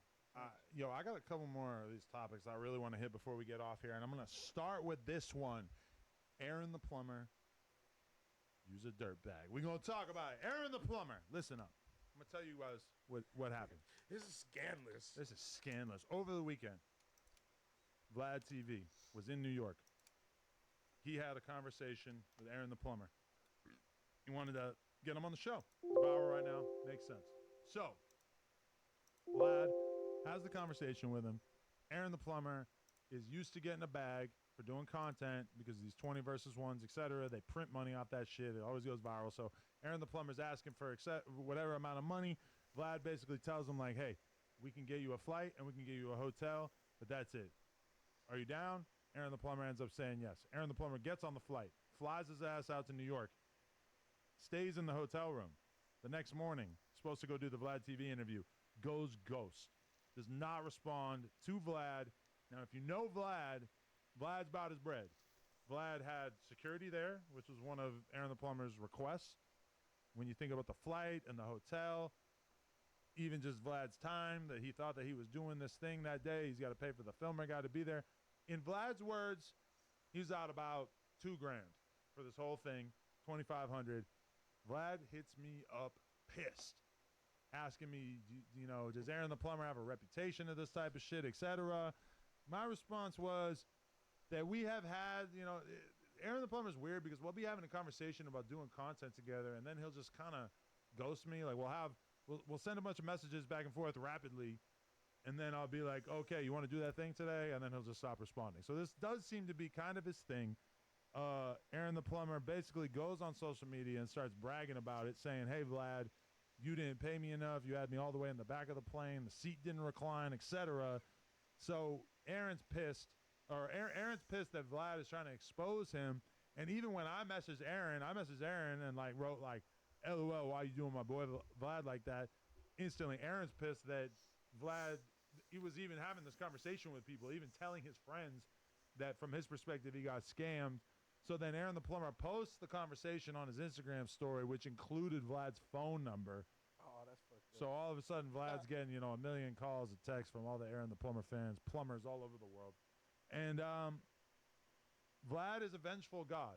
He goes into his bag, starts having conversations with people, and I cannot spoil it. I've been sworn to secrecy. But apparently, within the next day or two, we are going to have a clip dropping on Vlad's channel of him having a conversation with Wack in which paperwork of a kind is coming out that realistically, from what I've seen and the confidence that Vlad seems to have about this, the confidence that Wack seems to have about this, Aaron the plumber's reputation as a tough guy may be coming to an abrupt end.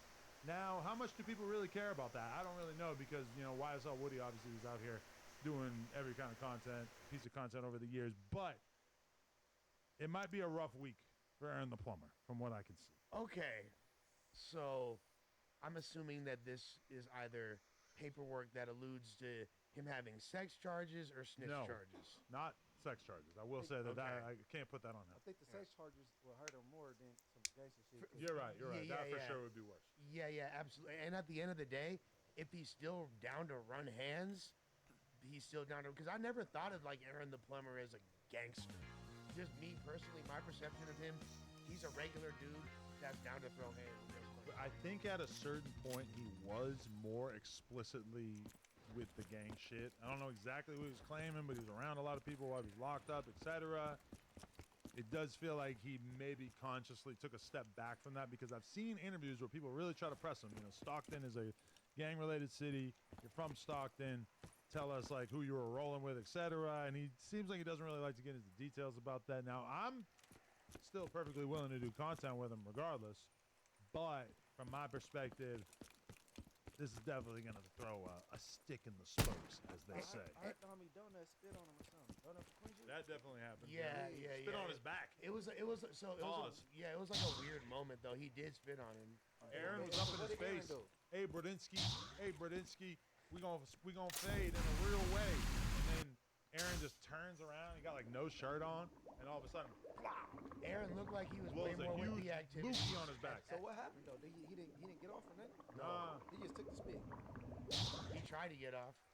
I feel like there was security there and shit, Yeah. but it didn't really turn That's into a anything. W for Inglewood. Shout out Donut. Everything. Oh, Yeah, we gotta get Donut on here. Bro is from Donuts from Inglewood. Can we have him pull up? He's a very respected. Yeah, shout out He's Donut. out here.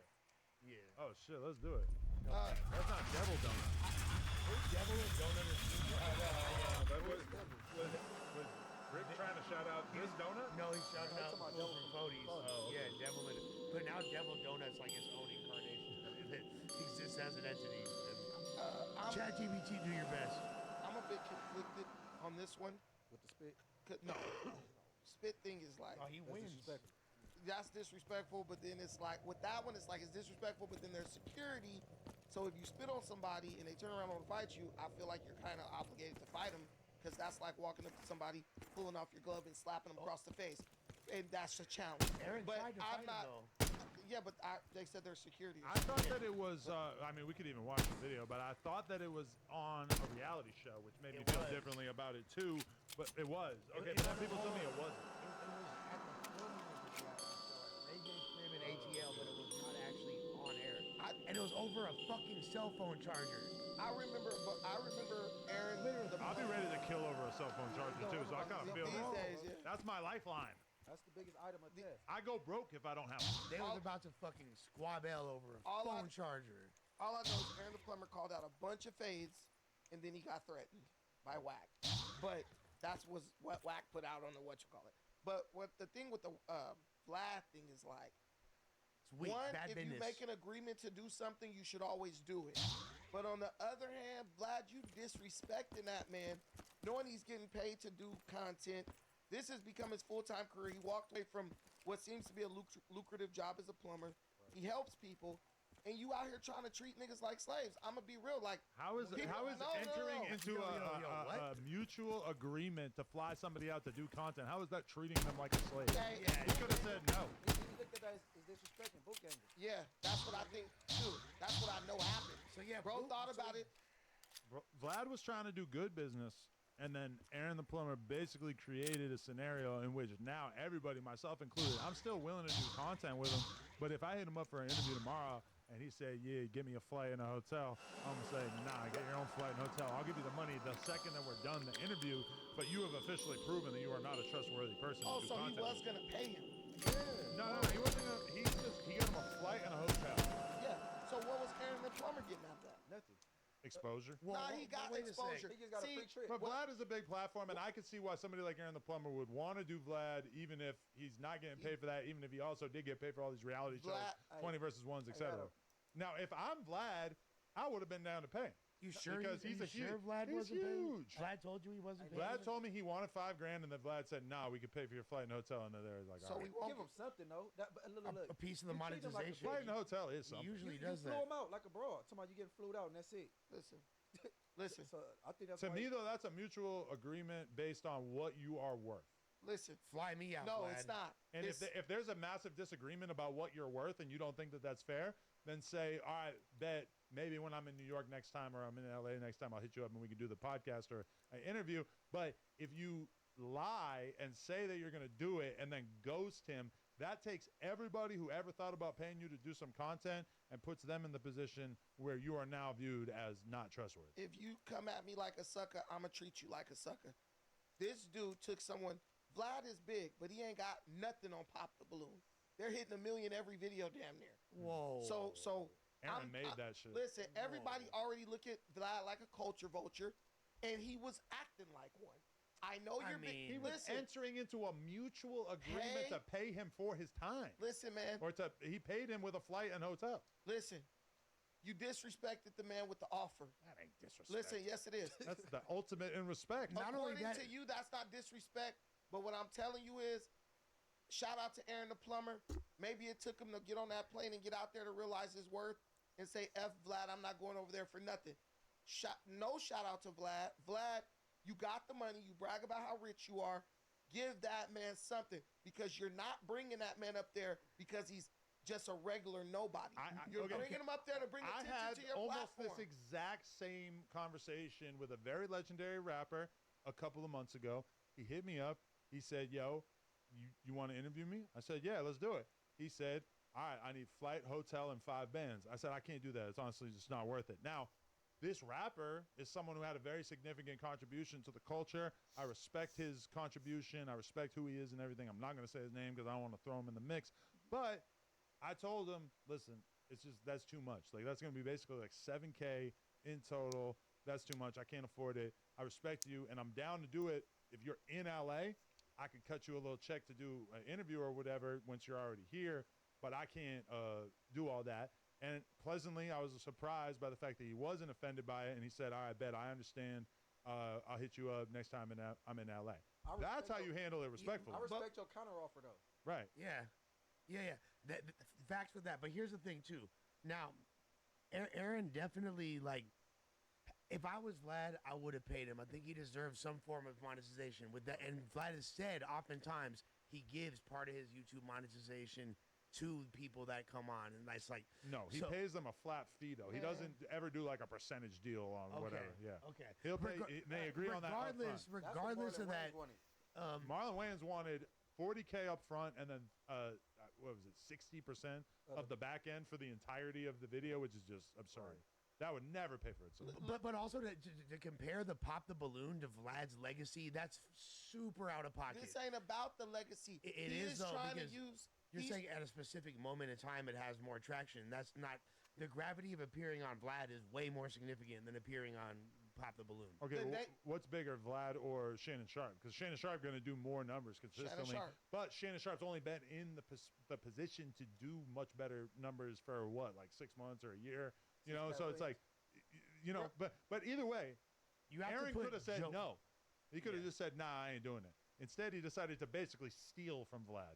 No, he didn't steal. He did. He accepted money under false pretenses, and then he didn't follow through on his end of the deal. Vlad tried to exploit that man. How is it exploitation when he agreed to the dollar amount? Listen, the name of the game is what have you done for me lately? This is a meritocracy. Don't nobody give a damn about how many views Vlad used to get. Aaron the plumber is bigger than views. Yeah, Aaron the plumber is bigger than Vlad at this moment. His time is short. No, listen. His time is short, but he has made a name for himself in this space. He's not developing his own platform, so this might be short-lived. He does have his own platform. You kept it. I don't know if it's gonna be up here. He does decent numbers on it. Aaron's doing his thing on his own shit too. But what I'm saying is, what you did was respectful. You said, look, I can't give you what you want, but here's what I can do. And it's the exact same thing that Vlad did, and Aaron agreed to it, and then he skated on it. I just asked you, did Vlad offer him something when a flight in a hotel. No, but you said you would give. It might be worth $2K. But it might be worth at least $1,500. But these are two. This is different than because you said with the rapper, you said I'll fly you out, get you to the hotel, but I'll give you a little something on the back end. No, I told him that's all I could do. I told him I couldn't really give him money. Oh, okay. No, I'll catch you when you're in California and break you off, but I can't. Yeah. Then I said, when you're in LA, maybe I'll give you a band or two, which is basically the exact equivalent of like flight and hotel. But I understand from this dude's perspective that it's like, it doesn't really make sense for him at this point in his career to come out to LA to just do an interview for what? For exposure. Now, granted, if he was out here, he'd probably do a couple other things too. And some people are in that perspective, you know, where let's say this guy had a new album or a movie to promote or whatever, then he probably would have done it. Either way, all I'm saying, Vlad, regardless of where he's at right now in his career, which I would say I look at his, you know, views on Social Blade or whatever, and he's been very consistently like 30 million views a month for many years now. I just feel like Aaron is in a moment where he's hot, but I've seen it happen to a lot of people. The amount that FYBJ Man could charge for interviews 2 years ago is significantly different than the amount that they can charge right now. And that's nothing against him or anything, but the truth is that unless you can consistently reinvent yourself, somebody like Charleston White, he seems like he's done a great job of that. But also even Charleston White, I noticed his interviews not necessarily doing the same views over and over like they were in the beginning. No, you got to argue like with Nazis. Ripmac. I interviewed Crip Mac, got 2 million views on some of those interviews.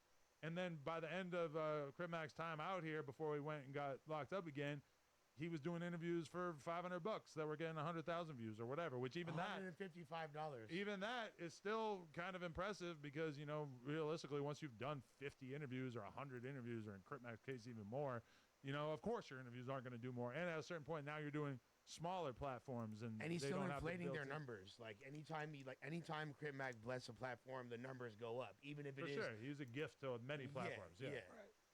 Right. Either way, I think Aaron the Plumber, this is not how you move. And you know what? This is the weird thing that I've had Aaron offer me, which is I never had anybody even suggest this, and I was all about it. Yeah, give me a fade, I'll do the interview. I probably wouldn't be in any state to do an interview after I caught a fade with Aaron the Plumber. But I asked him to do an interview. His response was, "I'll do it if you battle me on TikTok." Now, do you guys know how battling on TikTok works? Hell no. Basically, I did it years ago just by accident. Somebody invited me to a battle. I accepted it, whatever. But it's like you're both shown on the TikTok screen side by side, and then you basically have to like encourage your audience. You yell at each other, and you encourage your audience to give you gifts. Gifts on TikTok are basically equivalent to money. So it's like people donating 50 cents, $1, maybe $5, $10. Probably the whatever. gayest thing of all time. It is widely looked down upon within social media circles as being basically gay as fuck, because it's like basically you like begging your audience for money, which we all do that to a certain extent. Become a member today. I would love you if you did so. But, you know, just the idea that you could be on there for hours and just like asking for donations. No, repeating catchphrases. Like, you feel me? Like, bananas, delicious. Yeah, and then, delicious. but you don't have to do it like that. But then people are like, fools do that. You know, though. you get a donation, and then all of a sudden you have a sombrero in your head. Like it just appears in your head, and that's like what they get out of giving you that donation or whatever. And obviously, if me and Aaron the Plumber went live in this way, I think he's more on TikTok than I am. He's probably more popular than me right now. So I would assume that he would probably whoop my ass. But I think you both benefit. You both get the gifts that are sent to you or given or whatever. But I did think that was pretty funny that Aaron's instinct was to ask me to do something that doesn't cost me any money and actually, I guess, would make me money, but it would benefit him. Who knows? I don't know. That's that Northern Cali hustle. I respect Could he it. make a G or a couple G's from doing a TikTok battle with me? I'm not really sure, but he could for sure. And I mean, from my perspective, it makes even more sense because I was going to tell my team, hey, screen record that shit. We're uploading it to YouTube because probably a lot of people would like to watch that. Hold on, what's the y'all talking shit to each other? I think basically, yeah, we would be dissing each other and asking the audience to give us fools like Lalo Gombrezi and DK. They do a lot of that, yeah. It's like a popularity contest. Basically, yeah. Who's more popular? Those fools are funny. And the fans donate to their person who they like, and the other person's fans donate to the person that they like, and they see who reaches a certain point quicker. I just thought it was hilarious that was his idea for how he wanted me to help him monetize. You should have did it. I'm down. He just like, he'll say it. I'll agree 2 different times. He'll say it. I agree to it. And then he just doesn't respond to me for a couple days. He's kind of a weird guy. Because remember when Loose Cannon was supposed to be his manager? Yeah, I mean. Loose Cannon at one point met Aaron the Plumber, told him he was going to be his manager.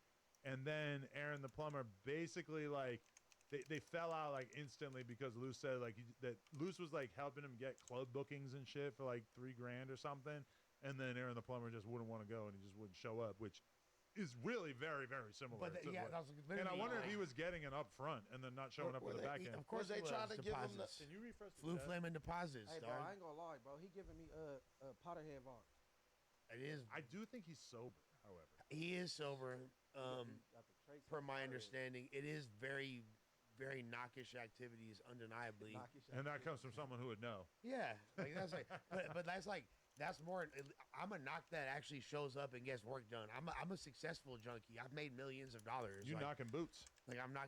But the fact of the matter is, there's no excuse when I or any other knocks engage in bad business, and he's not even a motherfucking knock, and he's doing bad business with Blast.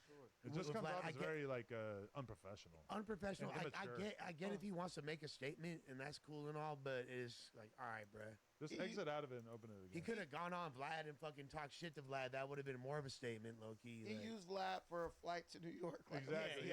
Yeah.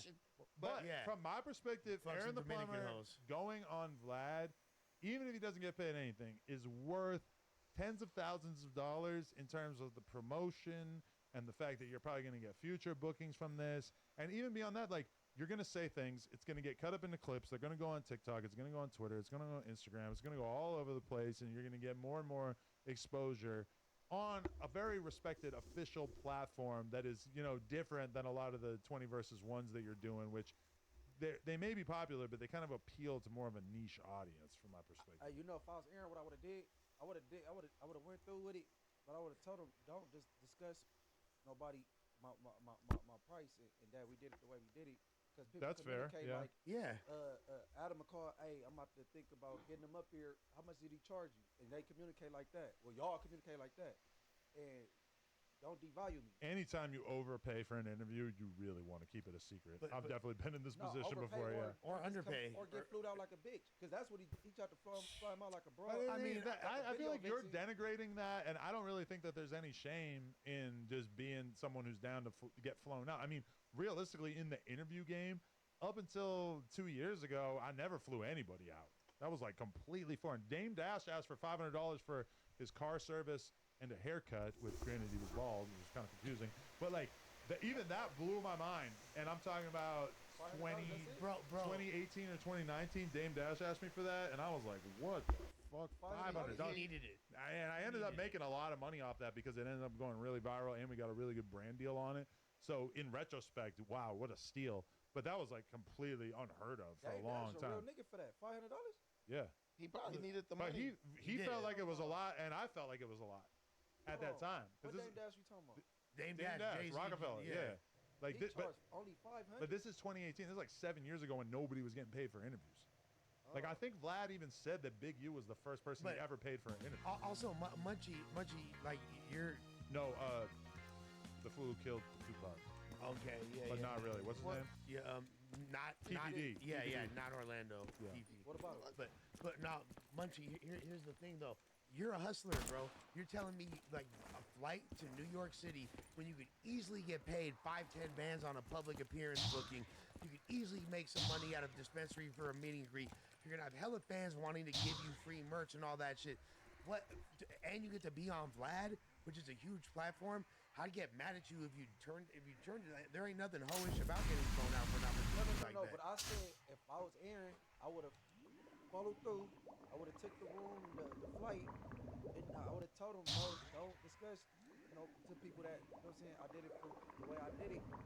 And he wouldn't, because Vlad would never like air out how much he paid somebody besides maybe to somebody like me or Act, who he sees as a peer, and he knows we would be quiet about it. Now, if I want to charge Act or Adam, well, then you did it for free with him. Why do you do it for free?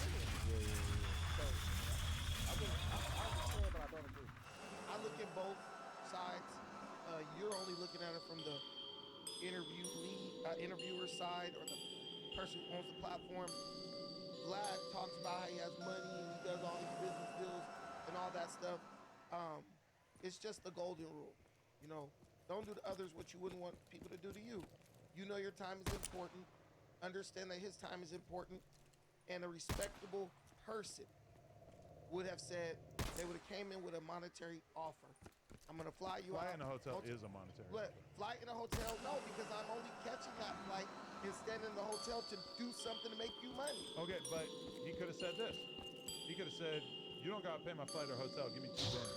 Yeah. And then Vlad would have said yes because he knows that that's basically the amount that he already agreed to pay for. Yeah, but Vlad is the person who's has the most experience in this area. And he has experience in how much this content is going to earn. And I think from his perspective, maybe the Aaron the Plumber story is not as valuable as maybe Aaron the Plumber thinks it is. And this is the thing. I've seen this play out many times. There's a person who's actually coming on the podcast in the next couple weeks.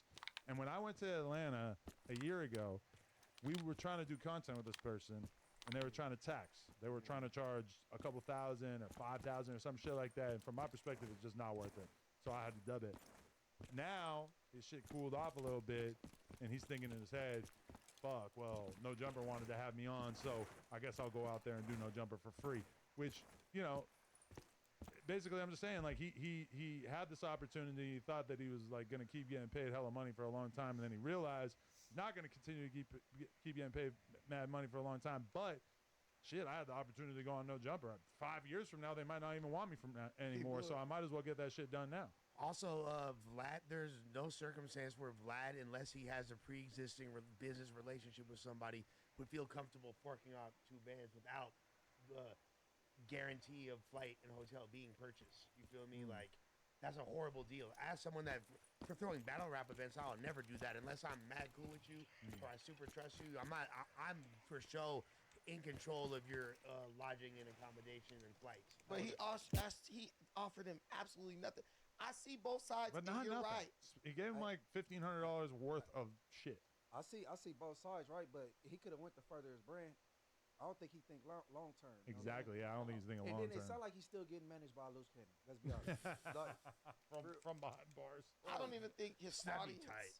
I don't even think Aaron the Plumber's audience even watches Vlad TV. I think it's young kids. But like, that's exactly the thing, is that he goes Females. on Vlad, and now he's got a new audience watching him. Tapping into a different market. Maybe an older audience, maybe an audience that likes to see mafia dudes, etc. I mean, I've seen a lot of people go on Vlad over the years where it seemed like it had like a very distinctly positive impact on their careers. And same thing with No Jumper, where I've had people on here. Look at J Main. J Main was doing all these interviews on Say Cheese and these other platforms, which granted, good platforms with significant audiences. And then he came on No Jumper and did 2.5 million views on his episode, and that was with us releasing the clips first.